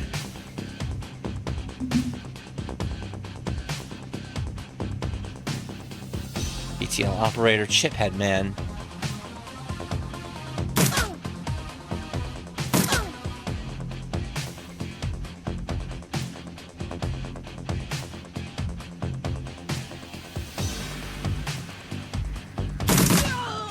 All right.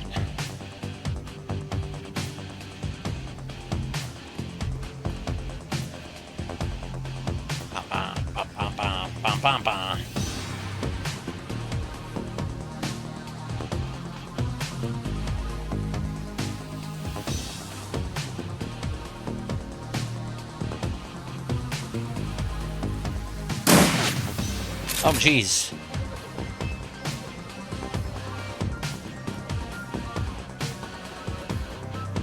Okay, I should probably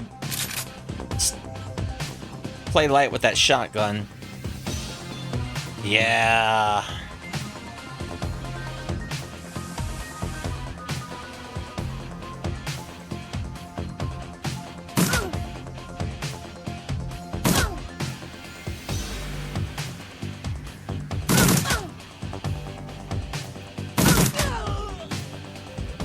Got one of the shaman.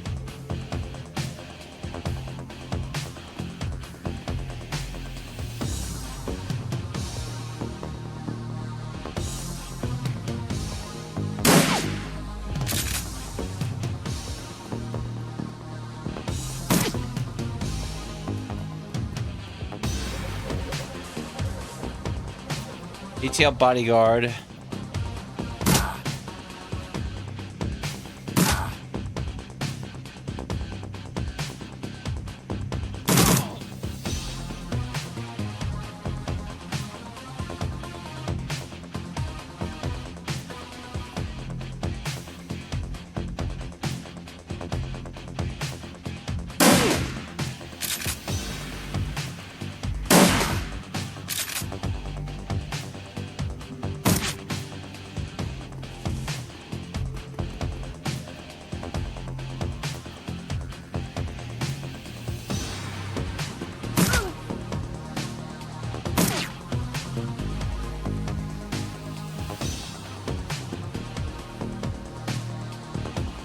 Not enough ammo.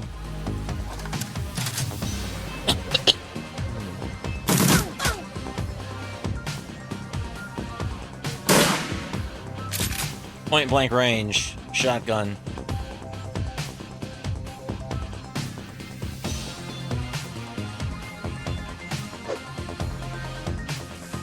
Ah, all right.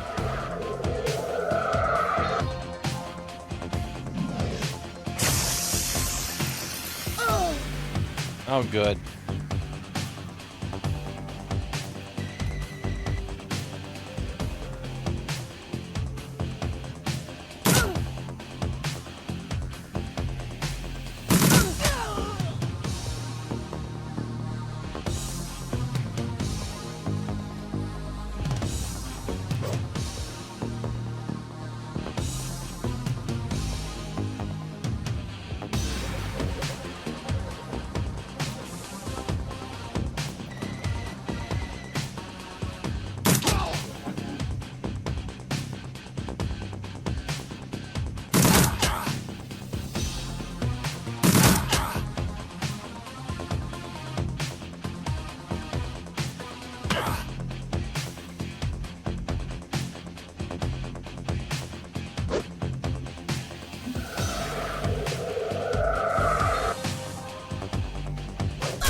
Ah.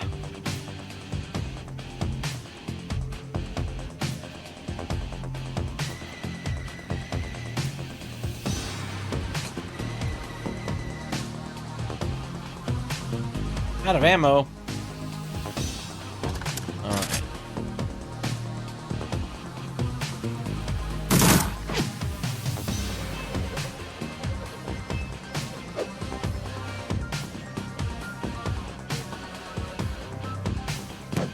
There we go.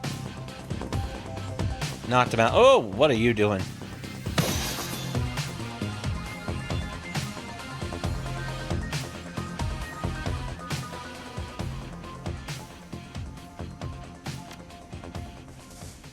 They won't attack us anymore. That's the last of them. Okay. We got it. We got it. We shut him down. Gino? Gino!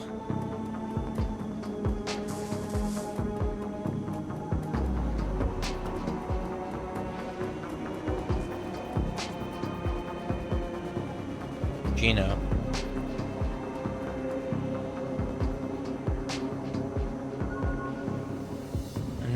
You eject the BTL Gino has been riding. He gasps suddenly and his eyes flutter open. He looks confused, worse than the other chipheads you've seen. His lips are white and chapped. His eyes are sunk into his head. There's vomit on his shirt and sweat on his forehead. When he speaks, his words are slurred. He's burnt. What the hell? Who's letting me out? Who frickin's letting me out? Gino, it's me. It's Carla. Just let me back in, goddammit. This is bullshit. I don't want to be here anymore. Just let me back in. Surrounded him angrily. His hand reaches for his implant. Cody grabs his wrists, stops him. Gino, no. Cody, be careful. Gino wrenches his wrist from Coyote's grasp and he staggers back. Reaches under his shirt and pulls out a gun. Oh no. Cody watches him horrified with tears in her eyes. Gino waves it around, blinking wildly. Oh no. Take it easy, Gino. We're backing off. What the hell is wrong with you people? I'm trying to help you. This is the way you help me? Look at this place. Look at me. Surrounded as the squalor of his own room and glimpses at his own reflection in the machinery. Oh God, look at me. Please, put the gun down, Gino, please. There are drugs that can help you, Gino. We can go slow. We'll go slow. He drops the gun and Paco quickly scoops it up. Eddie grabs him fiercely. He slips into her arms and she rocks him for a long time. Her head buried in his shoulder. When she looks up, she locks eyes with you, the deepest gratitude reflecting on her face. We got her. We're done here. I'm done. I don't need to step foot in one of these places ever again. Oh my gosh. Oh, Shannon's plan is the best lead you have. You got to find out more about the Ripper. But getting back into the warehouse is going to require more than some more support. In case the direct hits the fan, the Seamstresses Union will have exactly what you need. A fixer, finding the necessary middleman, and deal broker is key to most plans involving Shadowrunners. Good fixers with a Nuyen. Yeah. Yeah, that was rough. A good fixer is worth a Nuyen. It's their job to have the contacts and know who's good at what. They'll put together the team you need. Magical support, skilled street samurai for muscle, or a Nova Hot Decker for matrix work. I am a Nova Hot Decker. Running the shadows is a life and death gamble. It pays to hire the best Shadowrunners you can. Wow, that was intense. All right, John Bartlett. Well, we got nine karma points now, so we can spend them pretty good. Yeah, that's good. That's good. That's intense. All right. We need. Let's put something in range. Yeah, range combat. Rifle.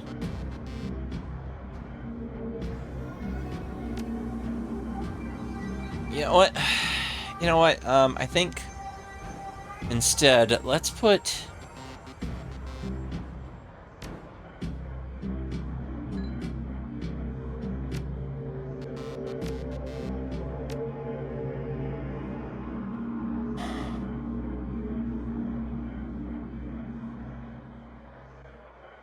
Let's go down here and put something in.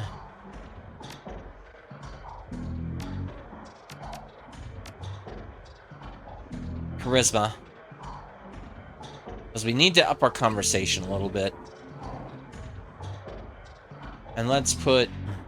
Yeah, let's put 2 in submachine guns. Like, yeah. Grunk Scum is not a shotgun person.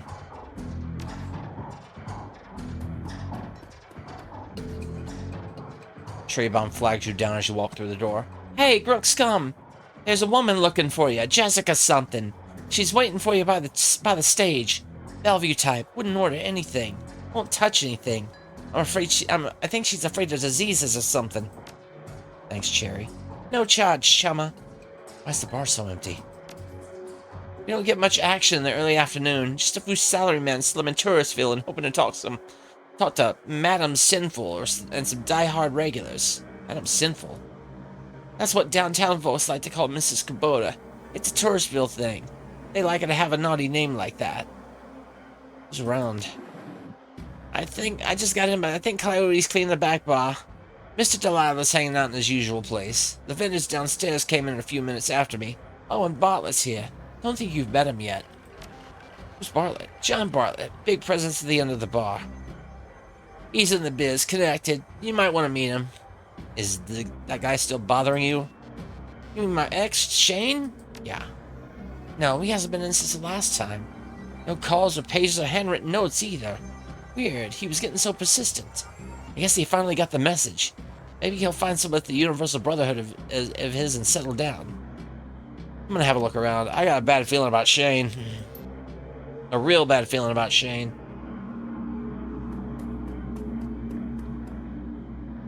Van Gross. Ooh. Let me see if Van Gross can...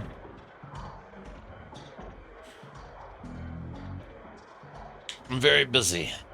You show me something worth my time or you walk away. Data from the NTSB. Renraku would pay to keep it quiet, and Ares would pay to keep it, to know what it is. I got 800 Nuyen for something like that. I know you'll double dip on this one. Make it 1,000. As long as you keep bringing in stuff like this, sure. Give me the money, Van Gross.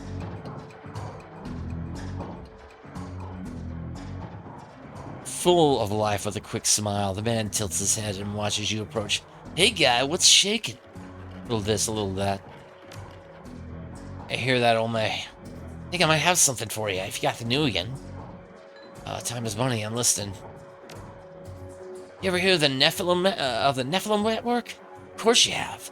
And no guy like you has to heard of the premier merc team out there. If you say so. We're a tight unit. It costs more than the common rabble, but we're worth it. No.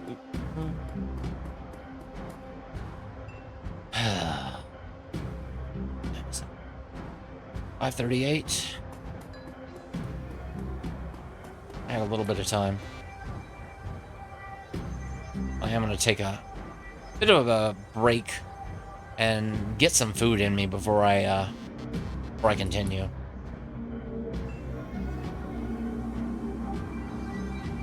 At least, and continue storyline-wise. Let's talk to Coyote. When Coyote sees you, her eyes glisten with gratitude. There he is, Alpha of the Hour. How's Gino doing? Hard to say. He's pretty burnt. Malnourished and dehydrated, too. Paco's taking care of him.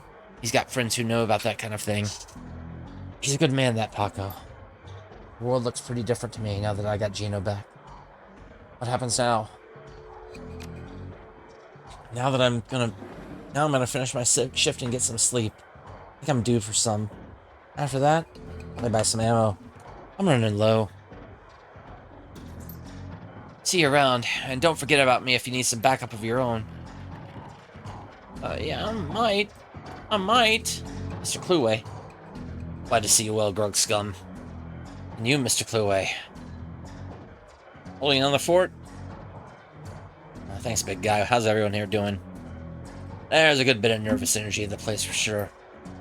Word got around about that latest Ripper killing, and people aren't feeling safe. And people feeling safe, they either go to ground or huddle up. You notice how empty the streets are these days?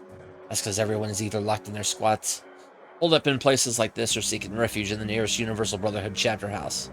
Safety in numbers, chummer. Now that we need numbers here, I got it covered. I bet you do. See you later, Mr. Cluey. Later. Mr. Cluey's a good guy. Good fella. If you're talking to me, then there's business to transact. Am I right? Of course you're right. It's your job to be right. That's correct. You're a smart guy. What can I do for you, smart guy? I need to put a crew together. You got scratchy. You're planning to pay me out of your earnings. How much is this going to cost me? Well, for your speed, hired help will run you about 1,200 a head. If you start talking about tough jobs, well, the more experienced the runner, the higher the rates. I can pay the runners up front. Come see me when your business in the union is resolved, and we'll see about putting together a team. Cool. Cool.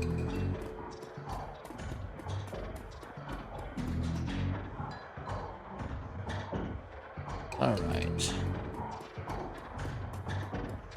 We got Jessica Watts over here. What's your story? At a glance you can tell Sam's sister Jessica is from a different world. The opposite of Sam in almost every way. Her suit is tailored, her eyes are sharp, and her style exudes authority. Watts? Jessica Watts? She eyes you up and down warily. She does a good job of hiding it, but it's clear that she's well outside of her comfort zone. Yes, and you are?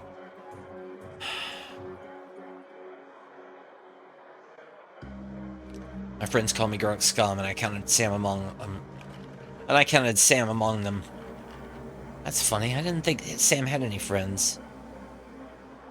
Well, friendship is defined a little differently in the shadows. I suppose it would have to be. So you're the one I was told about on the phone. The one who called herself Coyote contacted me this morning and informed me that my brother was dead and that I should come to this place and speak to someone about an investigation. I'm very sorry for your loss. Thank you. appreciate you coming on all this way. I'm guessing the Barrens isn't what you're used to. I must admit it isn't. None of this is. You're not with the police, are you? I'm getting that a lot lately, but no. I'll be honest. By that look on her face, she's clearly struggling with this. Be honest. I would just as soon put all this behind me.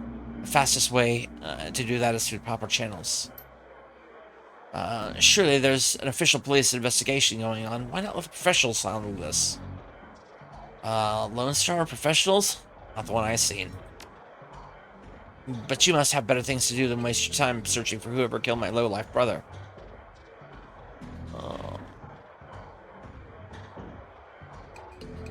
We low-lives have to stick together, and besides, I'm not doing it for free. She seems genuinely surprised. Someone's paying you? I find that hard to believe anyone who really knew Sam would put up the money. Who is it?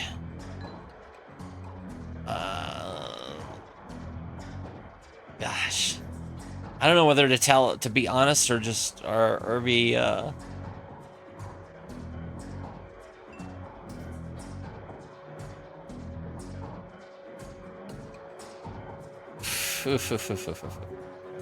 Sammy hired me from beyond the grave.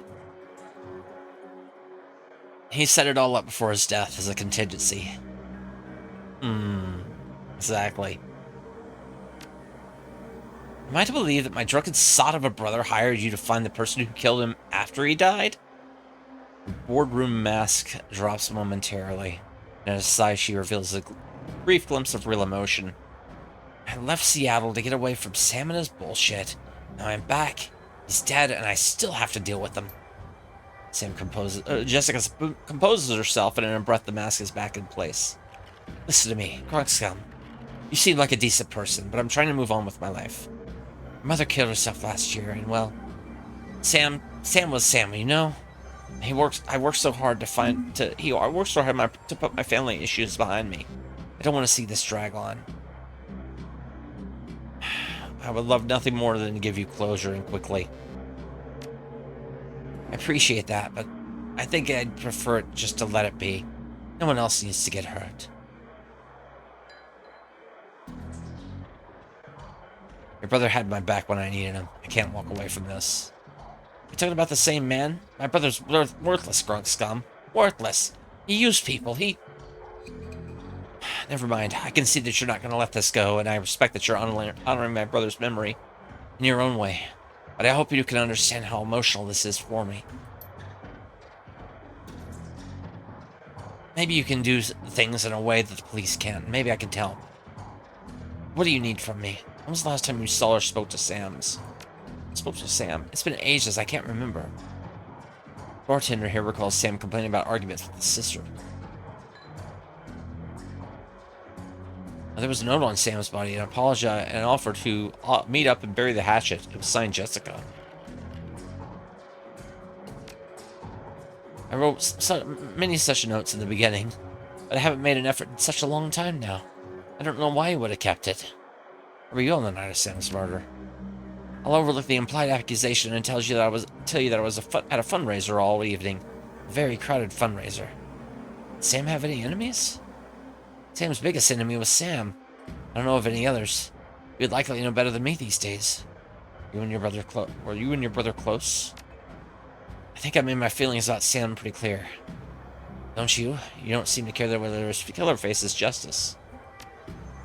Of course I want justice. I just can't let him drag me down again. Where did you find this? Where did you find this? Sam's bunk. Can't believe he kept this. It was one of the few possessions he had. She studies the old photo for several silent moments. What happened between the two of you? Things were different back then. We were different. We were a family. Then after her father died, things began to change. We couldn't be back to a new normal. With our dad around, there was always a reassuring order to our lives. But after, everything got mixed up. You'd never really appreciate the importance of a person in your life until they're gone. Sam tried to be the man of the house. He truly did. But he couldn't handle it, and pretty soon he had spent every dime of our father's life insurance. Every dime. After that was gone, with Mom working 2-3 jobs, spent all our money too.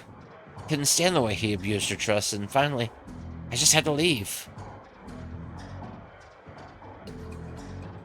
She holds the photo forward, one part of her ready to relinquish it along with the past, and another looking to hold on to both. May I keep this? Sure, I got what I needed from it. Thank you. Tell me about your mother and her death. She was a devout Catholic. I don't think it's an exaggeration to say that she sacrificed her life for Sam and me. But she turned a blind eye to what Sam was becoming, refused to acknowledge his downward slide. Didn't want you doing it anymore, and so I moved out. After I left, we drifted further and further apart. I wasn't here when she died. In fact, I didn't even know about it until I returned to Seattle 5 months ago. Where were you living when you moved back here? Cal Free. What brought you down here? What brought you down there? It was less of what brought me there and more what made me leave here. I felt lost in Seattle, so I moved to California to see if I could find myself. And did you? Actually, yes. While I was there, I developed a whole new outlook on life, a vision for what the world could become, and I came here to help make it happen. Came back here to help make it happen. Taking up enough of your time. Thank you, Miss Watts. Just as well. I need to get back to the office. Before I go, you should know that I'm reinterring my mother's body tomorrow, and I'm arranging to have Sam buried with her. That funeral tomorrow is at Our Lady of the Blessed Sacrament, 7 o'clock. You're more than welcome to attend. Thanks. Goodbye, gunk scum. I hope you find what you're looking for. Stay safe. Karma 2. Alright, we got that done. We got that done. What's left? We can go downstairs.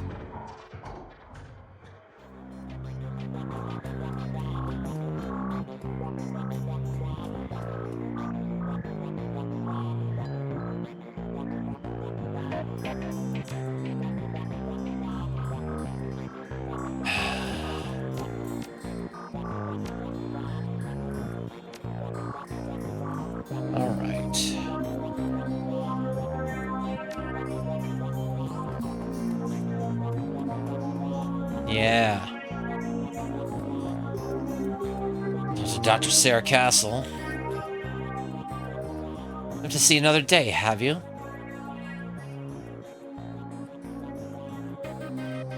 What is this? What is this? What is this little shoulder gremlin imp? That remains to be seen. Still more work to be done. So as long as you end up here and not in the end and not on some organ grinder's table, I'm satisfied.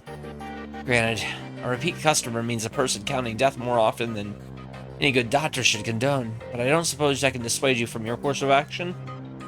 If only life was so simple. Very well.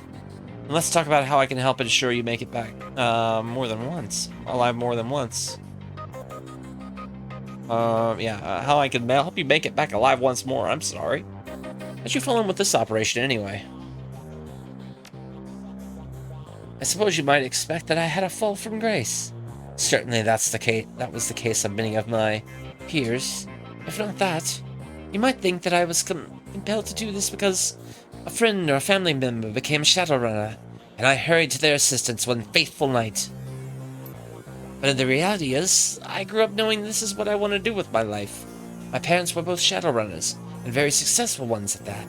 So successful that they retired in a very large house, and raised a litter of kids who grew up hearing impossible tales of their parents' younger years. Of course, we were expressly forbidden to follow in their footsteps.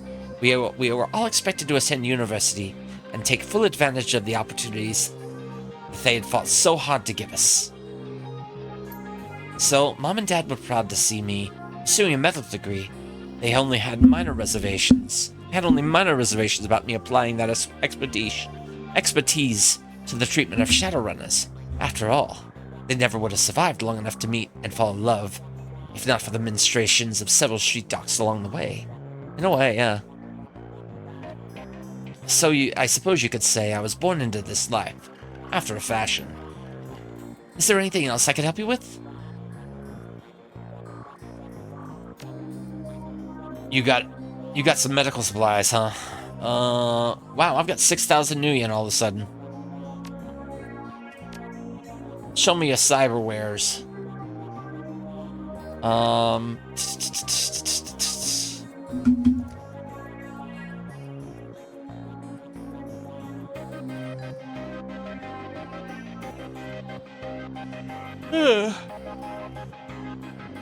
Give me some dermal plating.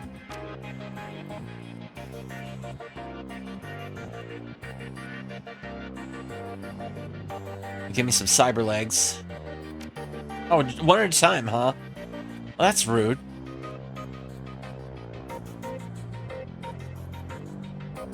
Augment my vision.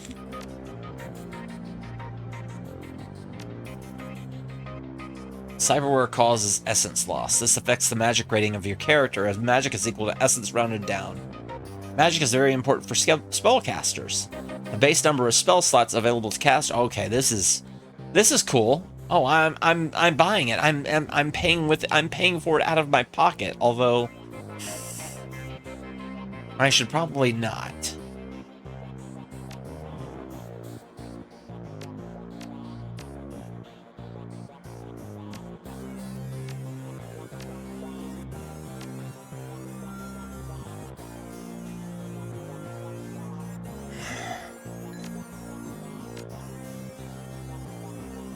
We're just gonna buy new eyes.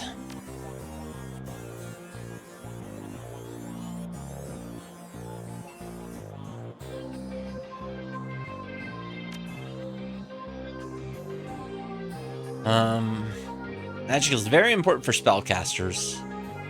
In addition, each point of magic lost increases all spell cooldowns by 1. Casting a spell again while it is cooling causes drain damage to the caster. Okay. Yeah, this is the first Shadowrun game that actually kind of explicitly states, you know, that basically you're balancing, you're kind of, you know, wagering you're kind of putting your essence up against magic, and like the whole thing with mage users and shamans and stuff like that is, you know, if you want to get into that, they would rather, you know, you're better off not getting augmented at all. So you can have kind of I don't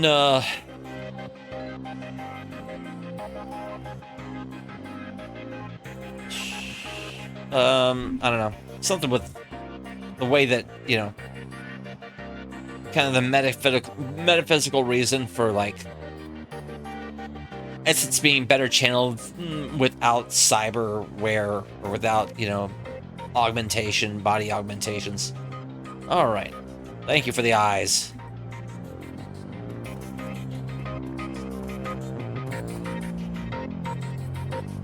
At least that's the way it's explained in the Shadowrun universe.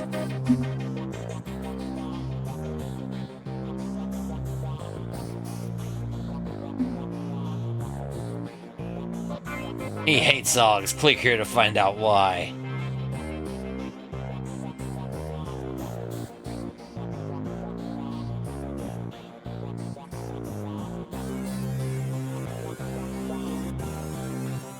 Yeah, that makes, I think a lot of the stuff, right. I think a lot of the I'm familiar with Cyberpunk 2020, so I think that's kind of a common theme with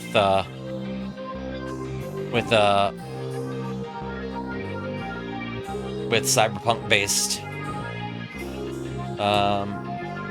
RPG systems.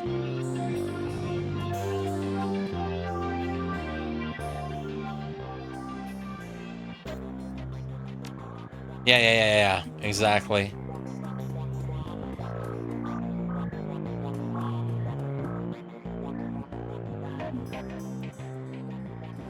And how are you, my friend? I am fine to fire a weapon. What say you?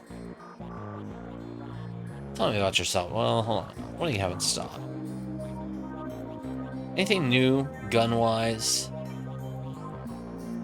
Smoker. Oh, there we got those.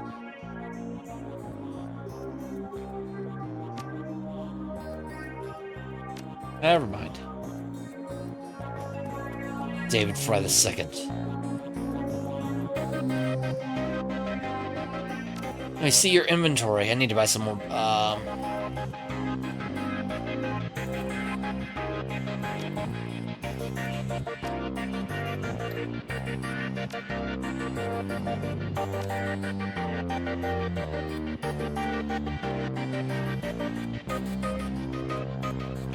Yeah. Yeah. Now I know what you're talking about. Powerful attack program. Medic. Shield.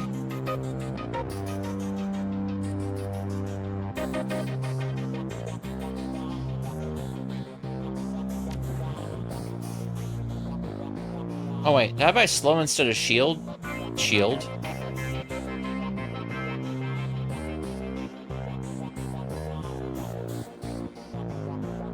The grade. Suppression. Okay.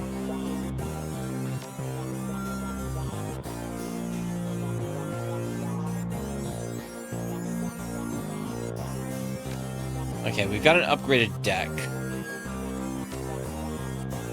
Cool. What have we got? What have we got money-wise? We got 4,000 still. I don't need to buy anything else. DC Bueller. Pod Patrol. Hey Tada, how you doing? DC Bueller rated the stream with 51 viewers. Welcome to the stream. Hello DC and hello Raiders. How was your stream, a DC, a Bueller? Lord British welcome thee to the quest of the Avatar. Thou shalt guide our people into the new age. Thank you for the follow. Hello Tonics, how's it going? You were doing some dungeon hack. You were also doing some what was it? Oh, DC.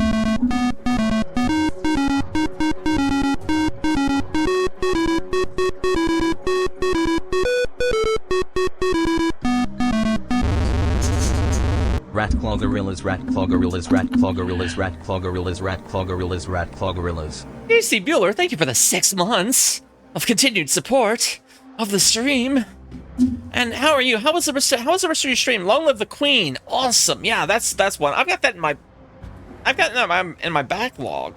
Long backlog. Somewhere in the far reaches of outer space and time. But yeah, thank you for the raid. Hello Raiders. I am Rackboundcar. I do retro and indie games mostly, and mostly from that RPGs of all sorts. Currently I'm playing Shadowrun Returns, the reboot Shadowrun games by Harebrained Schemes.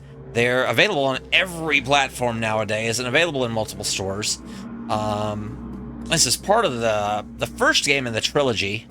The story called The Dead Man's Switch. And yeah, I'm really enjoying it. This is one that I've been wanting to start on for years and years and years. Just finally glad to finally get around to it.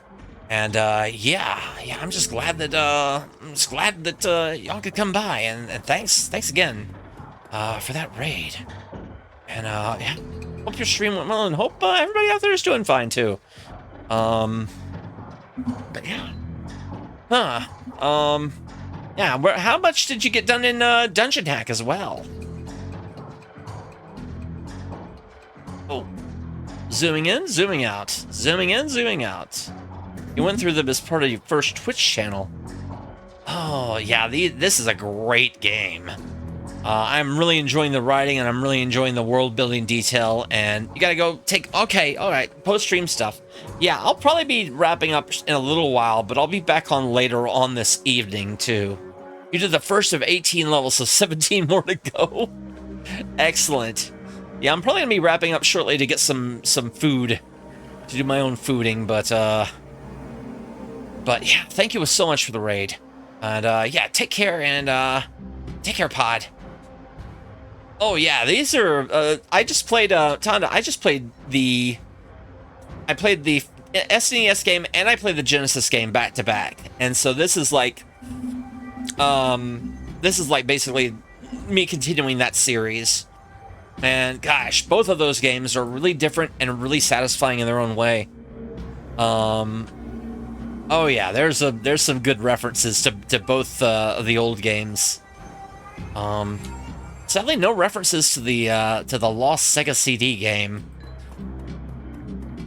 Lost. I mean, it came out in Japan, but yeah, I mean, it's this is a who's running? Oh, it's a dragon running for president in 2056. What is that? Munkelzahn, Volt Munkelzahn. Wasn't there in part of the Shadowrun lore? I think there was a dragon president. Yeah, I know. I'd love to play that because it's done by Compile, and it's a co-production between like Compile and Studio SNE, who did the Laplace games, the haunted house dungeon crawlers that came out in Japan. And I really want to play that at some point. But yeah. Let's see here. What do I need to do now? I took care of the Jessica stuff. I took care of... Okay, we already got everything taken care of. We're going to talk to Mr. Delilah. We're going to get set up for our next job.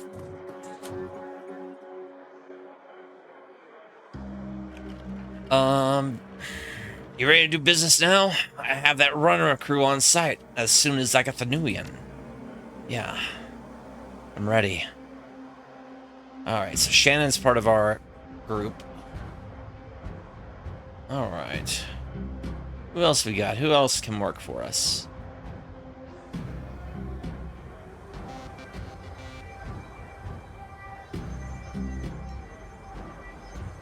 John Heller.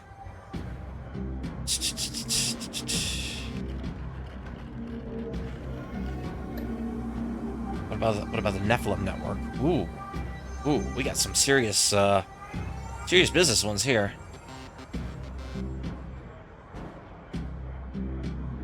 Let's see.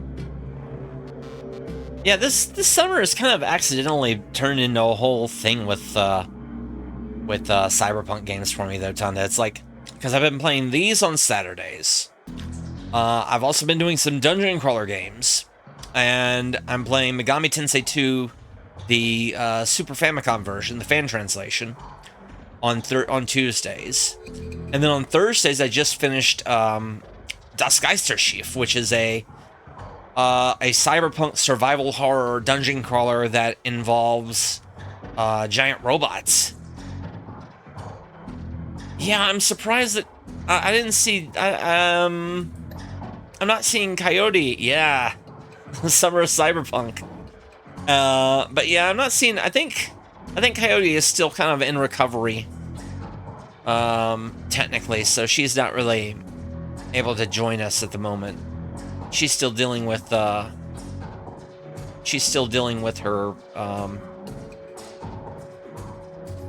brother's stuff. But yeah, and then also I'm going to be playing the Screamer, the PC 98 dungeon crawler that got a fan translation a few years back. 1985 cyberpunk game. It just looks really cool in the way it's designed, and yeah, I'm really excited to take a look at that eventually. But yeah, I'm just kind of running into it everywhere. Let's see here. Who we got? Yeah, okay, so Shannon is a shaman. I'm kind of a decker, although I'm not really in that. I don't really fit the archetype because I dropped all my melee stuff for more range stuff. I could get a street samurai. What am I gonna get for a street samurai though? I could do Johnny Boy. I could do Jesse Blue.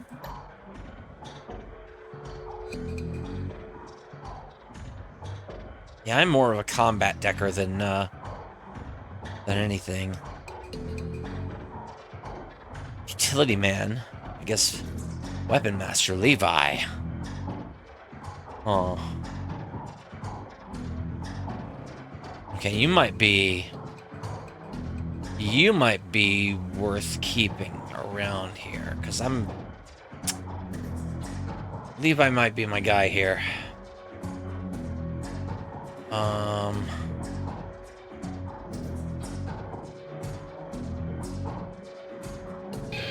thank you for the follow. Upper decker myself. Thou shalt guide our people into the new age of enlightenment. Nice. Well, thank you so much for that follow. I haven't honest follows on. Just, you know, for folks that would rather lurk or, you know, or whatever. But I appreciate all the follows. Maybe we get just a mage, I guess. Corky Ronson. Nicolo Novakowski.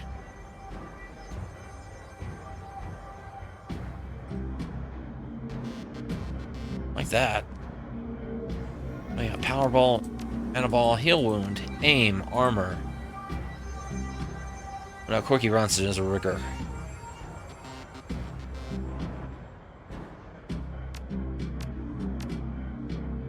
What is the adept class, anyway? Let me see, Root.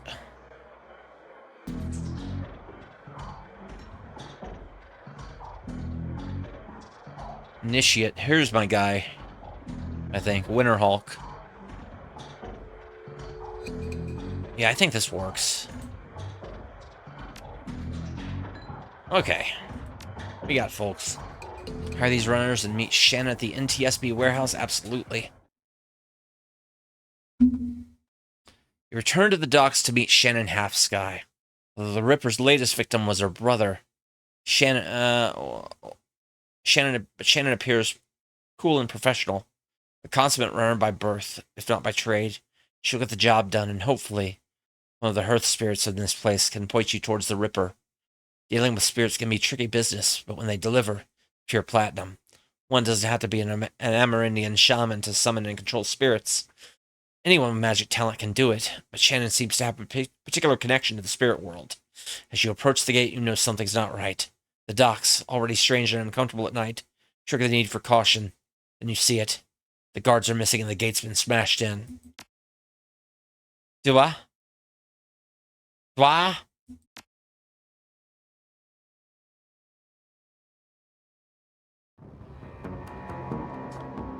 You have karma available to improve your character's attributes and skills. Let's see. Okay, no. I don't necessarily need to spend this. I can say, well, let me put another 2 points in drone control then. If you're making me spend these points. About time you showed up. Looks like we weren't the only ones who wanted to take advantage of the situation. A bunch of mercs have locked down the area. I don't think they're here for us.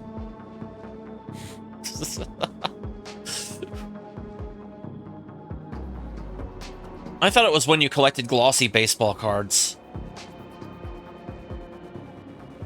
My guess is there's something worth a bit of coin left in that warehouse.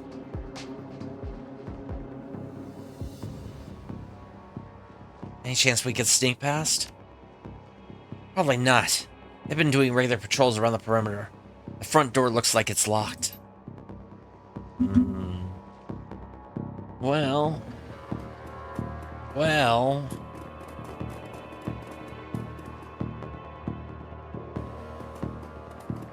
What? Huh? You there? This block is off limits. There's a we got a gas leak on the docks here. No loitering. You don't look like a guard.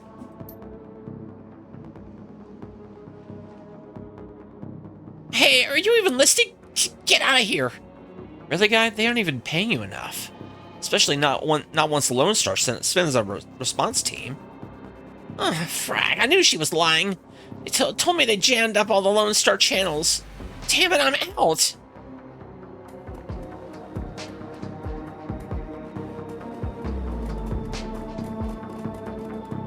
Alright, what in the world? What in the...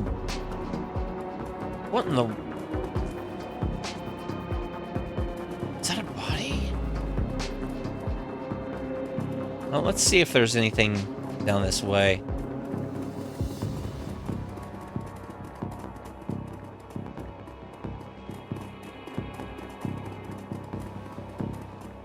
Also, whose helicopter is this over here?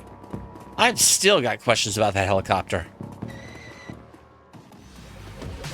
Fan out and secure the area.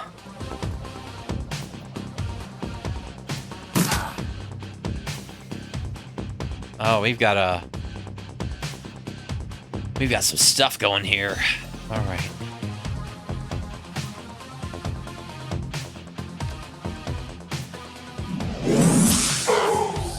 Oh yeah.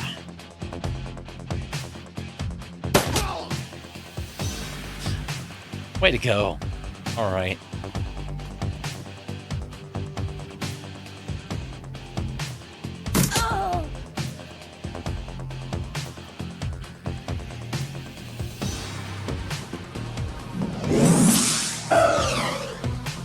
What?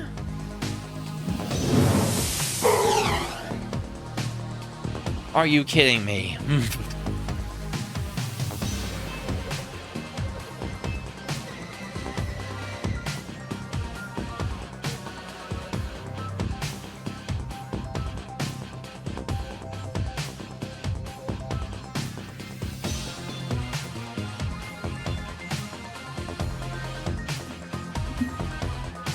All right.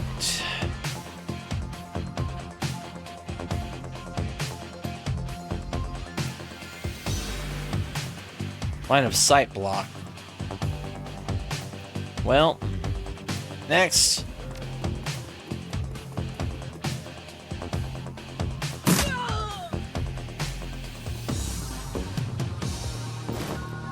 Okay, looks like it's the key to the warehouse.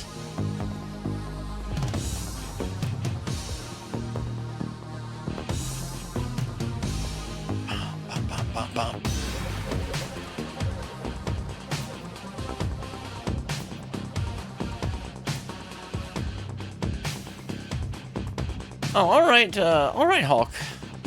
Yeah, I'm just about to. Once I finish this mission, I'm probably gonna be wrapping up for a little while to take care of dinner. But I'll be back on around. After this, I'll be back on around 9:30 Central. Who's that? Not enough AP.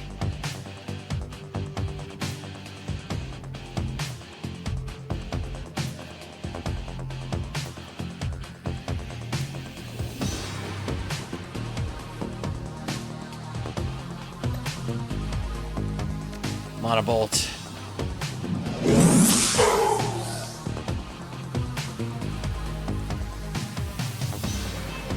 Line of sight. Oh, there's actually another Shadowrunner over there too.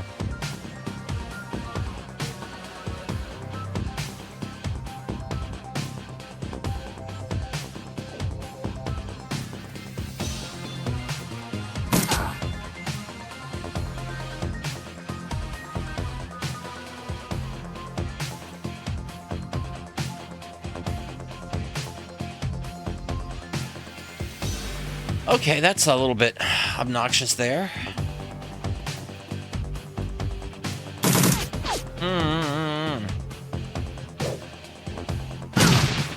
Not good pairing up together there. Alright, Grunk Scum.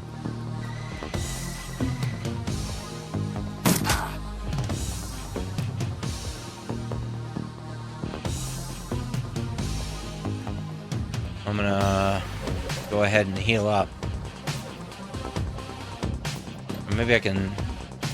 Gosh, I wish I had some kind of...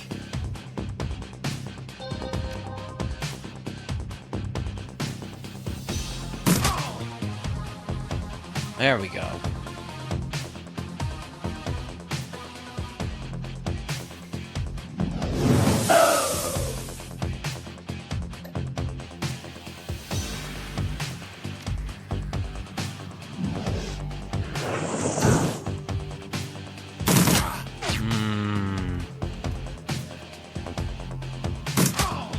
There we go. As soon as the last mark hits the ground, the docks become eerily silent. Alright. Now we can kind of bust in here. Let's go to a new location. You head inside the darkened warehouse with Shannon. Her eyes have that far-off gaze associated with looking into the astral plane. When the world changed, the Native American tribes made a resurgence as well, demanding a place in the New World. They got it. The Shalashide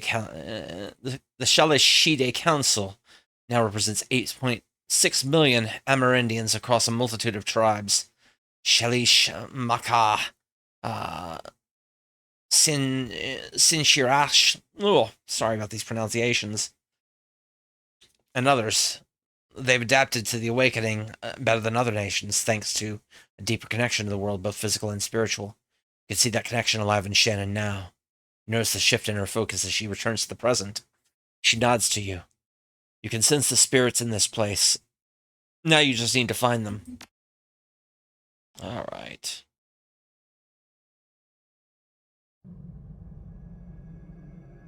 Find that data or we're dead meat.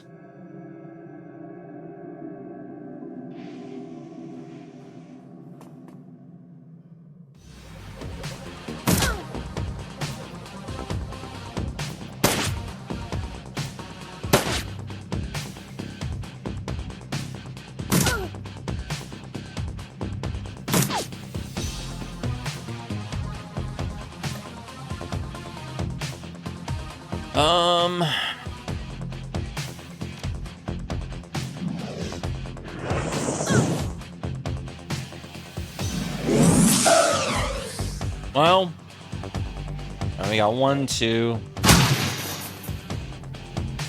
That's not good. We should have spread out a little bit more.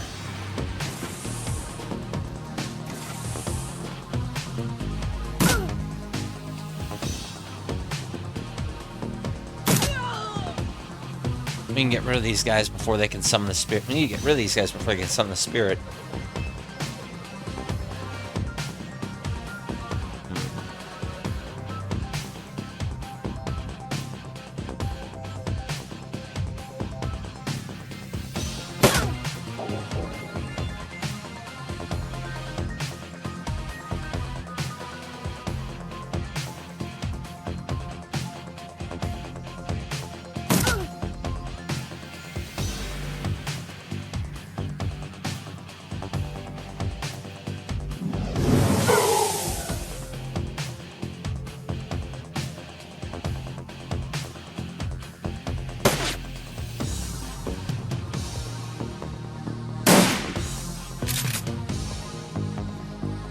I figured that using cover would be probably for the best. Grunk, don't die.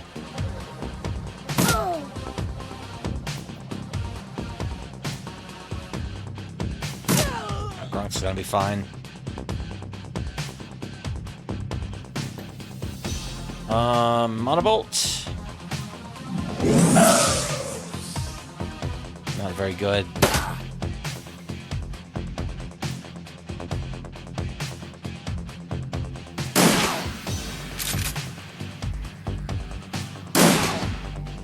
Yeah, that works.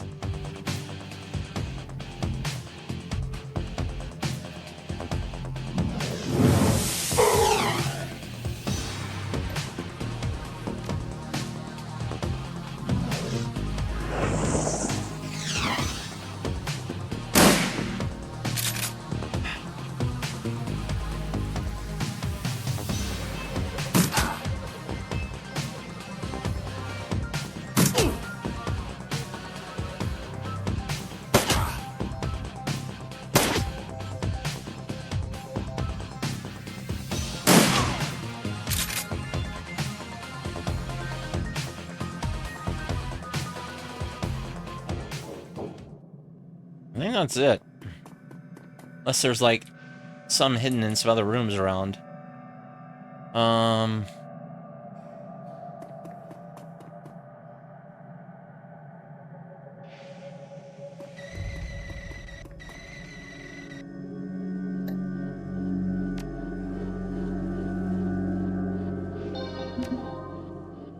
right.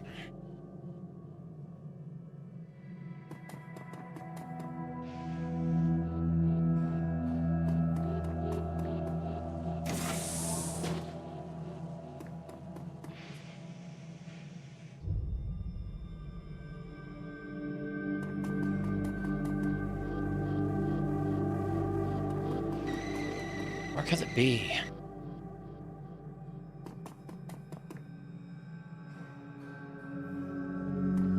Okay.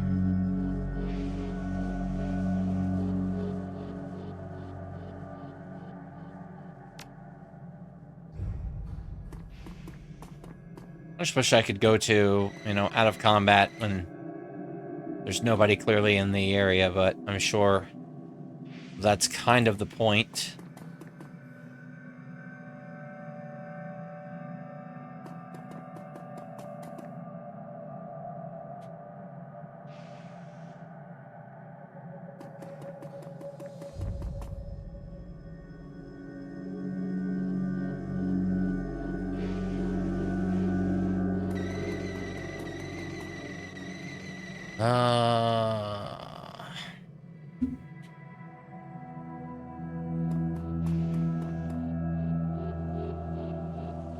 Where are we at? Is there somebody over here? Oh, I think I found. Oh, there we go. Shadowrunner.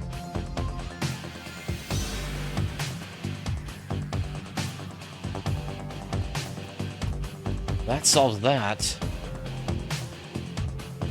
And kind of reconvene again.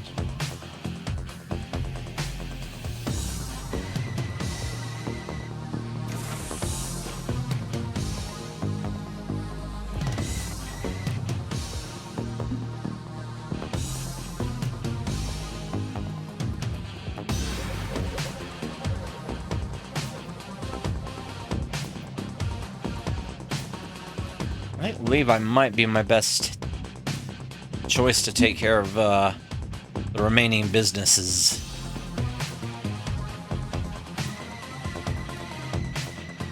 Oh, we've got a couple of here. A couple of folks here.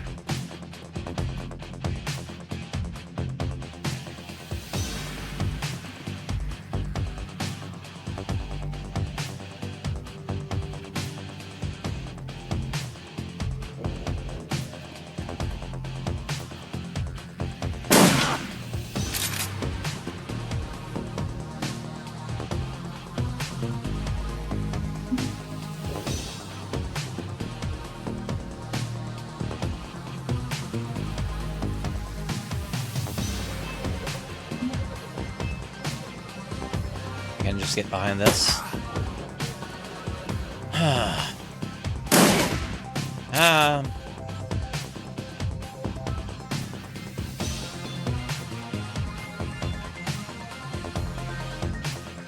Well.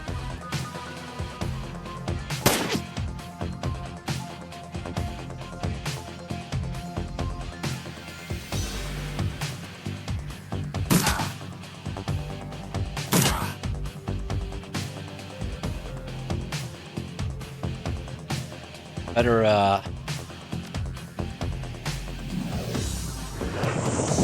there we go.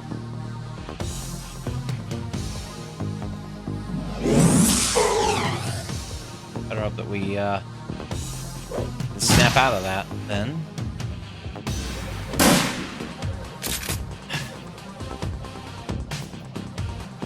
Okay, yeah, that's unfortunate. Alright. Let me heal. Drunk scum.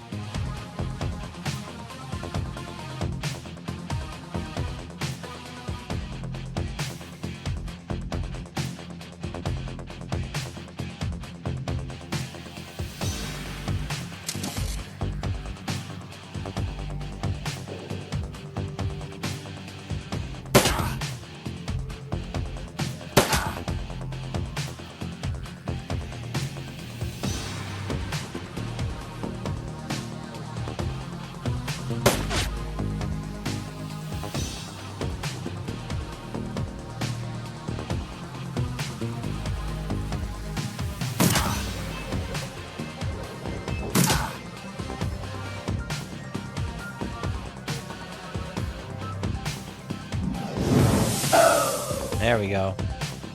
There we go.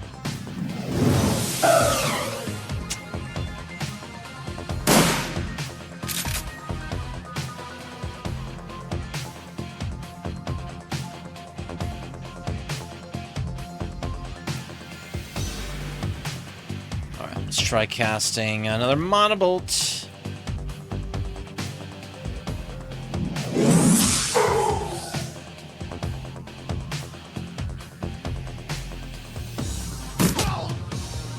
There we go. That's the last one. What's this, though? What's this that you dropped? Also, what is this? Flight recorder.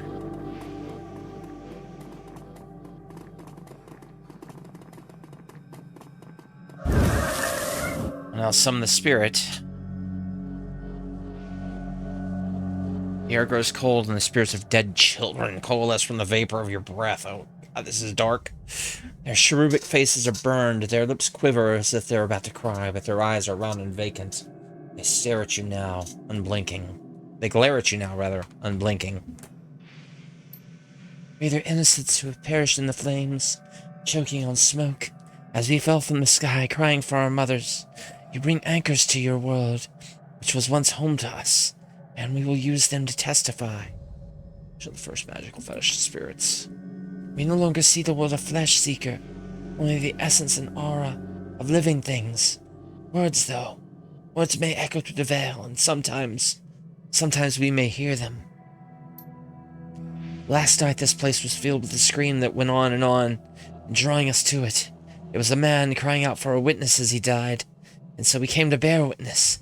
Fled in terror before the malevolent spirit that profaned the man's remains. The spirit was other. It was not of this place. It had twisted its way through the veil and through the dark to come here. When the other had gone and we returned to our vigil, we found two creatures of flesh. One which you would call an elf, unsullied by technology and able to channel the energies of the cosmos. Yet his spirit was corrupted from within. He was dark and twisted, yet not like the other, so we did not flee. The second we knew to be a troll. Ribbons of his essence had been flayed from him. Okay. Leaving cold machinery behind. His aura was one... His was the aura of one simple and confused. Between the elf and troll lay the remains of the man whose sister now chanced to us. For justice. The elf, his essence remains in this place. Where the man died, something has been left behind. A small part of him. Through us you shall bear astral witness and hear the words of the elf and troll. Prepare yourself.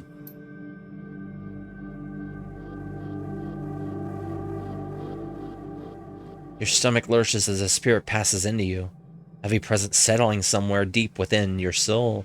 You simultaneously feel like the driver and the passenger, as time folds in on itself and you experience this moment after the murder that took place right here the night before.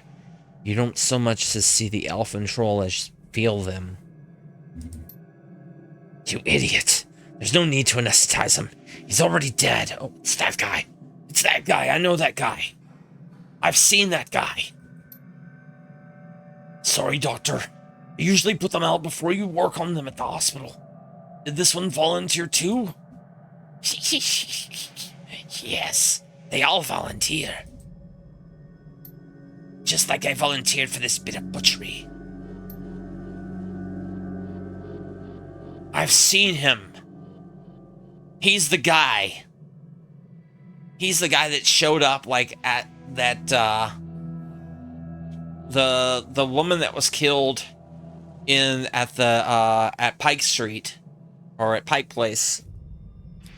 He was the ugliest elf that we saw back behind the barricades. Of course it was. Of course he was one. Show this fourth map. One of the spirits stares at the object for a long, long time, and lets out a sigh of relief as if reunited with the long one after a long absence. closes its eyes, its face a mask of pain and despair. Once a mask of pain and despair appears hopeful. May I depart, Seeker? I wish the rest I have long waited for. Yes. Go and rest now, Spirit. Thank you. They saw him. They were with him when he died. The Spirit's calling the young shaman releases her hold on the magical tether, connecting her to the other realm. She reels from the backlash, or perhaps the emotional toll of knowing her brother's last moments. You alright? She takes a series of controlled breaths, only shuddering with the last few. No, but I will be. I don't want that for him. Not what these poor souls have endured. My brother deserves to be free. He will be once we find his killer. Yes, the elf and the troll. We have to find that piece of the elf that the spirits spoke of. It's our best hope of stopping this. Hey, Trash Cat, how you doing? I'm working on some Shadowrun Returns. This is my first time playing through this one. I started on it a long time ago, but yeah, I'm kind of on a new schedule too, so in case you missed anything on that, I decided to kind of change up my routine for personal health, and also for just just to kind of better distribute my free time, and better distribute the way that I do things. I think it's working out pretty well so far. Blood. This is what the spirits wanted us to find. A piece of my brother's killer. It's not much, but it's enough. She scowls at it, looking every bit like she intends to reach through the small sample and dismember its owner from afar. Perhaps she can. Can you track him with that? I can. Give enough time. But I'm still feeling quite drained. I'll need to rest before I can try anything so involved. Yeah. When I'm able, I'll commune with Bear, consult the spirits, and do what must be done. But in the meantime, you might want to take some portion of the sample and pursue a more conventional avenue of attack. I have some friends who might be able to help. Good. Let me know if you learn anything at all about this elf and troll pair. And should you find them, I want to be there when they're brought low. I want to see that light leave their eyes. My brother. Yeah. There's no one else I'd rather have by my side. Cool. Alright, I think that's that for this mission. Now we can head back to the, as I go to a new location. We're gonna have to fight our way out. When you return to the Seamstresses Union in the early hours of the morning, it feels like a completely different place. Bereft of the normal crowd that haunts it, the bar feels desolate, almost abandoned. It's eerie, like the back hallways of hotels and shopping malls. But you finally have a break in your case. A sample of the Ripper's blood. You just need to find someone to help you analyze it. I think I know who. I know the doctor.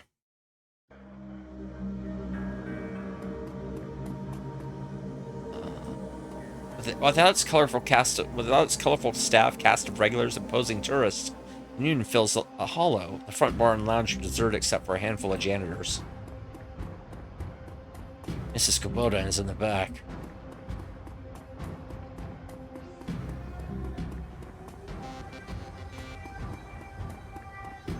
Gathered around the intimate back bar, Mrs. Kubota and her coterie gather for breakfast, the lady herself doing the cooking.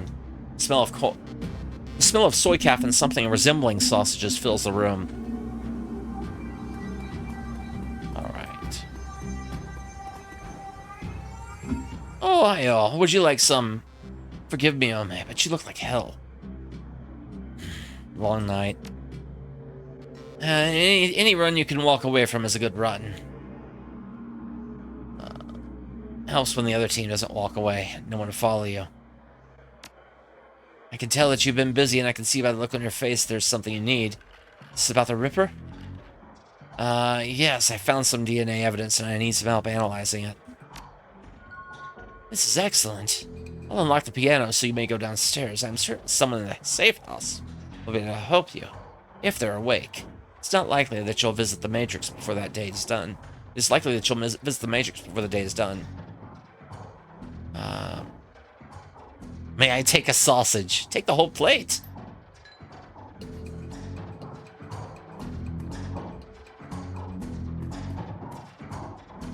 Evening, sir. What's the word around town, Mr. Cluey? There's been more talk of the Ripper killings. Some people are saying they're hate crimes on account of the victims all being human. There's more to it than just that. What if I told you the prime suspects were an elf and a troll? Still doesn't mean that killings are racially motivated. People are just too quick to label something a hate crime. Check the census. The city is still 66% human. Close your eyes and throw a rock. You're more than likely to hit a human. Doesn't make it a hate crime. Still a crime, though. And that should be enough. Yeah, that's the first real rise you've seen out of Mr. Cluey. But he reins himself in with a roll of his thick shoulders and smoothing of his jacket. Don't worry. I'm not going to start throwing rocks. Wouldn't want to reinforce the stereotype. I'll leave you to your business, sir. Of course not. Alright, let's go downstairs.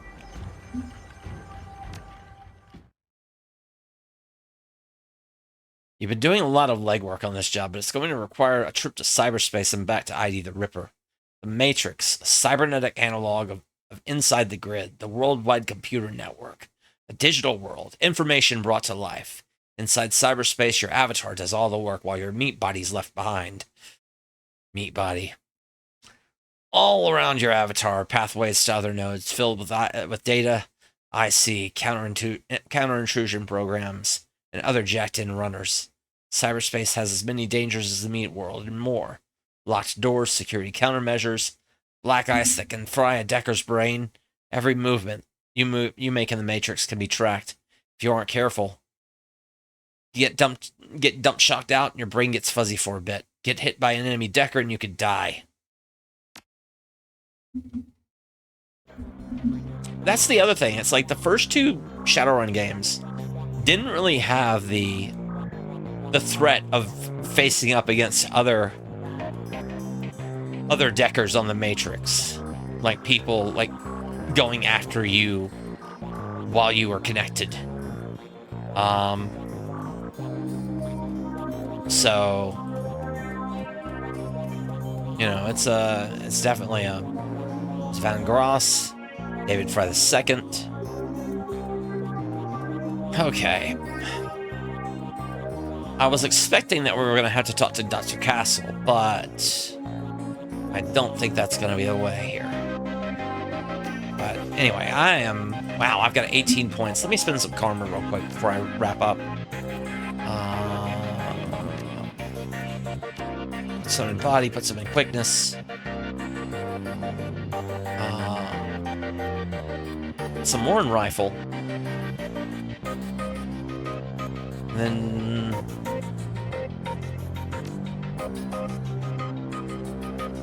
4 points in decking. Alright. Yeah, that's pretty good. Honestly, I can probably take some out of quickness and put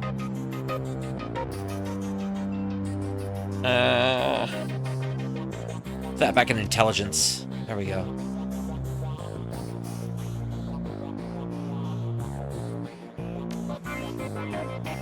Okay, save the game.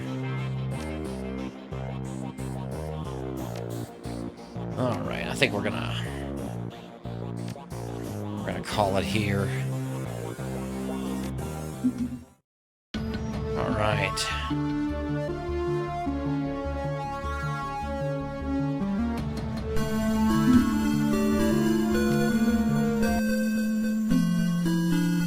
Thank you for being here. I appreciate all the company here, whether you're chatting or lurking, catching this on the VOD, catch this on the YouTube VOD, however you interact with this. I'm just glad you're here, you know?